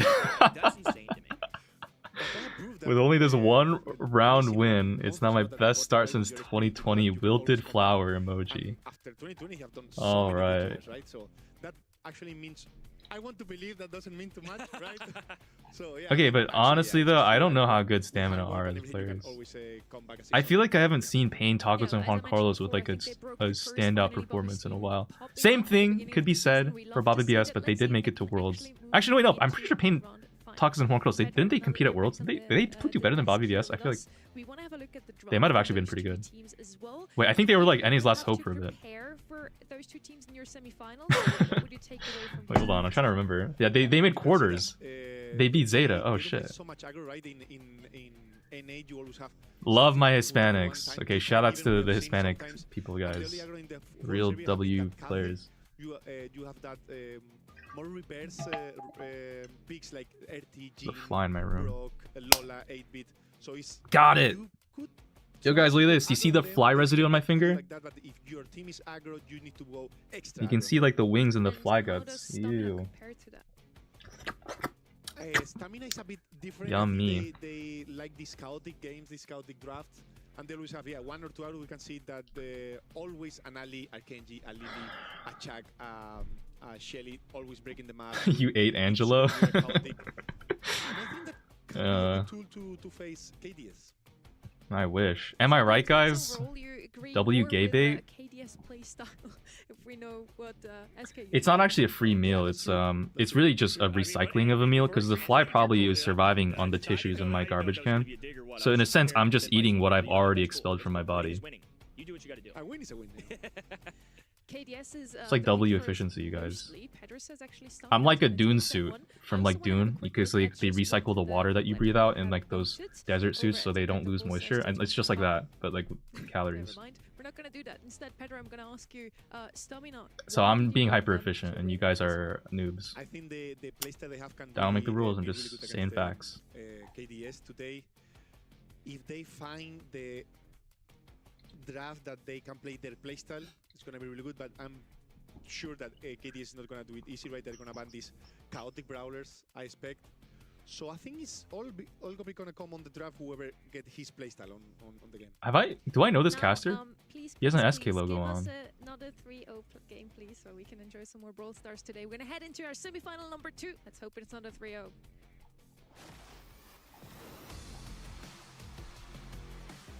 It's the SK coach Pedro? Oh, really? Oh. Guys, I will just say, preliminary Liquipedia stats right now. KDS versus Stamina. Who's gonna take the win in this one? Both of them Spike has been very picked experienced players. Both 6 of them times and has played only at won a the single finals game. last year already.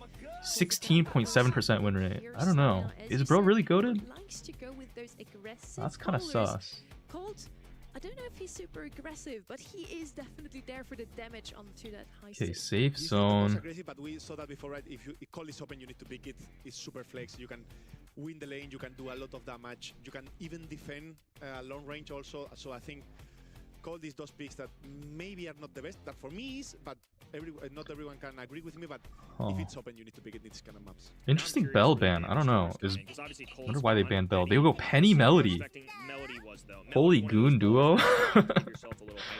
Guys, I still think it's so crazy that in Melody's base skin you can see up her skirt. Am I like a cranky old man? Like what is, you know, like am I weird for that? I think To think that's a little strange? KDS was gonna look for the control game. They need to make the game not chaotic at all. That Melody surprised me. Look, listen, I'm not trying to be like, you know, some like prude and be like, oh, you should, where's your hijab? You know, like you should not be wearing this in public. It's shameful, but I'm just saying. To maybe some aggression still on the right-hand side. Damn, but she's it's gonna got be the very whole thing close hanging out maybe to back up on her some base players. skin. Pedro, you mentioned so often how Stamina likes to play How do you even find that out? Bro, you can see it. I just got flashbang. We're all looking at the same spot, guys, when Melody flashes on screen. I have to say that I'm still surprised that they went this aggro. Probably it's gonna be. I mean, Did they just go horse on safe zone? Wait, what? This is not hot potato. Hold up. That is a really interesting pick. I don't know about that. But they probably need someone to take the space for the horse. They go 8-bit? I was this close to say maybe an 8-bit. It was the next one, I swear. It was the next one, I swear. But it was like, oh, Stamina's playing super aggressively. They have an aggressive brawler literally every single set. And they were like, Pedro, you voted for us, but we're gonna, yeah, not do what you tell us. We're gonna not follow Coach Pedro's advice. I mean, it's I cannot expect anything expected from this. Guys, look. Expect the unexpected. Okay, look at the Melody. You see this? Like, it's just the base skin, and you can see it. Like, she has black panties on. And why do I know this? Like, I don't want to know this, but I do. Maybe I do want to know this. But I know it, whether or not I want to know it. I have to say, in stats say that the most trained brawler from Okay, they just went Otis last. Melody, the second one. The third one is Otis. Okay, and Stamina have to Guys, only the best analysis over here on the Bedlam channel. or they're just that confident in their individual strategy Not gonna lie, my eyes gravitated toward it. Listen. It's just like this. I am normal, and you guys are the weird ones if you don't notice the same thing that I'm noticing. Okay, and everyone's told this is true. The Otis pick is a little strange. I don't. The Barry, I guess, will be good at taking out the penny turret every time. Yeah, I mean, it's pretty much what we talk, right? The KDS need to go on a slow game. I don't know if they can do it against a Berry. The 8-bit pick is just... It seems like it's kind of struggling to get out of the spawn, though. I don't know. This is really weird drafts, guys. I'm curious when Stamina, if they're going to like, the horse is not hitting anything. Penny puts a defensive turret down. These KDS are up 2%, and that's really kind of all they need as long as no one dies here and they hold the control until the end of the game. Defensive wall break is pretty good. Patchy's turret is getting pretty much as much value as a super rare drop, giving 100 bling. Yeah, probably is gonna put first of all this defensive turret, then maybe a bit more higher. I'll probably, if the game is Bobby just gets kind of clipped. Not the best movement. Which means the horse now is able to come up and actually just get like a shit ton of damage right now. Oh my god. The horse just got like literally 30%. Sand's on safe though. Okay, they're gonna trade shields.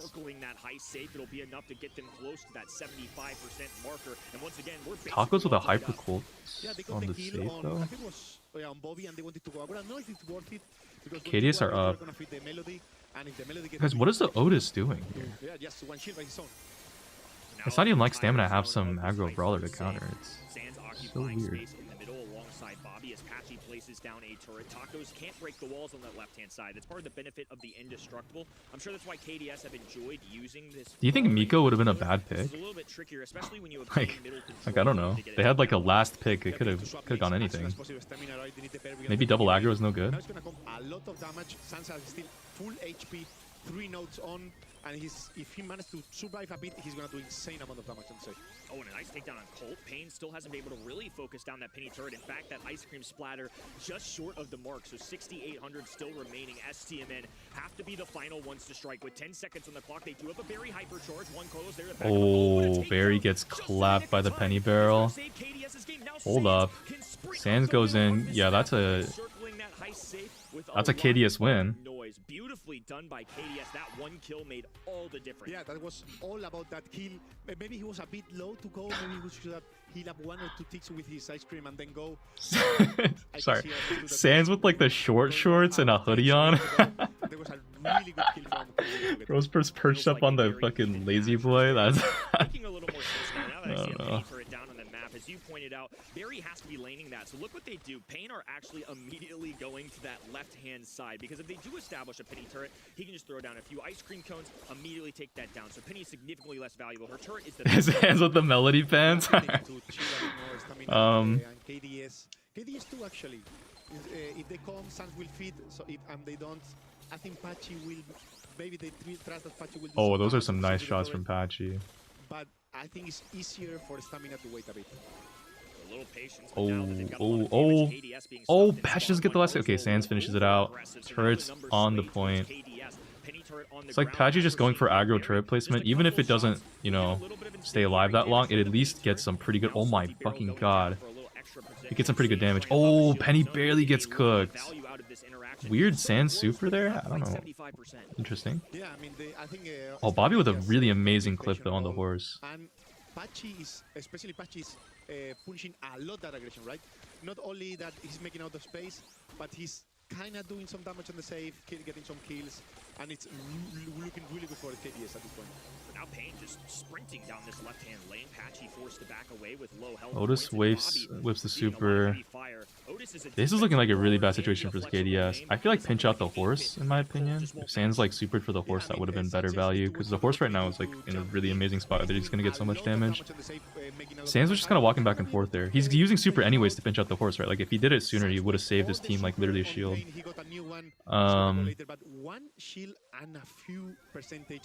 Penny with a turret now. Really important now. Oh, Patchy's just getting clipped. That was bad. Sands going in. Gets some good damage. Gets a shield pop. Does he cycle super here off the 8-bit too? He does cycle super off the 8-bit. Otis gets a little damage. Not bad, not bad. Penny has turret down. Hyper turret goes down. Force hypers up. Goes for the Penny turret. That still gets damage on the safe though. That takes the whole shield. Oh, they gotta get a good defense here. Penny gets a really crucial hit on the Colt. Gets it really low.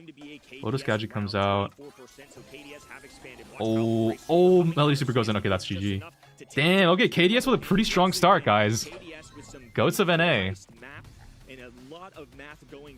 Pretty strong start. Yeah, I think KDS Control played really good every stage of the game, right? When the game was controlled, they were freezing really good. When the game was chaotic, that Melody was doing the move. And yeah, I think Stamina didn't know where his job was on the game too much.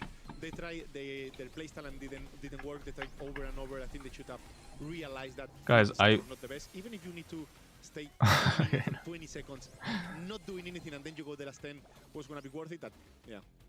Guys, low-key, Tacos kind of looks like an Abuela. Am I... Any Spanish people in chat, let me know if I'm being a little bit rude with that. But he just gives me the vibe. Like he looks like he's... I could trust him in the kitchen. I think they were just confident to do the playstyle also when in this meta, these 3 brawlers are not 3 that you can really target ban. No, he does. Your bans on so they just try to find a solution. Good keyword. And that's a topic we always like to bring back as well. Sometimes comfort picks are no, like it's just he got the frizzy. Like my grandma has very like that kind of like a perm, you know.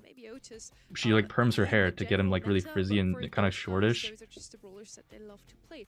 And I feel like that's something we've seen last year. She makes really good food. This roster playing for a different org last year as well. We see them pick those Jeans, Pipers, just brawlers that they are generally good at. Yeah, the Korean grandma perm, bro. It's like, I don't know why every grandma has the same fit, but they all get perms and they all go hiking up hills and do Tai Chi yoga shit. It's easy to be forgotten. To Stamina's detriment, though, you talked about it. I mean, in the stats, Penny shouldn't have been a surprise to them. They were fully equipped to deal with it, and the fact that they couldn't get the job done still, I think is one credit to KDS. It's a great strategy, but two, makes me a little. Oh, Mina's just already picked. We didn't even wait. That was just an instant pick. Bells rock Mina. Rico banned on both sides. They go RT here. Okay. And he managed to do really good, so I can expect a really good series from Pachi. Rico's double band, Mina, RT, both bowlers we've seen quite often on Knockout are both going to be picked up immediately. What is Barry meant to do? I think the Barry was supposed to kill the Penny turret and maybe do damage on save, but I think on safe zone, the choke point just does not let Barry cook. KDS going to pick as a last pick. Also might want to react to whatever Stamina picks up next. Yeah, probably Stamina is gonna go for a long range. I would say Angelo probably or Byron to also help a bit on that Mina. And how do you go from perm grandma to good food? I feel like if a grandma has a perm, you know they're cooking. Like she's probably cooked for at least 3 generations of children. She's just has more experience. She's got that recipe passed down from her mom, but then it ended with her because she didn't pass it down to her kids. And then now nobody knows how to cook except her. But that's like low-key her method of staying useful in the household instead of being kicked out because she makes all the food and does all the chores. I think Gray could still be an option here. Okay, we see the Byron picked again into the RT. Anything that could go well against this Meeple. Snowy kind of cooked RT with the Byron in the last set. Potential, but we're gonna see what they actually will pick. Gray. Gonna be the Gray.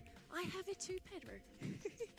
that was a really good guess. I was expecting more something like a gas, like something a sniper that they can hold the Meeple especially, right? Because we have the RT already, and they have double aggro, but double sniper, sorry.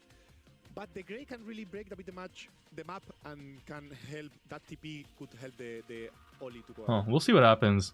KDS with a 1-0 lead. Both of these squads, old guard of North I don't know. America, STMN a shocker at the World Finals, and are now trying to return home.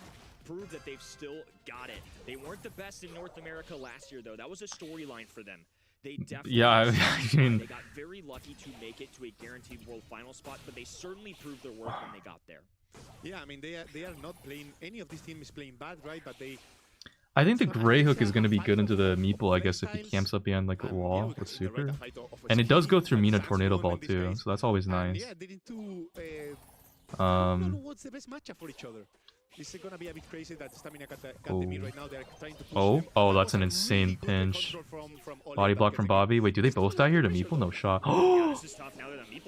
Wow. Oh my god, it's so troll. Wait, they literally got baited. Now they have a massive lead. This is going to be really difficult for Sands. Yeah, these days, once the Sands win these with the gas, guys. You can do a lot of damage, even if you die and your teammate follow. Also needs a lot of team play. When are you going to Finland? I don't know if I'm allowed to say the specific date. The Sands just suicides in the gas. But STMN had enough damage there, banked that Pain made a heads-up play, was able to run it down, use that Meeple super, and it will give them a round. Fortunately for KDS, though, full house. You got supers for everybody. Patchy can go. Patchy has long pull. That's something I'm looking out for onto that Meeple in particular. Yeah, but Meeple is not playing the box, he's playing probably stun, so it's dangerous to jump on him. Also, he has the stun that... The problem is that he needs the stun for two different brawlers, right? You need to stun the Grey on TP, and you need to stun the Ali super, so... Oh my god. Didn't go for the long pull. Patchy was itching for a fucking TP there to finish off the Mina. They have a lot of positioning though with that pull at least. And they have a lot of supers. They immediately will fall back and lose it all. Yeah, I don't know how Patchy has already full setup, has already the hypercharge and the super, and probably... Oh, that Meeple's caught out. Oh, Byron caught out too. Insane wall break. Is that going to be useful? Oh my god, TP saves Bobby's life. 2v1, I think this should be GG. Just trying not to feed the Mina hyper right now. Okay. Why is Gadget using that gadget, not the flip one? The changing your next attack to a hypnosis is essentially a pull, because you hit someone with it and they're forced to walk towards you, and it's also like a stun as well. It's far easier to hit on someone than the jump, and the cooldown is also lower. In practice, it's actually it's just a really good gadget in general. Okay, Bobby wastes gadget, and so does Patchy, so now they have really low utility. Meeple, if they feed the super here, that could just be GG. Oh my god, Sands. Oh! Patchy teleports out. Bobby goes in. Yikes. That was bad. There's also a thing you can do with the Bobby, not the Bobby, the Ollie like pull gadget, quote unquote, where if you super and you gadget before you super, you can immediately shoot, as long as you have 3 ammo, you can immediately shoot your gadget shot and basically guarantee a stun on anyone. So there, I think it was literally just the fact that Bobby and Patchy both missed their gadgets and they had nothing, and Meeple had hyper, and they just were forced to fall back too far. We'll see how this plays out in the early game. It's been Meeple or Tacos clinging to this left-hand side wall. Now they're double engaging. Bobby and Patchy. They do hit the pull. Oh, they're trying to go for like a double pull thing here with the Patchy pull with the hook and then Bobby follow up with the gadget. But they're not really hitting the follow-up shots, even though Patchy's hitting the hooks. Oh, that's it. See, look at that. Right there. That gadget alone on Bobby just secured a kill on Mina. I mean, it is what it is, the control, right? You control, you bring into home. Okay, it's a 3v2. They can just save all their supers now. You add it, and then it's an easy kill. A little extra salt to the wound. Jump gadget was better in this situation, just because of the iframes. The super combo with the pull gadget, I think, is better than the jump one. Like, look at this. Guaranteed stun on Byron right there. He gets the kill. The jump isn't bad, but it's just not the same value. Because with the pull gadget, it inherently forces everyone to stay away from Ollie. Ollie, normally, if he's running jump, you can kind of just push up in his face, because he doesn't do the most damage in his shots if you dodge him. Like, he doesn't really threaten anything. But now, because Bobby has the pull, Tacos can't really push up on an Ollie, because as soon as he overextends, Bobby just pulls him, and then he dies. Electros as a Hurricane charged up, Apache going for a walking cane, just a little outside. Whereas the jump is more like if you miss the jump, Hypnosis, you die, right? It's more committing. Apache has hyper super here. They could go for a play. Oh. Oh, missed pull! Oh, Bobby fumbled. GG. Wait, they get the trade? No, they don't even get the trade. Sans needs a hyper super. Oh my god, wait, what? They do get the trade. What the fuck happened? Sans charging up. Who should be favored in this situation? If it came to really late, If Sans is close to hyper, it's a free win. Maybe have the favor. He has also a TP close that gonna give him a He does also just have more HP when he's split. Is not gonna defend anything from the super of He needs to hit some shots here though to get her low. Oh, wasted. Oh my god, no way, Sans just threw. Oh, no, dude, if he supered before or something, that was not. I think he could have maybe waited for the gas. I don't know. That was not clean. Also, Bobby unfortunately missing the gadget earlier did kind of lead to some bad situations. Up and down, waiting for any opportunity to strike. Stamina have done a good job of not isolating themselves. They don't want to be alone because otherwise it's a walking cane. Wait, guys, Sans literally has hyper now. Oh my gosh. Okay, I think they can at least win this round if they play this right. Okay, Sans has hyper. If they wait for gas, it's free. If they feed Meeple hyper, they might lose some player, and then it's not free. Okay, nice free kill. Trade? Oh, why was that a trade? Bobby wastes hyper as well. But I guess it does force the Meeple hyper in return. Bobby has gadget covered. Oh my god, insane hook. No way. No way. No fucking way. Oh my god. Yeah, that was a really good Stamina bobber. What? No. Stamina bobbert. Oh. A set for stamina. Chaotic agents, to say the least there, and Stamina, of course, thriving in that. That was one thing you observed. Okay, there the pull gadget actually did kind of fuck it up. This is since 2025. There, the pull gadget actually kind of fucked them over. Because the Mina bubble like, you can't shoot the pull gadget in the Mina bubble, it just eats it. And so that Mina bubble basically made it so Bobby couldn't actually hypnotize anyone.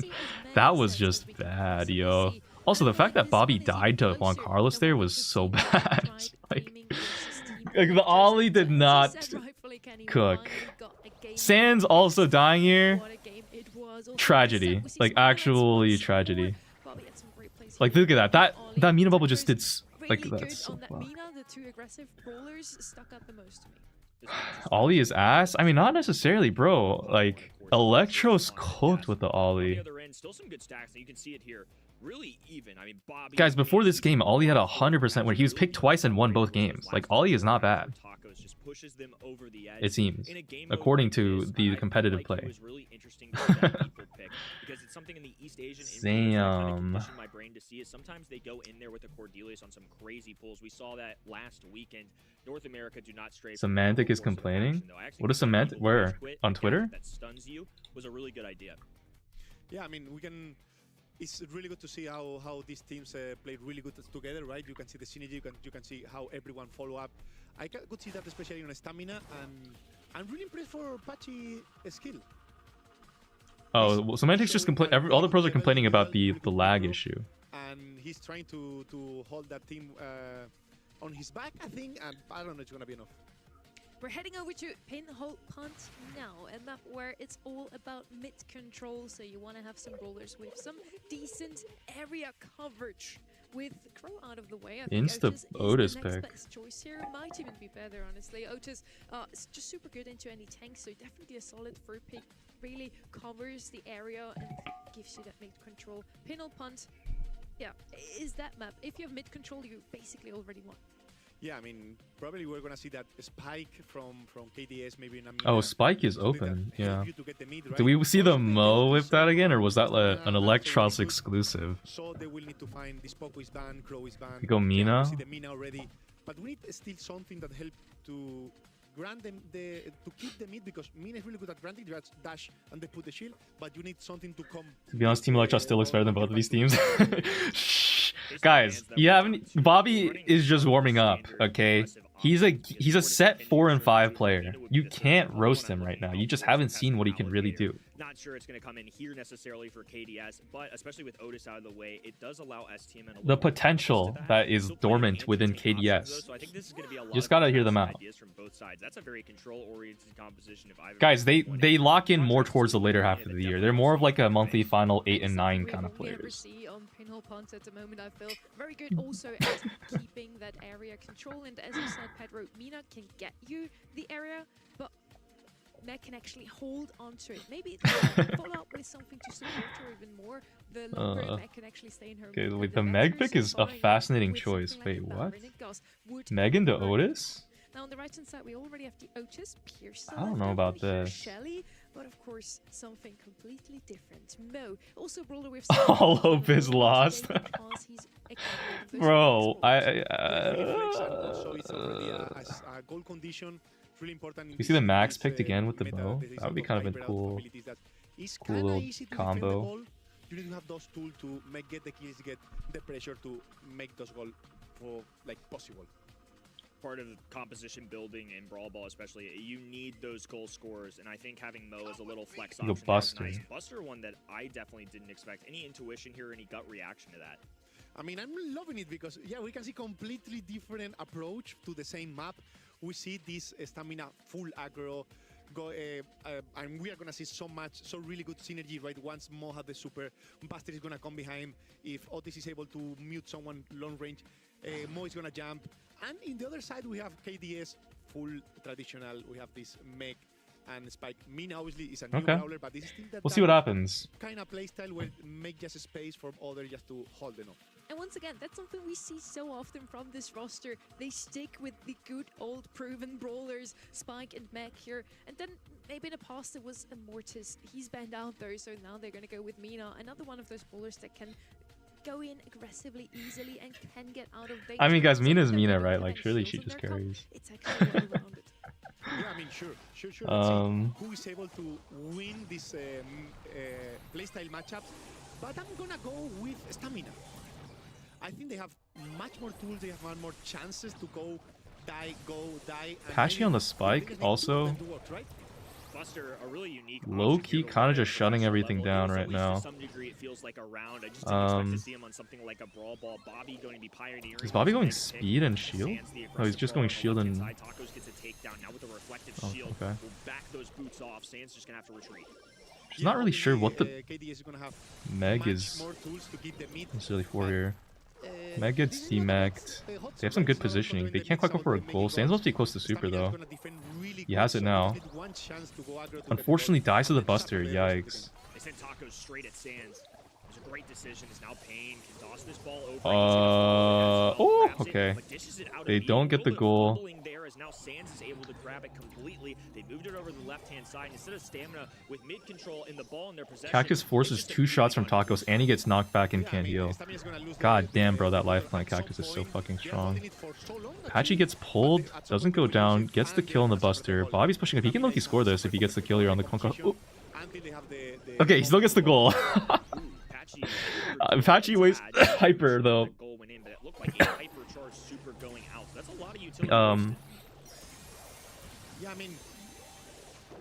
Nice. Bobby gets the kill on the Buster.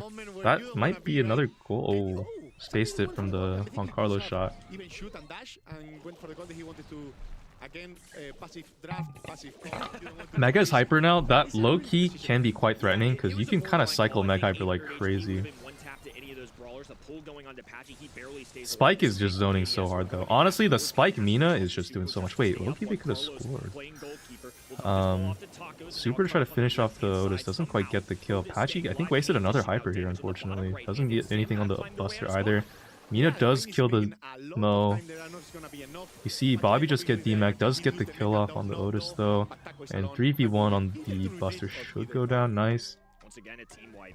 KDS with ball in hand will just pocket. They're gonna corner the ball now and basically guarantee this. He's taking a full victory lap down to the bottom left-hand side while the other two deal with the middle brawlers. Payne yeah, okay. Can't stretch the map. KDS, once they had that 1-0 lead, it was all about the kills. They just never really wanted to give Stamina a chance at marching to the net. Yeah, I mean, KDs know what he needed to do. They got lucky, not lucky, but they did really good to scoring that early goal that maybe was not expected. And once you can score the goal with this comp, you need to hold. So I think Stamina need to try to cap the at least the control of the ball. Sometimes if you can suffer, but if the ball is on your corner or wherever, you can do that time to find your opportunity, your chance and your opportunity. And if KDs have the control of the mid, Ooh, that Buster's one. Oh my god, Sans is pinching. They get the kill on the Mo again. Sans goes in, does not get anyone. I think he whiffed the kick. That's a goal. That's a goal. Holy. He clings onto it and is able to waltz on in. So an early lead this time in less than 30 seconds for the blue side. Another early lead. It looks really easy. You know, guys, maybe next time I'm playing like a brawler challenge and I get this map, maybe I gotta whip out the Meg. Low-key, this map does not I don't play this map at all. But Meg, goated here. Supposedly. It was looking so good here. We were finally getting a treat of a match, but KDS making quick work. KDS is looking good though, guys. This is really starting to the patchy spike did also just like kind of win. It feels like STMN have some unique drafts. They're not afraid to get strappy with it. But KDS playing the much older style Brawl Stars, that SK Gaming Brawl Ball that you kind of pioneered back in the day. I think that's something that casual players and pro players won't necessarily be aligned on. You won't see it with your bad random. Can't wait for KDS to 3-0 Team Electros. They'll make it look close. If they 3-0 sweep, they'd make all of the Electros fans feel bad. So they have to make it look close.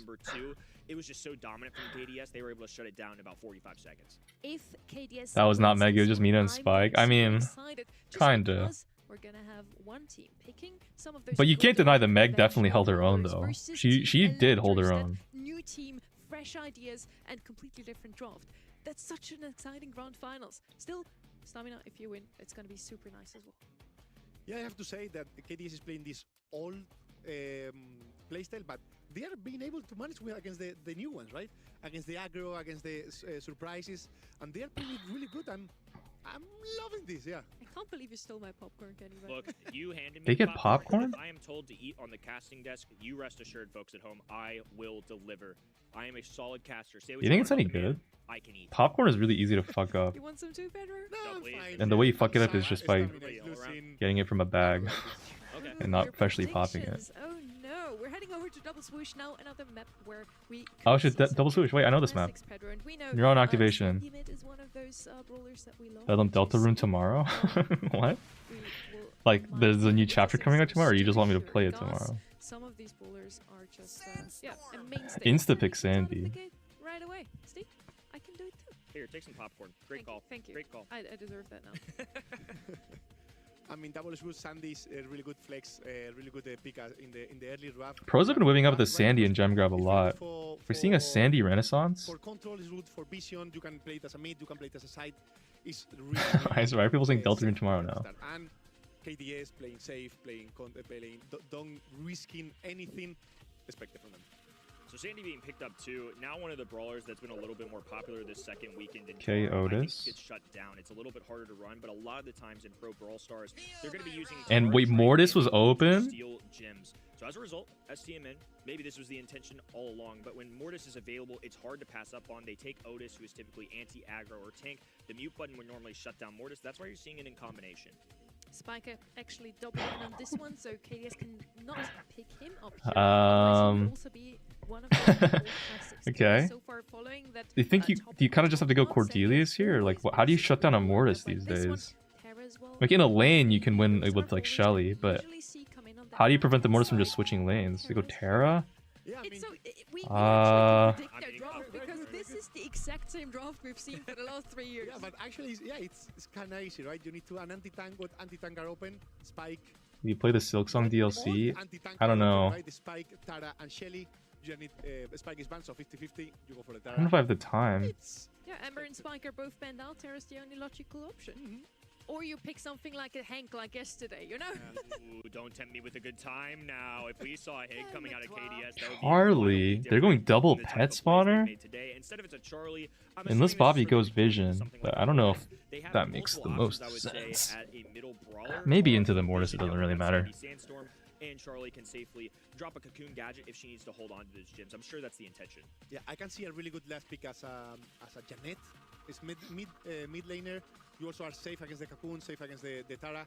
Or if you want to put the Otis mid, maybe you can have a number on the lane. Janet would be one of those brawlers we also are used to seeing in a map like this one, but we're looking at stamina. They go and they're not gonna Pogo? follow that good old draft that we are talking about, Pedro. They're gonna show us. Okay. I guess it's not that inventive, but still something that we haven't seen in a while. Pogo is gonna help out that Mortis with his Interesting. solo star. All right, we'll see what He also happens. dishes out some damage. And honestly, All the although pets are Sandy probably can't cleared out with HP, so Poco Poco Supers. should do just fine. I think he also has like a tad bit more range than Sandy, so that could If help Sandy him. can cycle super here, it might actually be winnable though for KDS still. You can put the Otis and Poco Paid off for sure.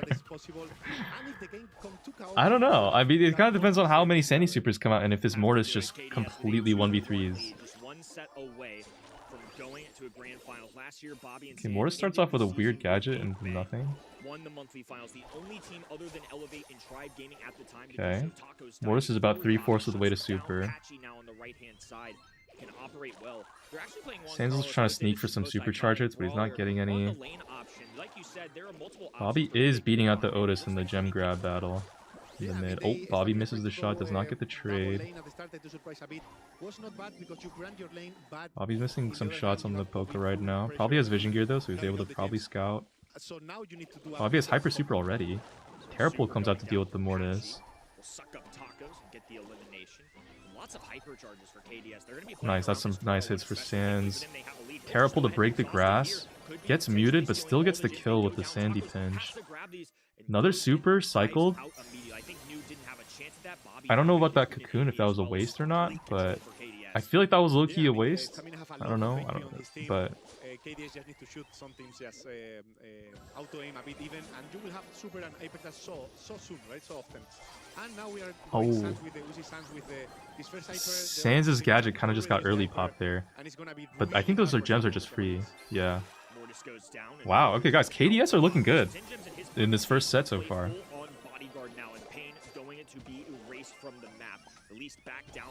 Tacos' Mortis has not been doing a whole lot. He's actually been getting cooked by a Terra. But once again is pulled back by the Tara Super. The team play out of KDS have pushed them to a match point.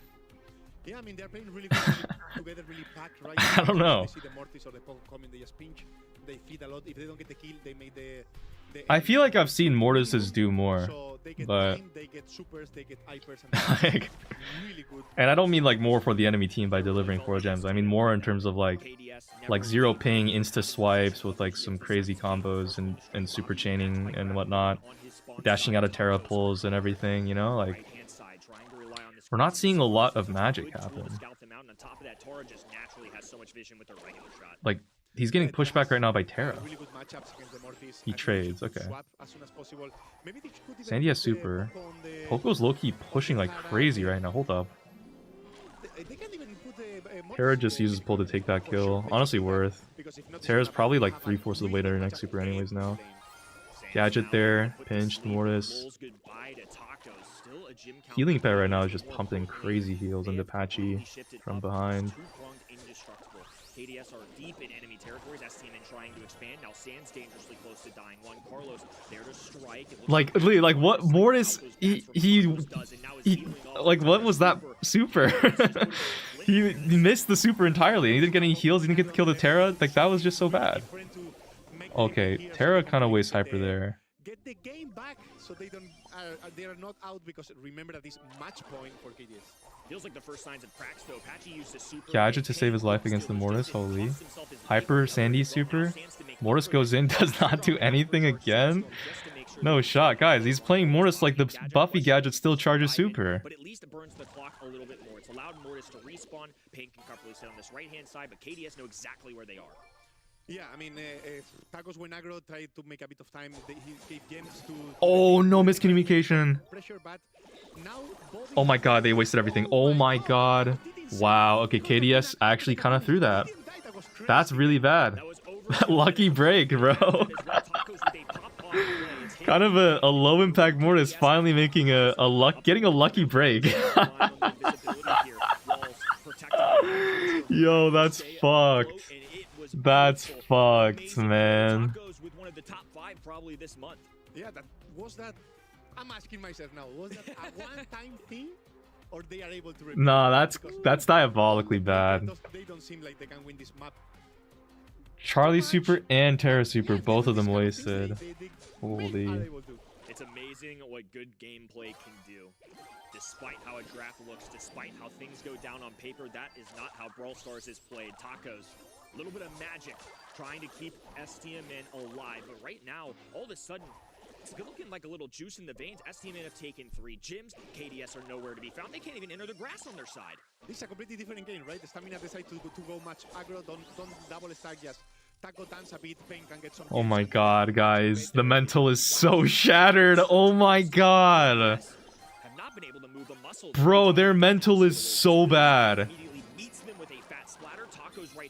Okay, wait, hold on. That's a start. Cocoon? They have to pinch this right now. Okay, they get a trade, but it's still worth it.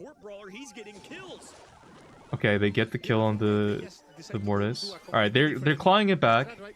They have control. Sandy's maybe like, what, a third of the way to super? Oh, he has a super, never mind. Mortis gets the bat chain. Oh no, Bobby threw the shot out to nowhere. And he didn't cocoon. Oh. Oh my god.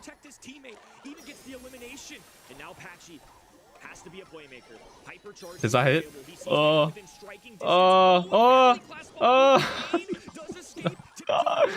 Nah, guys, that's just so bad. That's so bad.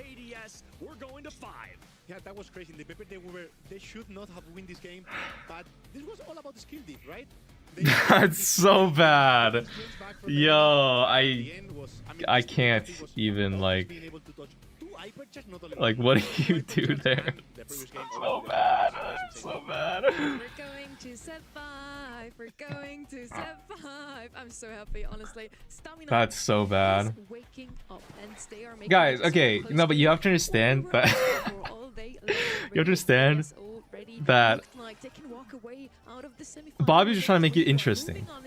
Like, they're just trying to make it interesting, because imagine if they got a 3-1. How boring would that be? Like, oh, it's not really close.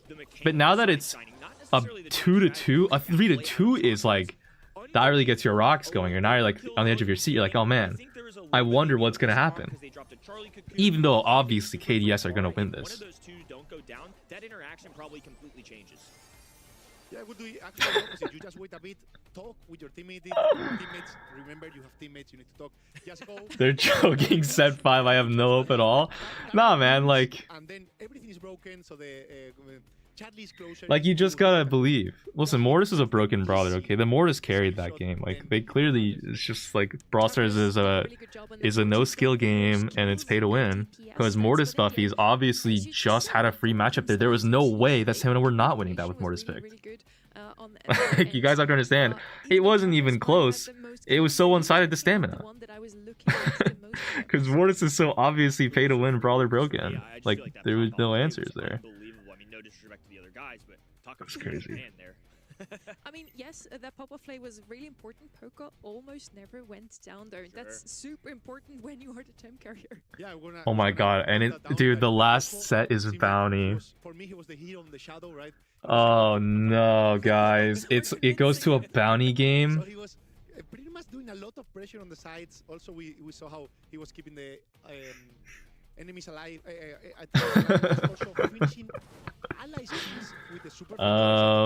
I think all of them played really good, but my MVP this set was for Poco. Okay, I'm convinced. That was all of them are the MVPs because they took the set in the end. Let's just put it that way. We're now heading into set 5. Oh, that I get to say that today is so beautiful, honestly. You know, I believe the difference between a 3rd place finish and a 2nd place finish is at minimum $3,000.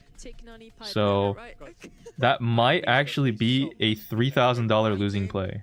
They try to mirror you and you with Pam. Yes. Insane. It was those two comps on every single monthly final. Yeah, I mean, I don't know, what can we say? We can expect, yeah. Pierce was open. Oh, shit. Guys, KDS has Pierce. Nani is open too.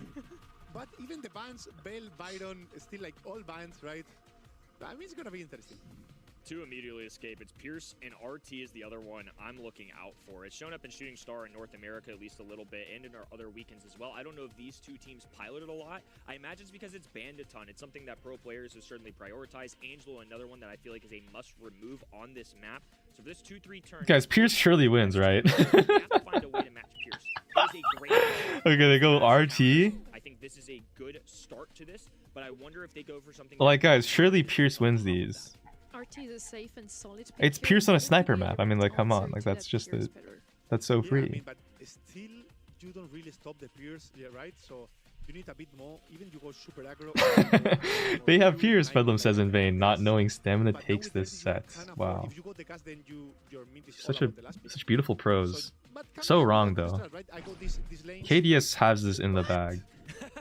They're They go just gonna go with Spike? two safe options back to back. You can't go wrong Spike with RT or RT? Spike, but they don't really address the Pierce on the other side at all. You Ah. mentioned those aggressive picks. Usually what we see here is like Kazemina or Mortis. See, here we whip I out do the see it on Carl, my guys. screen, This but is where right you in whip out the face, Carl and Nani, and you just go full free-to-play account triple threat. It must be, but Oh, it is. The triple free-to-play account threat, dude. Can work, but you can put a penny against And that's a it. free win. That's GG. It has so many counters, and Spike for now, obviously it's really early on the draft. Whoa! Oh, and Jay Young coming out there too. Certainly. Bobby was nodding his head there. He was like, "Oh yeah, we're cooking with this pick." Hasn't shown up much at all this weekend. Just like completely opposite to. Wait, guys, that's Cosner, literally who me. has shown up quite often. Yeah, they guys. When in doubt, they sent me into the game. That's Shots could still come they out. have this. This will win. Oh, Jaeyoung 8-bit. Okay, they have some Classic, but not something weird we cook. saw on Shooting Star in quite some time. They have some interesting ass recipe. They don't have a much synergy. Is though, this the method to Jaeyoung success? speed up a bit the 8-bit so he can get on aggro position earlier. Do they get last pick thrower and lose? We don't see too much. I'm still Surely not. wondering, what's the Like, plan who even goes to thrower here? It's Shooting Star. Like, come on, just go sniper. I mean, the life plant maybe was the thought into something like a Pierce, but to match that, they just Okay. and now a Sprout. Okay, as long as Jaeyoung gets blue star, it's fine. But this was one of those specific situations where I think it's just crazy enough that it might work. I'd give him D. Okay, that's nice of you. That's fine. I do prefer take usually over Sprout simply because it can survive a bit better. No, guys, but the So Sprout is Jaeyoung gonna speeds up the struggle with 8-bit, that right? Jaeyoung. And then the 8-bit is, you know, just a broken brawler. You know, and he clears the whole map. And then Pierce is just like the garnish. He's like the cilantro on the I plate. think you can tell, dear viewers, that we are confused by this draft, so let's just head straight into the game and actually see what they're doing. If Pedro's confused, I'm allowed to be confused. So are you folks at home. The extra speed. Oh my god, okay. Whew. They get blue star. It's a little tight, but they get it.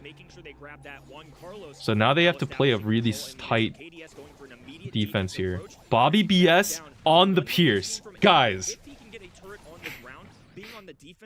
Guys. Bobby BS on the Pierce. You know Bobby has the clutch gene. He wins these. He carries solo on the Pierce. This is his game to win. Everything is on this moment. I know how hard can Spike push on a Pierce. Spike, sorry. Finally in a set 5 for the day. People at home been clamoring for it. I know Sunny is every weekend, and she needed one badly. STMN and KDS certainly providing some entertainment. Unique drafts alongside it as well. Juan Carlos rocking this Sprout, something I didn't expect to see. Out of all brawlers that you would utilize to go grab a blue star, Jay Young in this current meta certainly wasn't that for me either. Yeah, it's true Oh my god, Patchy just fucking carries so hard. How did Patchy get that kill, bro? Oh my god, Bobby. Bobby, please hit a shot. Bobby, please. Bobby, please. Okay, Bobby's first shot hit. 8-bit pinch. They do grab it. As Coach Pedro demanded, now a little Sprout. Oh my god, Bobby's really dying to Sprout here. Oh my god, Jaeyoung clutches up again. Oh, Patchy missed heal. Okay, it's fine, but like they're winning though. Guys, the 8-bit Jaeyoung core is just too good. Bobby doesn't even need to do anything here. He just wins anyways off the backs of yeah, I mean, his incredible pick. Over and over everywhere. Sans is gonna suffer a bit everywhere he is because in this position where you are in the back, you are gonna suffer a bit. If you manage to have a turret, Okay, Bobby has super. but with a turret, it's gonna be I mean, that's just like a free 3k shot, like right back, like that. Just yeah. Okay, Spike just takes an insane back shot. Patchy pushing up like crazy. Patchy the goat. Patchy dies. Needs a Patchy second trades. trade, but 4 stars is enough of a separation.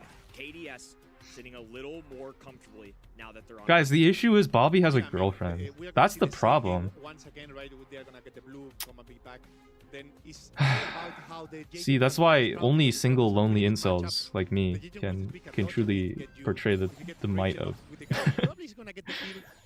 Brawl Stars mechanics, you know?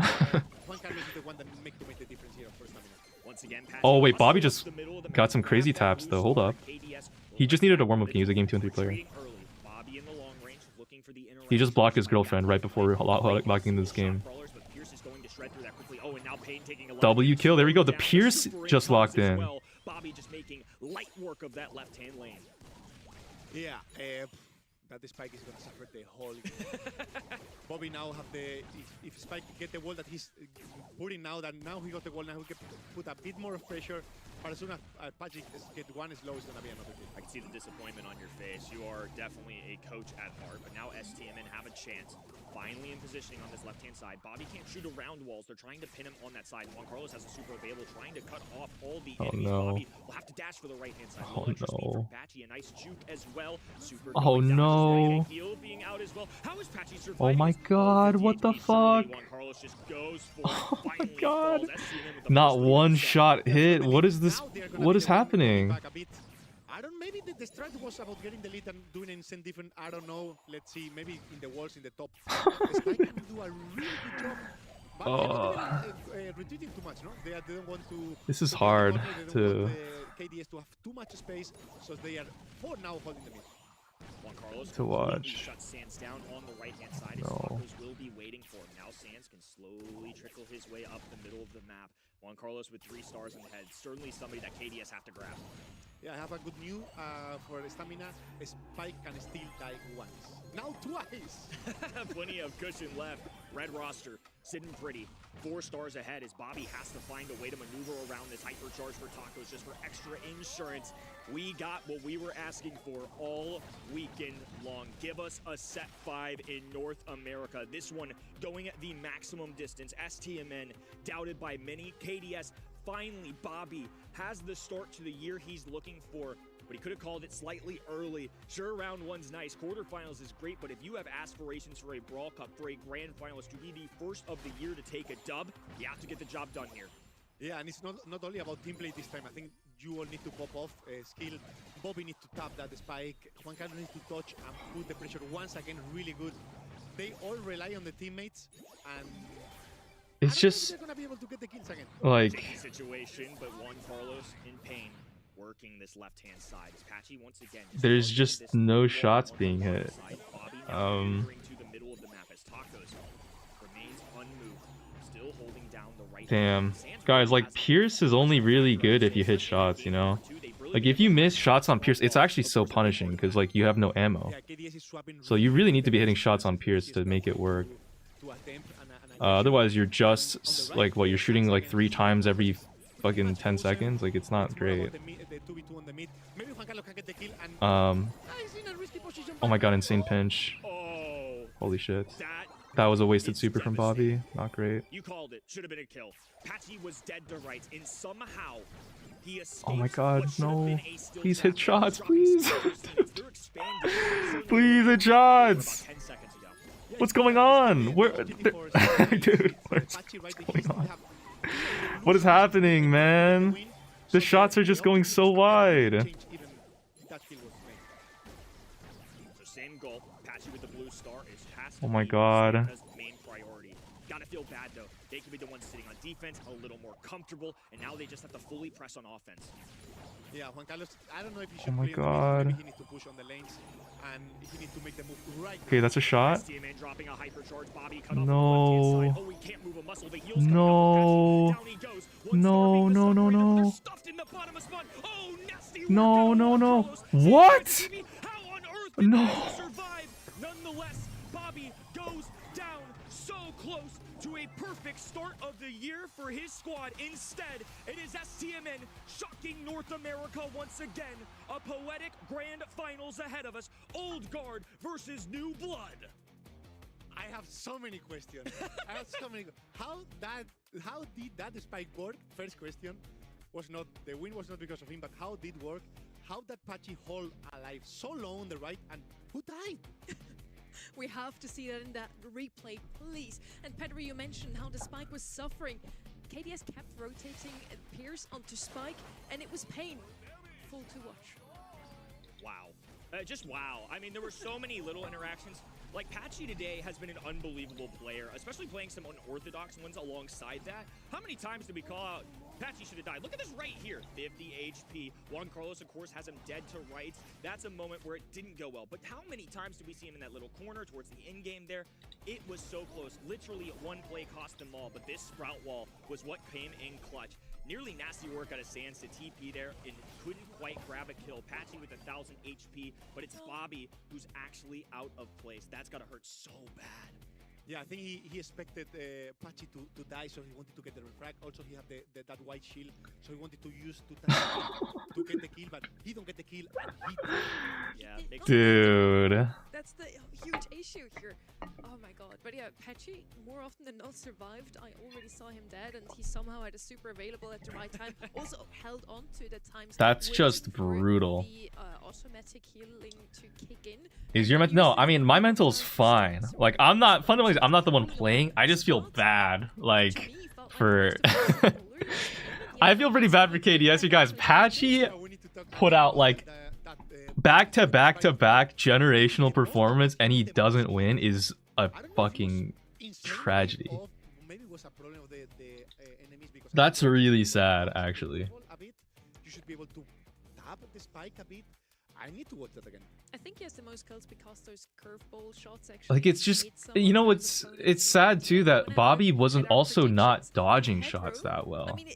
He kept getting hit by Spike curveball, and it's like, it is different because of the Buffy changing the angle, but like also, you know, it's, like getting hit by Spike curveball that often on this world stage is a little bit tough. And that was gonna make the difference on this. Damn. Now we're at grand finals. You're picking STMN once. Those shots were looking a little panicked too. I think, yeah. If you show us up on your first weekend in predictions, just kudos to you. You can have the popcorn bowl. I don't think I deserve this right now. This was also the grand final prediction, by the way. Like, so, dude, that's a bad choke. You know what's crazy is they had that game won 2 different times. Like, they had that bounty set won so many times, and then before that they even had the gem grab set won. Like, yeah, dude, that's so fucked. I just had to pick them. That's just gotta feel so bad.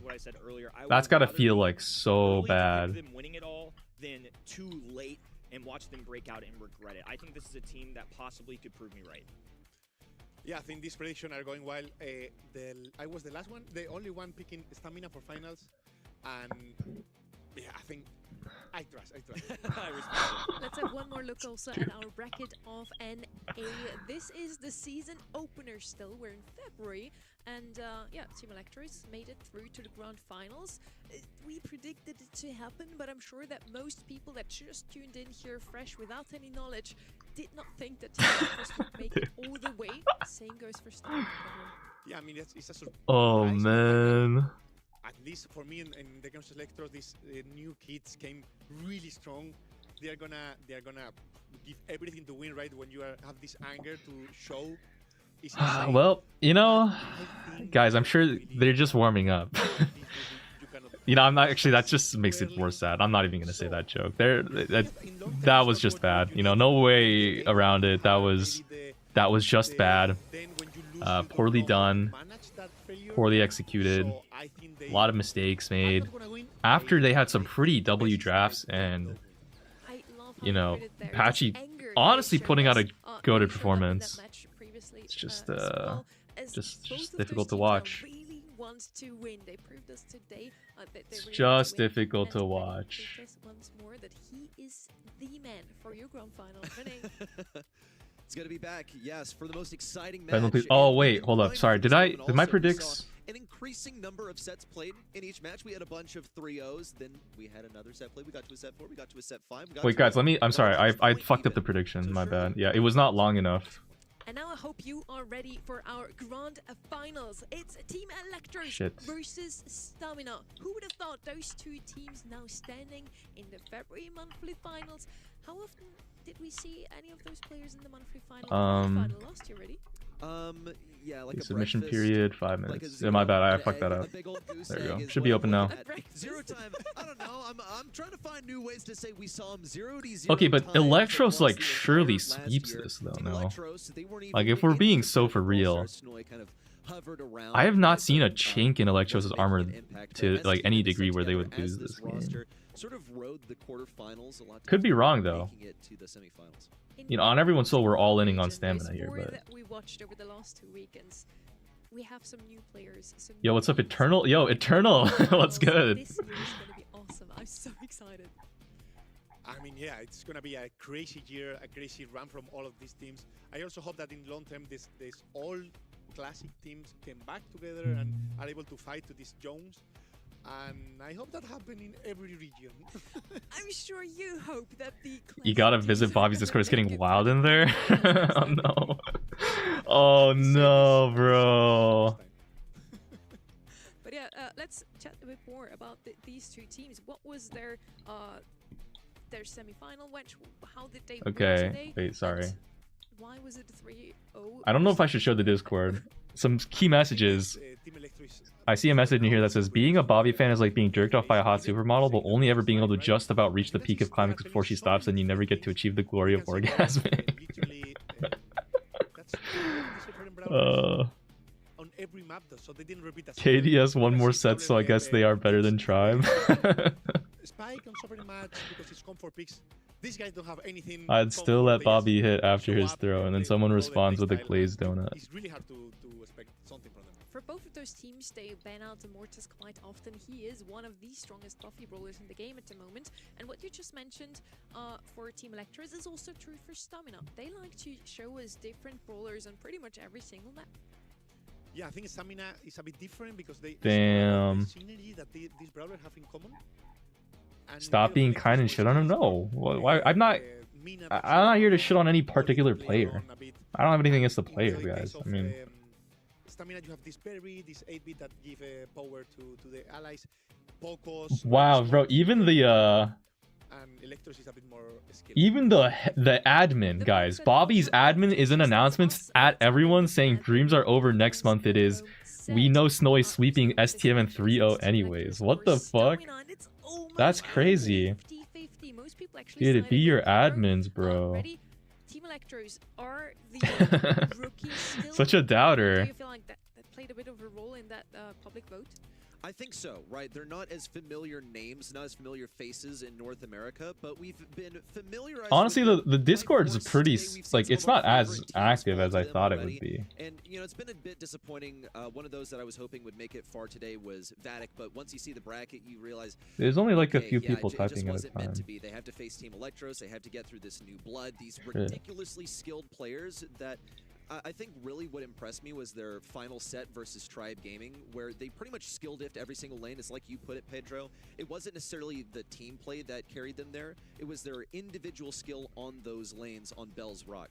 But now we are facing them against STM. Ellen, can you please tell me how to maintain a mental while playing ranked? I get tilted so easily. What unironically helped me was, like, if you ever imagine, I don't know if this is anybody else's experience, but when I play a single player game, I never, like, even if it's like I quote unquote get matched with like NPC support teammates or something, right?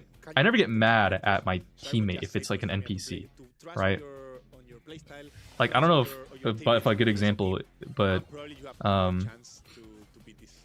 like, I don't know, when I play Risk of Rain 2 or something, right? I never get mad at like my drone for not healing me in time, or like my gunner drone for like not shooting the enemy. Like, it just doesn't make sense. Like, why would you get mad at a robot? What kind of helped me, like, I used to get really pissed at Brawl, like randoms. Like, I'd look at my randoms and I'd see them play like shit, and then I get like mad that they're not doing this or that thing, and I get so focused on what they're doing. I play like worse and I feel like shit, and then everything just gets more and more like a never-ending cycle of tilt. What helps me is just like, I just think of my teammates as just being NPCs. Like, they're not actual humans playing, they're just robots. And all I have to do is try to figure out, okay, I have, in a given game, I am given like a set of variables, which are 2 robot NPCs that are going whatever brawler they pick, and I'm facing 3 brawlers on the team, and I just have to figure out what I can do to win. And even if I lose, it's like, like when you think about it that way, you only ever focus on what you are doing, and you really only you recognize a lot more like, okay, there's moments here where I actually am like, I could have hit an extra shot, or I could have dodged better. So now sometimes you will have moments where you are playing just perfectly, and it is like your random teammates that lose. But even then, I recognize, like, at the very least, I played as well as I could have, and it was just unlucky. Like, it's like, okay, well, I got an unfortunate set of NPC robots this game, but the next game will probably get like a better teammate as long as I keep playing well. So usually that, I think that was like the one thing that really helped me out, was just like basically kind of focusing on what I can control, and just not treating teammates as like actual humans, but just like, you know, I also expect some aggression from both of those teams. Pedro, you were talking about it like I just see humans as like they're only gonna ever play as well as they can play, and there's no reason to ever get upset at them for not playing better, because it's like, well, they're obviously only gonna play like this. Right? I don't know. We have seen this Berry, we have seen this Poco, so I'm pretty sure they're gonna have something like an aggro, of course, but something to support for sure.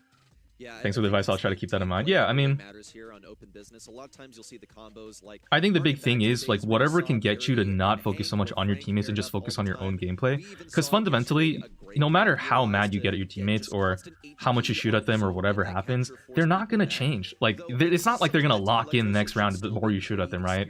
And even if you look at their gameplay and you recognize all these areas where they're not playing well or they make a mistake, that doesn't really matter, because it's not, if they don't see it themselves, and like nothing will change. The only thing that you can control in a game is your own gameplay. And so, like, to waste mental energy or even just like your focus on what your teammates are doing instead of focusing on playing better yourself, it's just inefficient, no matter how you cut it. There's no point in making yourself play worse just because you get so mad, right? Like, that's literally the problem. That's why getting mad sucks. Like, if you got mad and you played better when you got angry, like that, then it's fine. Get as mad as you want. But the issue, I think, for a lot of people is they get mad and they play worse and they get tilted. And they can't play as well anymore, and that's so then the solution then is to just not get tilted in the first place, right? And to not even focus on what your teammates are doing and just focus on yourself. Every single time they have great intuition. Let me remind you about the format of Match Arenas. A lot of times it's going to be randomized maps, like you know what the game mode is going to be, but you don't really know what map to expect. Yeah, the solution is to dehumanize other people in life. When you walk on the street, think of all of them as just NPCs in a game. None of them are humans, only you are the real person, and you need to try to wake up. Jake, wake up. Your true family misses you. You've been in a coma for 3 months. Jake, wake up. But yeah, it's just like one of those things. You know? We also saw some of the best moments just now from Team Electros' match. They beat none other than Tribe Gaming in their semi-finals, and it was closer than like quarterfinals, but still not quite close. I mean, that was a really good point from you. Also, I think that Team Electros expected to play really good, but probably Bedlam, my Weenor fell off. Any advice? Embrace it, I guess. Now you gotta. I'm asking you out there right now. I don't know. I'd say pickle the Weenor.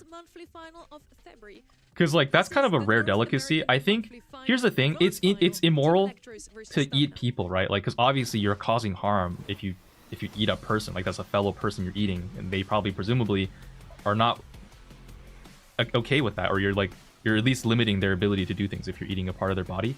But if you are eating your own flesh and you consent to it, then what's the big deal? Like, imagine how many people in the world can say confidently, you know, I got to straight up eat pickled penis before. Not many. That previous set and made Spike work even on a map where he technically not makes sense. Makes a lot of sense now that Team Electros picks him up themselves. Yeah, I mean, from stamina, always for sure. Makes sense. I will sleep well tonight. Thank you. Yeah, no problem. Corn dog sauce 9. Maybe Kaze or Kenji, they went for the Mina. Probably the Poco is banned. So when you finish dining, rate it out of 10. Maybe last pick a thrower, so they need to go for a mid now. But Finks is banned, so maybe Pam, maybe Luma. Alright, so we're on Hot Zone Open Business. Instantly, we get Spike first, and then Mina, Crow 2-3. I'm feeling a lot of deja vu here from a Humble game maybe before. Are we going to see a Lumi pick as well? Lumi Kenji thoughts? Guys, anybody else feeling some deja vu, bro? Like, what the fuck? This is literally, we've seen this exact game play out. running. So now what do we Tell them what thinking tank counters would you into recommend for a Electros' returning response player? into the Mina and into Pro? I think It's still Otis and possible, Shelly are but still pretty requires consistent overballs, right but now. maybe breaking them all down with Frank. And to have something on the mid now, they're gonna have enough pressure with the Spike and the Frank. I guess like Spike is good, but he gets kind of, he's like a little sus. Something about him, the like vibes on Spike are just not there for me. I don't think I would spend resources on upgrading the Spike. Basic meat, something that can, even the Pam, I think, even against the anti-heal, you can still out-heal a bit. But yeah, I'm trying to think if there's anyone I'm missing. Guys, am I missing anyone? Like, possibilities and just need to choose whatever. like an EMS is always kind of banned, right? Actually, next update, Chester is getting some buffs.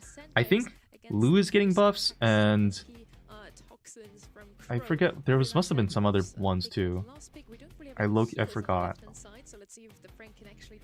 The balance sheets are in a few days. I'd say wait a little bit. But either way, Otis and Shelly will be good through the balance changes. Oh, Clancy's getting buffed? Yeah. I don't know about the Clancy pick. Because Clancy's super is getting changed a little too. It's getting its damage reduced up close. It's getting the Griff treatment. Oh, Lumi is getting a health buff as well, yeah. A lot of aggression, but they are not really tanky, any of them. And in the side of, in the blue team, we can see a lot of damage, right? Also, once the power-ups start dropping in the map, they are gonna have even more HP, even more. Yeah, Otis has been like consistent for so long. I think you can't really go wrong with an Otis.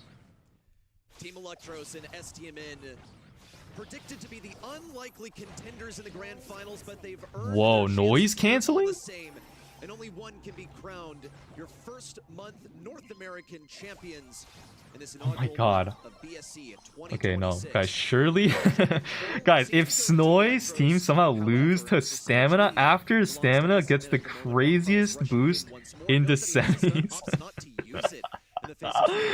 Bro, imagine. Tacos wasn't able to dash forward more against Snoy, who's pretty much allowed to feast on anyone who dares come his way. Yeah, I mean, it's gonna be really hard for any of them to play. Interesting that Dwayne's not picking up that power cube. Is it for Memen to get it and then cycle another rough hyper treat? Getting the supers, getting hyper as soon as possible, and getting the most of it. Or is he already power cubed? Wait, am I missing something? Okay, no, they're cycling Snoy hyper. Okay. And the third one is coming. Finally eclipsing what is. Oh, Colette got some changes. Dude, I don't know. I would wait to upgrade a Colette until after like we see if it actually matters that she can kill through shield gear now. So much area breaking down the walls, but Juan Carlos senses a little disturbance that he can take advantage of. Has to get away from that zone, does so just in the nick of time.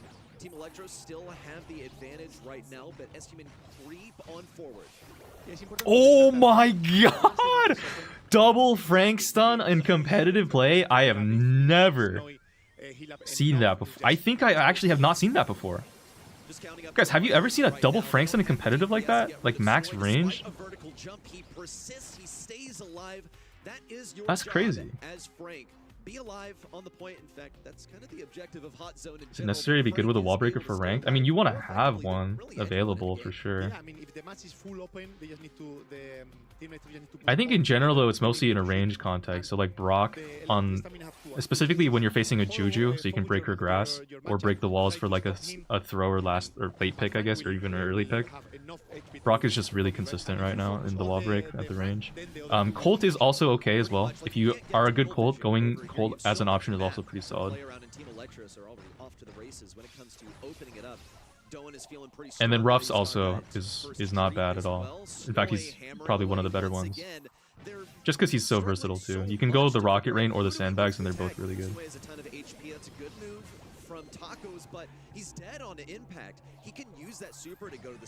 In competitive play though, they usually use the Hyper to like cycle Hypers for their teammates. And your teammates in ranked are probably going to suicide as soon as they get a power treat because they're dumb as fuck. So the value proposition there is like a little less than in competitive play, but overall if you can get good with Ruffs, like he's kind of like a Rico in a way, so it's good. Snoy gets a pretty good kill. Loki Snoy could have supered through the Mina bubble to get the kill on her. Unfortunate that he goes down there. But I think Frank should maybe pinch that out now. Nope. Seems to be falling apart in the face of Team Electros. They will Some get sus this gaming team going right on now. right now. Attempts to disrupt things on his own, jumps a little bit thanks to that Mina super, but still stays alive. And Okay, nice. Insane pinches. Okay, Ruffs gets 2 clean taps. 3 clean taps. Memen just got a fucking team wipe. Now have the control once more. They're advancing beyond 80%. It's the point of no return. Frank opens up the whole map. Misses the kill on the Kenji. Still gets it with the... Oh, wait. Snow uses the gadget to finish the Kenji off. Wait, that was kind of clean. Team Electros just like that. 2 games, 2 wins for Team. Noise canceling doesn't cancel crow poison. I think it's just for the Mina tornado, I guess. I don't know. I don't know what it's for. It does eat the crow shots. There, he used it to finish off the Kenji in like a final shot. That's interesting. I don't know. Yeah. What about Gray? Gray is an okay wall break, but you need to hit a hook to get the wall break because no, you're not going grand piano most of the time. And then the rest of Team Electros is ready to take him down as soon as he returns to Earth. Yeah, I think with that last pick of Kenji, if I'm correct, they didn't respect the HP that the Team Electros has, and didn't have damage enough to take them down. Pretty much. Team Electros Selected noise canceling on accident? I don't know about that. Dude, it's... We talked about not this is like a mechanic stiff to like a crazy degree. To be honest, I don't know. The game sense on Memen and Snoy is just too much. This bowler that has shown up in every single draft, either in the ban or pick phase, has technically done the worst. Just looking at the stats from his whole roster, Ruffs and Frank both way more kills. Yeah, I mean, probably if we had the assistant stats, would be much different. But yeah, probably Spike was hitting all around. He'd be doing a lot of damage. Those 2 kills, was 2, right? 2 kills. Those 2 kills. I think it's not fair for him. But yeah, I mean, yes, it's a team game. Why is Snowy only competing now? I believe he's 16 and only just turned of age. Or is he 17? Team Electros had the highest screen rates. He's 17. I think he just hasn't had a team. I think around 68%. And then like he finally got a really solid team. Last year he had I don't was he in a team, guys? Yeah, I don't remember if Snowy was able to compete with like a solid team last year. And specifically into Team Electros, but either way, yeah, Snowy's really young. He's 17. Same thing with like Zemp and Diego Gamer and all these players. Unironically, guys, the younger players are just goated on for All Stars, and I think a part of it is that they don't have like they learn the game playing it this way, but the game is so different from how it was 7 years ago. A lot of these pros have been playing for like 6 or 7 years or longer. Like they all are kind of used to it different times. This is not cope. Like unironically, I think partially that is what is maybe holding some people back. Is just like they're just not used to playing the new game compared to the people who like started the game this way. Also, you could say like maybe their age and there's a difference between fluid and crystallized intelligence. Like when you're younger, I don't know if you've ever heard of the term like fluid intelligence. Younger people generally claim to have more fluid intelligence, which means that they can adapt better. Whereas crystallized intelligence is something that is generally ascribed to older people who get like after years of experience of doing something a certain way, they get really good at that one thing, even if they're not as adaptable. And I think a lot of the older players right now are just kind of like, you know, like they have less fluid intelligence and they're not able to adapt as fast to these new metas. And they're maybe more they have a lot of experience like playing Brawl Stars a certain way, that certain way is no longer relevant because of all the changes. But the new players right now, like, you know, they're just so soft and flexible and moldy. Pierce, also one of those snipers that is so good. You're talking about them like they're 40? Well, I mean, whether or not you're 16 or you're 23, right? The 7 years of you might still have like a 7-year experience gap there, but that 7 years of experience might be holding you back if it's 7 years of experience in a game that no longer exists. It's possible for Juan Carlos to have an open Pierce. I'm not saying like Unks like Bobby can't keep up. You can definitely, like, there are some skills that do carry over in Brawl Stars, but you have to really try to parse the skills that don't carry. Like if you rely on skills that carry over but they don't actually carry over, like then you gotta screw yourself, right? like a lot of positioning and aiming is different on brawlers depending on the brawler you're playing and even the meta that you're in. And the same thing goes for drafting too. Not a bad interaction to have her dash onto that Pierce. Yeah, I was gonna say you need, as you said, you need the caster to run away from the spike, so you need something for the spike. So I was expecting something like wheel. And like you can teach an old dog new tricks. Like, you know, this is all like relatively speaking. It's not like old people having no fluid intelligence, but it's just, or like older people have no fluid intelligence or anything like like it's all relative, but it's still it just takes longer, and it is a little harder. They are working at a slight disadvantage. Their brawler of choice here from Team Electros. We've seen it quite often today, but more often than I honestly would have expected it to come in. She's obviously very good against Spike, simply because if he dares to put a gadget against her, he's gonna die. Okay, so I'm looking at a situation where now STMN, they have to run like a Brock, you know, something to break open the walls, and then you expose the turret that way. Or you have to run a thrower, or if you ignore it, you can just accept that you've lost already. Never mind. Hank. Oh my goodness, yeah, something that can shoot through the walls. I tried to be really reductive here. I didn't think he'd make an appearance, but Hank was pretty much the secret weapon of STMN at the World Finals. It is a much different meta now, but, you know, just trying to draw some parallels over here. They managed to defeat Zeta Division with it, so maybe this is the reckoning. Yo, the penny into the Hank tech though, like that low-key does cook. Hank was also the secret weapon from New Heights Gaming yesterday, Pedro. Yeah, I mean, that Hank is I don't know about the Hank tech. But can work really good if you get the lead and the penny don't have the turret. You can really hold behind the walls, right? You can swap really good. That Cathay just need to run away from both lanes, kinda. So can be really good if you have the lead. Well, here comes Memon, already aggressive on top of Juan Carlos, knows that he's only going to take 4k damage, and marks him up, gets some pretty serious damage, and a bit of progress towards his next super. We'll see Tacos taken down pretty early. It's a 3-star lead for Team Electros. That's a very interesting interaction right there. Off the start, Hank doesn't get super off of 2 bubble hits, so Memon just like walks up really confidently and just tries to take him out early. Yeah, there is one rule on Bounty can happen either ladder or competitive. It's like you can start losing is fine. They're gonna get the blue star. Maybe you get the star maybe a bit later, but you cannot be 7-0 right so early. So that kill, for example, we saw a kill. I think was Taco dying so unnecessary. It's really important for them not to give too many star lead. So when they need to come back, it's easier for them, right? I agree. And look at that movement also on the left side. You saw Pink tried to cut off. Oh, Snowy's getting pinched like crazy though. Easily dash through the spike super. It was a complete waste, really. Not a bad idea, and I don't think it's a mistake that STMN will make once more. Memon, again, playing super aggressive on this left side, just begging Payne to try and pinch him. Meanwhile, Payne's actually doing a pretty good job. I think that's just a kill on the... Oh my god, okay. Yeah, that is just a kill on the Pierce. A little close. Memon goes in with the K's Hyper, just gets like free kill on the spike. Snowy's still no turret. I don't know what's going on. Did he get a turret yet, or has he just not had one this game? Okay, he has one now. Pierce just goes down again. Alright.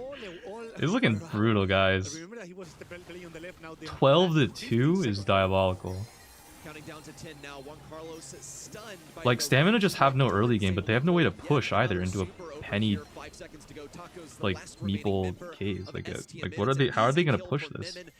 This is kind of crazy. Dominant that one was. It wasn't even back and forth. It was constant, consistent control from Team Electros, 18-2 at the expiration of the time. And I don't think this Hank was the solution. You saw Kaze pushing it constantly, and just Hank could really never get a grip on it.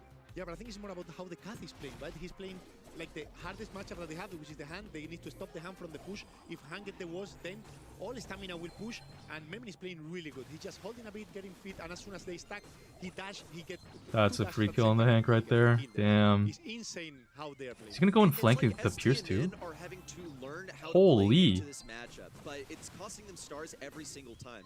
You see them trying something new. They send Juan Carlos really aggressive at first, and then they learn, oh, right, that's why we didn't go for it. We were just going to pinch between the Kaze and the Meeple because we'd get stunned. And it might even that's another Meeple plus K's pinch. Snowy has been kind of going down this game a lot. I think he's struggling to get his turret. Not to go for that move. We'll see a migration now. Memon getting super aggressive, pressuring Juan Carlos towards the back lines. Yeah, be careful now because Memon is the one that needs to put the pressure, but Memon is the one that cannot die, right? He has four stars and the blue on it, and they just need 3. So if Memon dies, it's either Memon dying or the other two. So maybe need Okay, to be Snow has turret now. Now they literally just camp. I don't even know if Stamina can push at all. really dangerous position right now. Okay, yeah, it's looking a little risky. Thankfully, he was able to heal Oh, upon never switching mind. They fronts. immediately They get a take nice out kill with the to Pierce Duin Super. at mid. I don't think that Penny turret goes 45 down to seconds Spike Super left on in its own. regulation. S-Team has closed the gap to just Okay, one they do use the star now. curveball to take it out. Better than they were looking at this point in game number 1. And they Snowy also cycled either way, so I don't know if it really matters. fall back on defense. This was kind of the plan to begin with anyway. They knew that they could fall back to this last layer of the cake, so to speak. They have 30 seconds to work with. S-Team is just going to wait for this clock to run down, get as much utility as they can, so they can fully commit on a push and not risk the enemies respawning and getting them on the retreat. Yeah, the push is coming now. Oh, nice dodge from Memen on the Pierce Super. Snowy gets a hyper turret down. Like, there's just nothing. Nothing really to do. Unless Memen throws this somehow. Okay, he gets the kill on the Hank. Like that's just... Damn, that's clapped. Look at those spins. S-Team know just what fearsome That is they're up clapped. against. And Snowy's had this smile on his Snowy has like the biggest grin on his face, bro. What is bro seeing? The conclusion of his semi-final. It's like he can't believe Answer is since 2024. that he's finally playing with this team in a monthly final, that they're gonna win it all. They have to win one more 3-0, bro. I'm calling it. I mean, shit. Not too far off. Last 15 seconds from Memen team was really good, because normally you are last seconds, you can get the second set, which puts you in a really good position. You have everything. Guys, I can't lie. Electros looks so strong. They might actually be able to contend to win the whole thing in Worlds later this year. If they play at this same level of strength. Super experienced team will do that. Is just stay back and stay alive, right? Because I feel like know exactly what to do, and it's like they really Memen or Snowy are just so good. I don't know, like, are they just better than everyone else in NA? Like, it's kind of hard to imagine like a team just sweeping them or anything. For the team, as well as getting the blue star and hang on to it, playing aggressive with the win condition for the team, whereas most teams would get that blue star and then play defensive. He zags where others zig. We talked a lot about these creative picks. Hank coming in once more. Like, they have the diff on everything. They have the draft diff, they have the skill diff. It's really cooked. It's really quite cooked. It's going to be another 3-0 at this point. Pedver. Yeah, I mean, Duin also plays really good, usually better than Snowy and Masterinos. Oh, damn, really? Yeah, I'm super surprised because they are not shaky at all, right? They know they are superiors. They at least believe they are superiors, and then just taking the win. I was expecting you to say Gotta see the Pierce winner again after this. Like, honestly, it's kind of... I think this is the first time, because normally in ranked, it's like win rate is kind of... Now that's a statement. We want to see, you know, like, oh, we can't trust the win rate in ranked. We gotta look at the competitive play to see how strong the brawler really is, you know? But in competitive play too, it feels like there's just so many moments where a team picks Pierce and then they just get counter-picked. Or like, they get just outplayed. And it's like, man... Like, is this really representative of how good Pierce is if the player playing the Pierce just can't do anything? Like, I don't know. But like, not because the brawler is bad, but because like they just get diff. I think really that story is unfolding before our very eyes. It's too early to call it. There's still more Brawl Stars to be played, but it's destiny, like I called it. It just feels right. It just feels like it's supposed to happen. You get a feeling at the beginning of the day. And I don't really think Team Electros are ready to accept it just yet. Pierce is terrible. You gotta stop playing him. Snowy gets it. I don't know if the other two do. They're still locked in. They have one more set to win. Yeah, we see the double aggression pick here on the draft. Was the Mina first pick, and guys, the secret that people don't want you to know is that Pierce is exactly like Edgar, but at a high level. He's like a noob stomper, but only in Masters and above. He's the Edgar of Masters, for real, for real.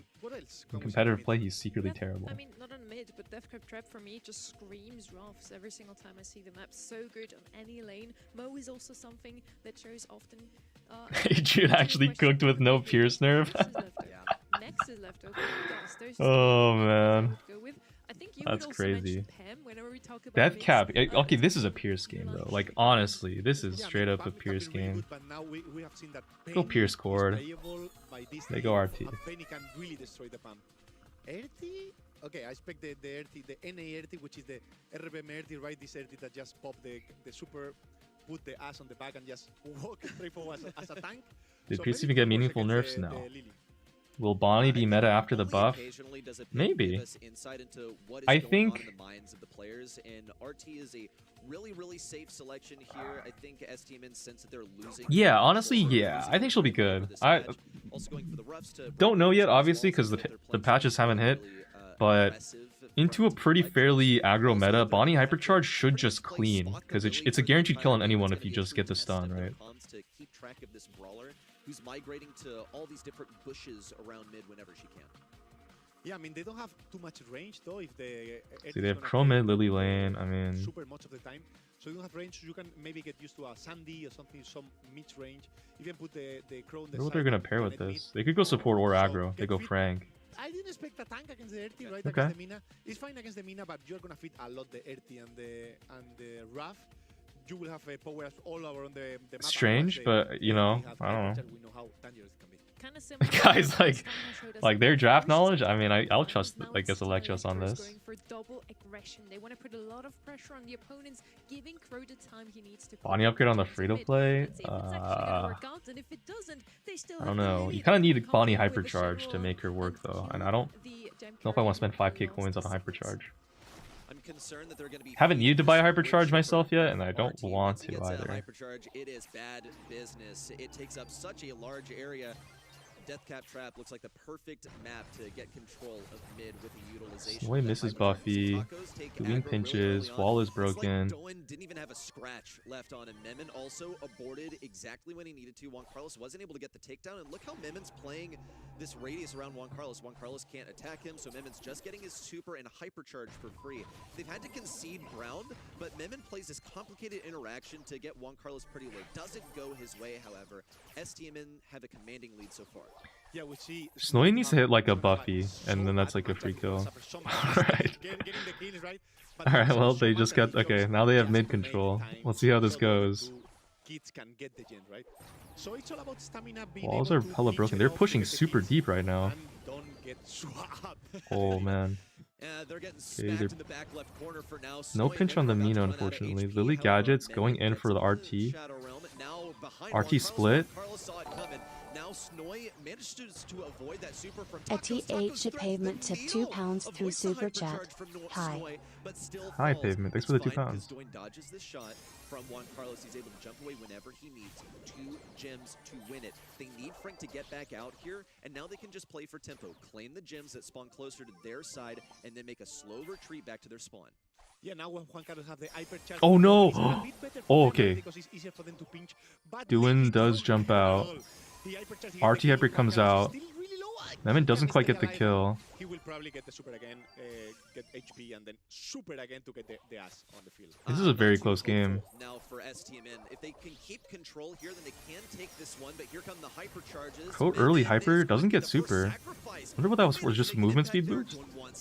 Gem so badly. Oh, Snowy's gonna have no. to pick it up. In fact, he's gonna have to hold on to all of these gems. Okay, I Has think HP to make Team it back. Electros Looks do like lose Memon these, should be able to though. Pick up a few. No, he won't be able to get all of them. Oh, nearly gets pain. Has to go into the Shadow Realm, and of course, predictably, Oh my is God. following. Doan just doesn't have the HP. Damn. There, STMN with an incredible recovery. Doan with They just no got down hypercharge these here. last I don't know why he 15 wasted it seconds. like that. Snowy still makes an attempt at Unless it wasn't a moving waste. back, So yeah, misses Snowy. the Oh, he does reset. entirely.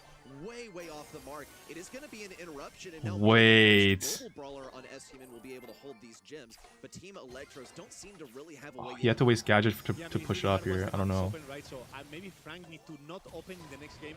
Wait 1 second. Oh my for god. the Oh my second. god. Maybe they can Oh get my the- god. And they run away. Bro.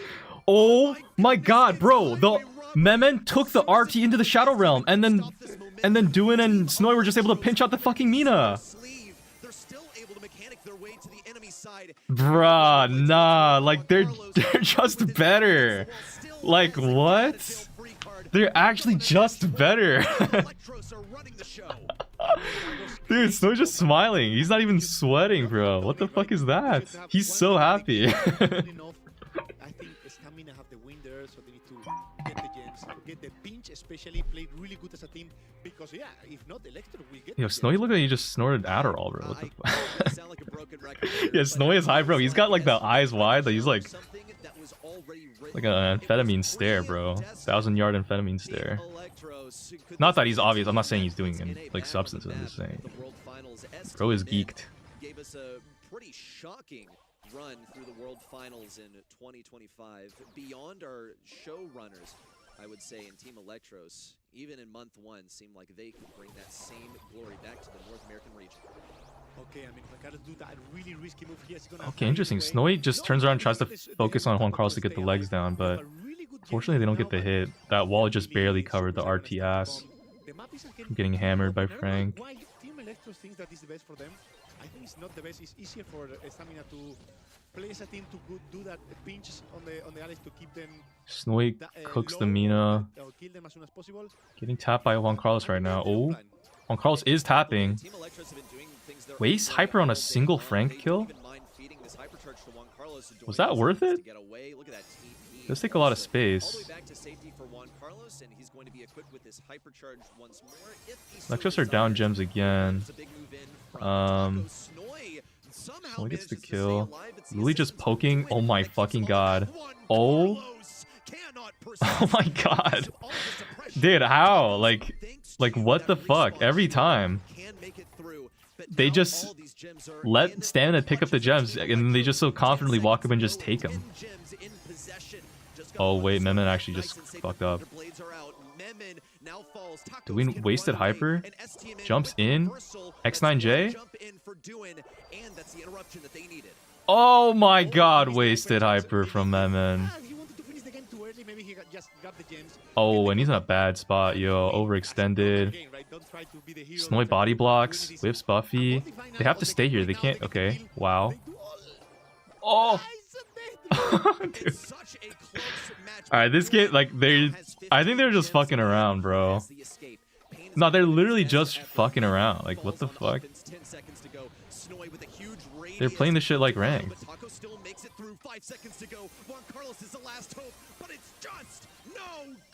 That's actually crazy. To diff them this hard is diabolical. I mean, the superiors there was insane, right? I think they should. NA with an actual chance to win Worlds, guys. This is kind of... Did not expect to see a predominant performance like this. This was crazy. With the worst matchup ever, I'm still gonna get the kill. I'm still gonna hit the gadget.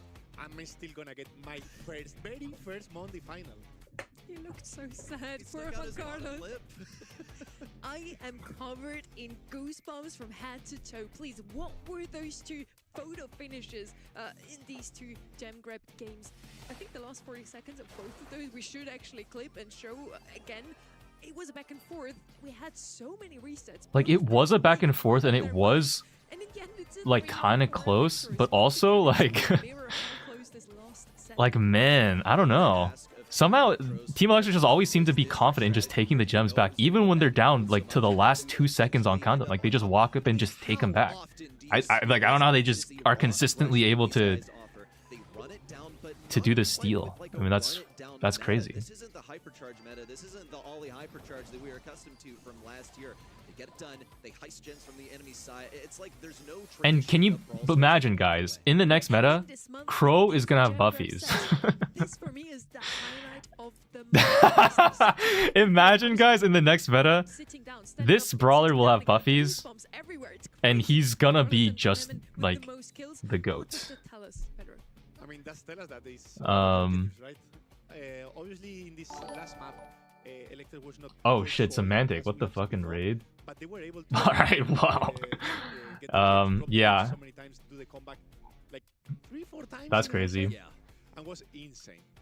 Ready, you as an American, how are you feeling seeing such a young team blazing through? I got 1 out of 7. What predictions? Me as an American, look, as a No shot. of the North American region, Actually? I'll give myself that title. I'm so proud to see fresh faces here. But me as an American, I'm not seeing a single American winning this. Wait, guys, how many predictions did I get right? Really multinational team over here. You have a Canadian, you have a Mexican. What am I? How do I see my predicts?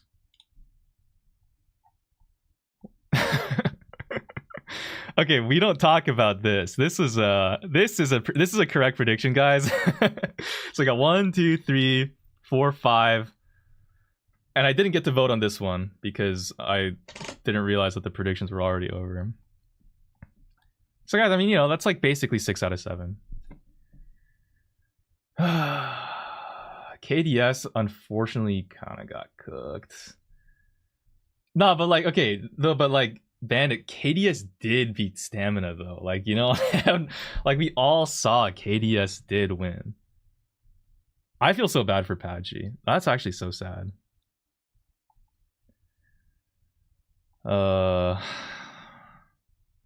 What about CNE? Yeah, CNE. Listen, I was kind of, it's kind of like just cheering for Zemp here, but kind of got rolled a little bit. Loki, I expected KDS will disappoint. I mean, I don't know. It was so close to just being a 3-1. Literally just like a miscommunication on a Charlie Super, man. It's so fucked. Poor Patchy, guys. Poor Patchy. He's gotta go get like a fucking Nuru massage with a happy ending to try to ease his pain. Alright. I'm gonna probably end the stream here myself. No, Patch on the channel went like so crazy. Guys, who do we do like a little snowball action? We raid the raid to just like pass off the viewers continuously.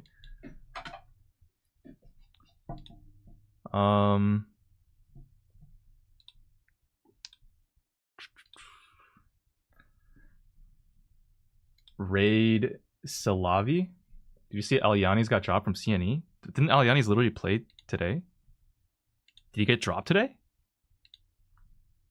No shot.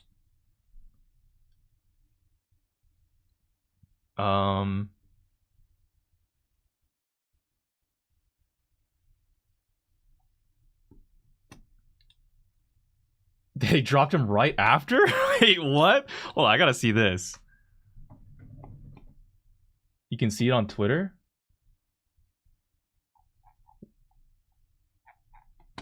What the fuck? Oh, damn, hold up. We got some crazy... KDS Sans says, maybe just not built for this shit anymore, man. I don't know. Even with the advantages and everything, just keep getting knocked down. It makes it so hard to get back up, for fuck's sake. KDS Patchy says it's over. Oh, man. You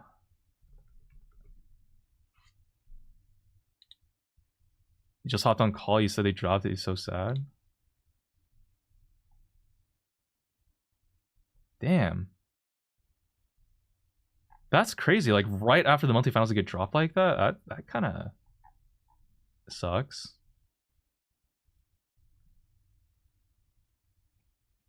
Something happened with seeing you over the weekend? Huh.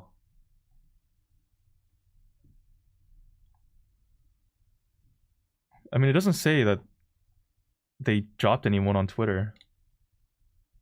So I guess they haven't made an announcement yet. Yeah, Sans is quite depressed.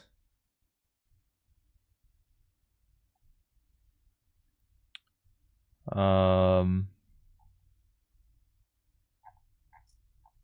no porn, please no porn.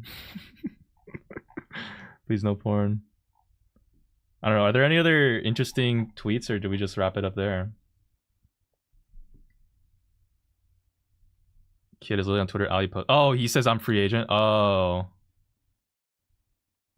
Yeah. I mean, it says he's still a player for CNE here, so I guess I didn't register. Alright. Guys, is there anyone to raid on Twitter? Or, Twitch?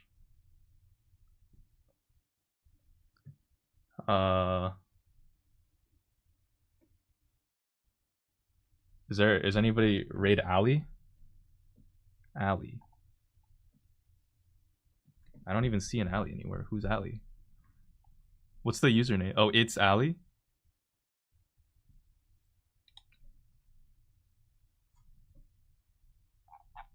Alright, I don't mind.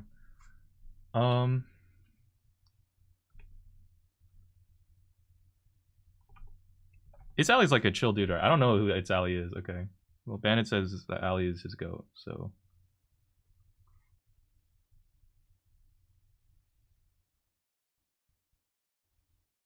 Wait, actually, sorry, Loki. Wait, I just saw someone.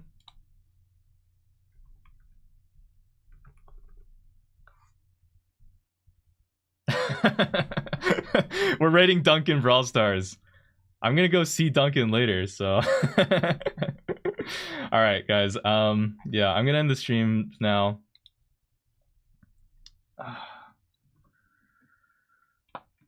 Alright, guys. Yeah. That's probably gonna be it for me. Wait, what? Duncan just ended stream apparently? Okay, that raid failed. What? Rip. It is what it is.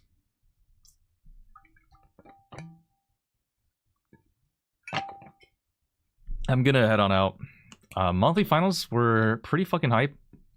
Really excited to maybe see this Electros team do some crazy shit next month. Maybe even in Worlds. NA Guesty team pulling up. Young Prodigies cooking all the unks. Yeah, it's been real. Update drops Tuesday, so we've got a lot of stuff to try out later this week. This is gonna be a busy fucking week, guys, and then I have to fucking fly out. Oh my god, I'm so cooked. All right, take care of yourselves. I'll see you all in the next one. Love you, peace, bye. Mwah. Next stream will most likely be probably like Tuesday, if everything goes well. All right, peace.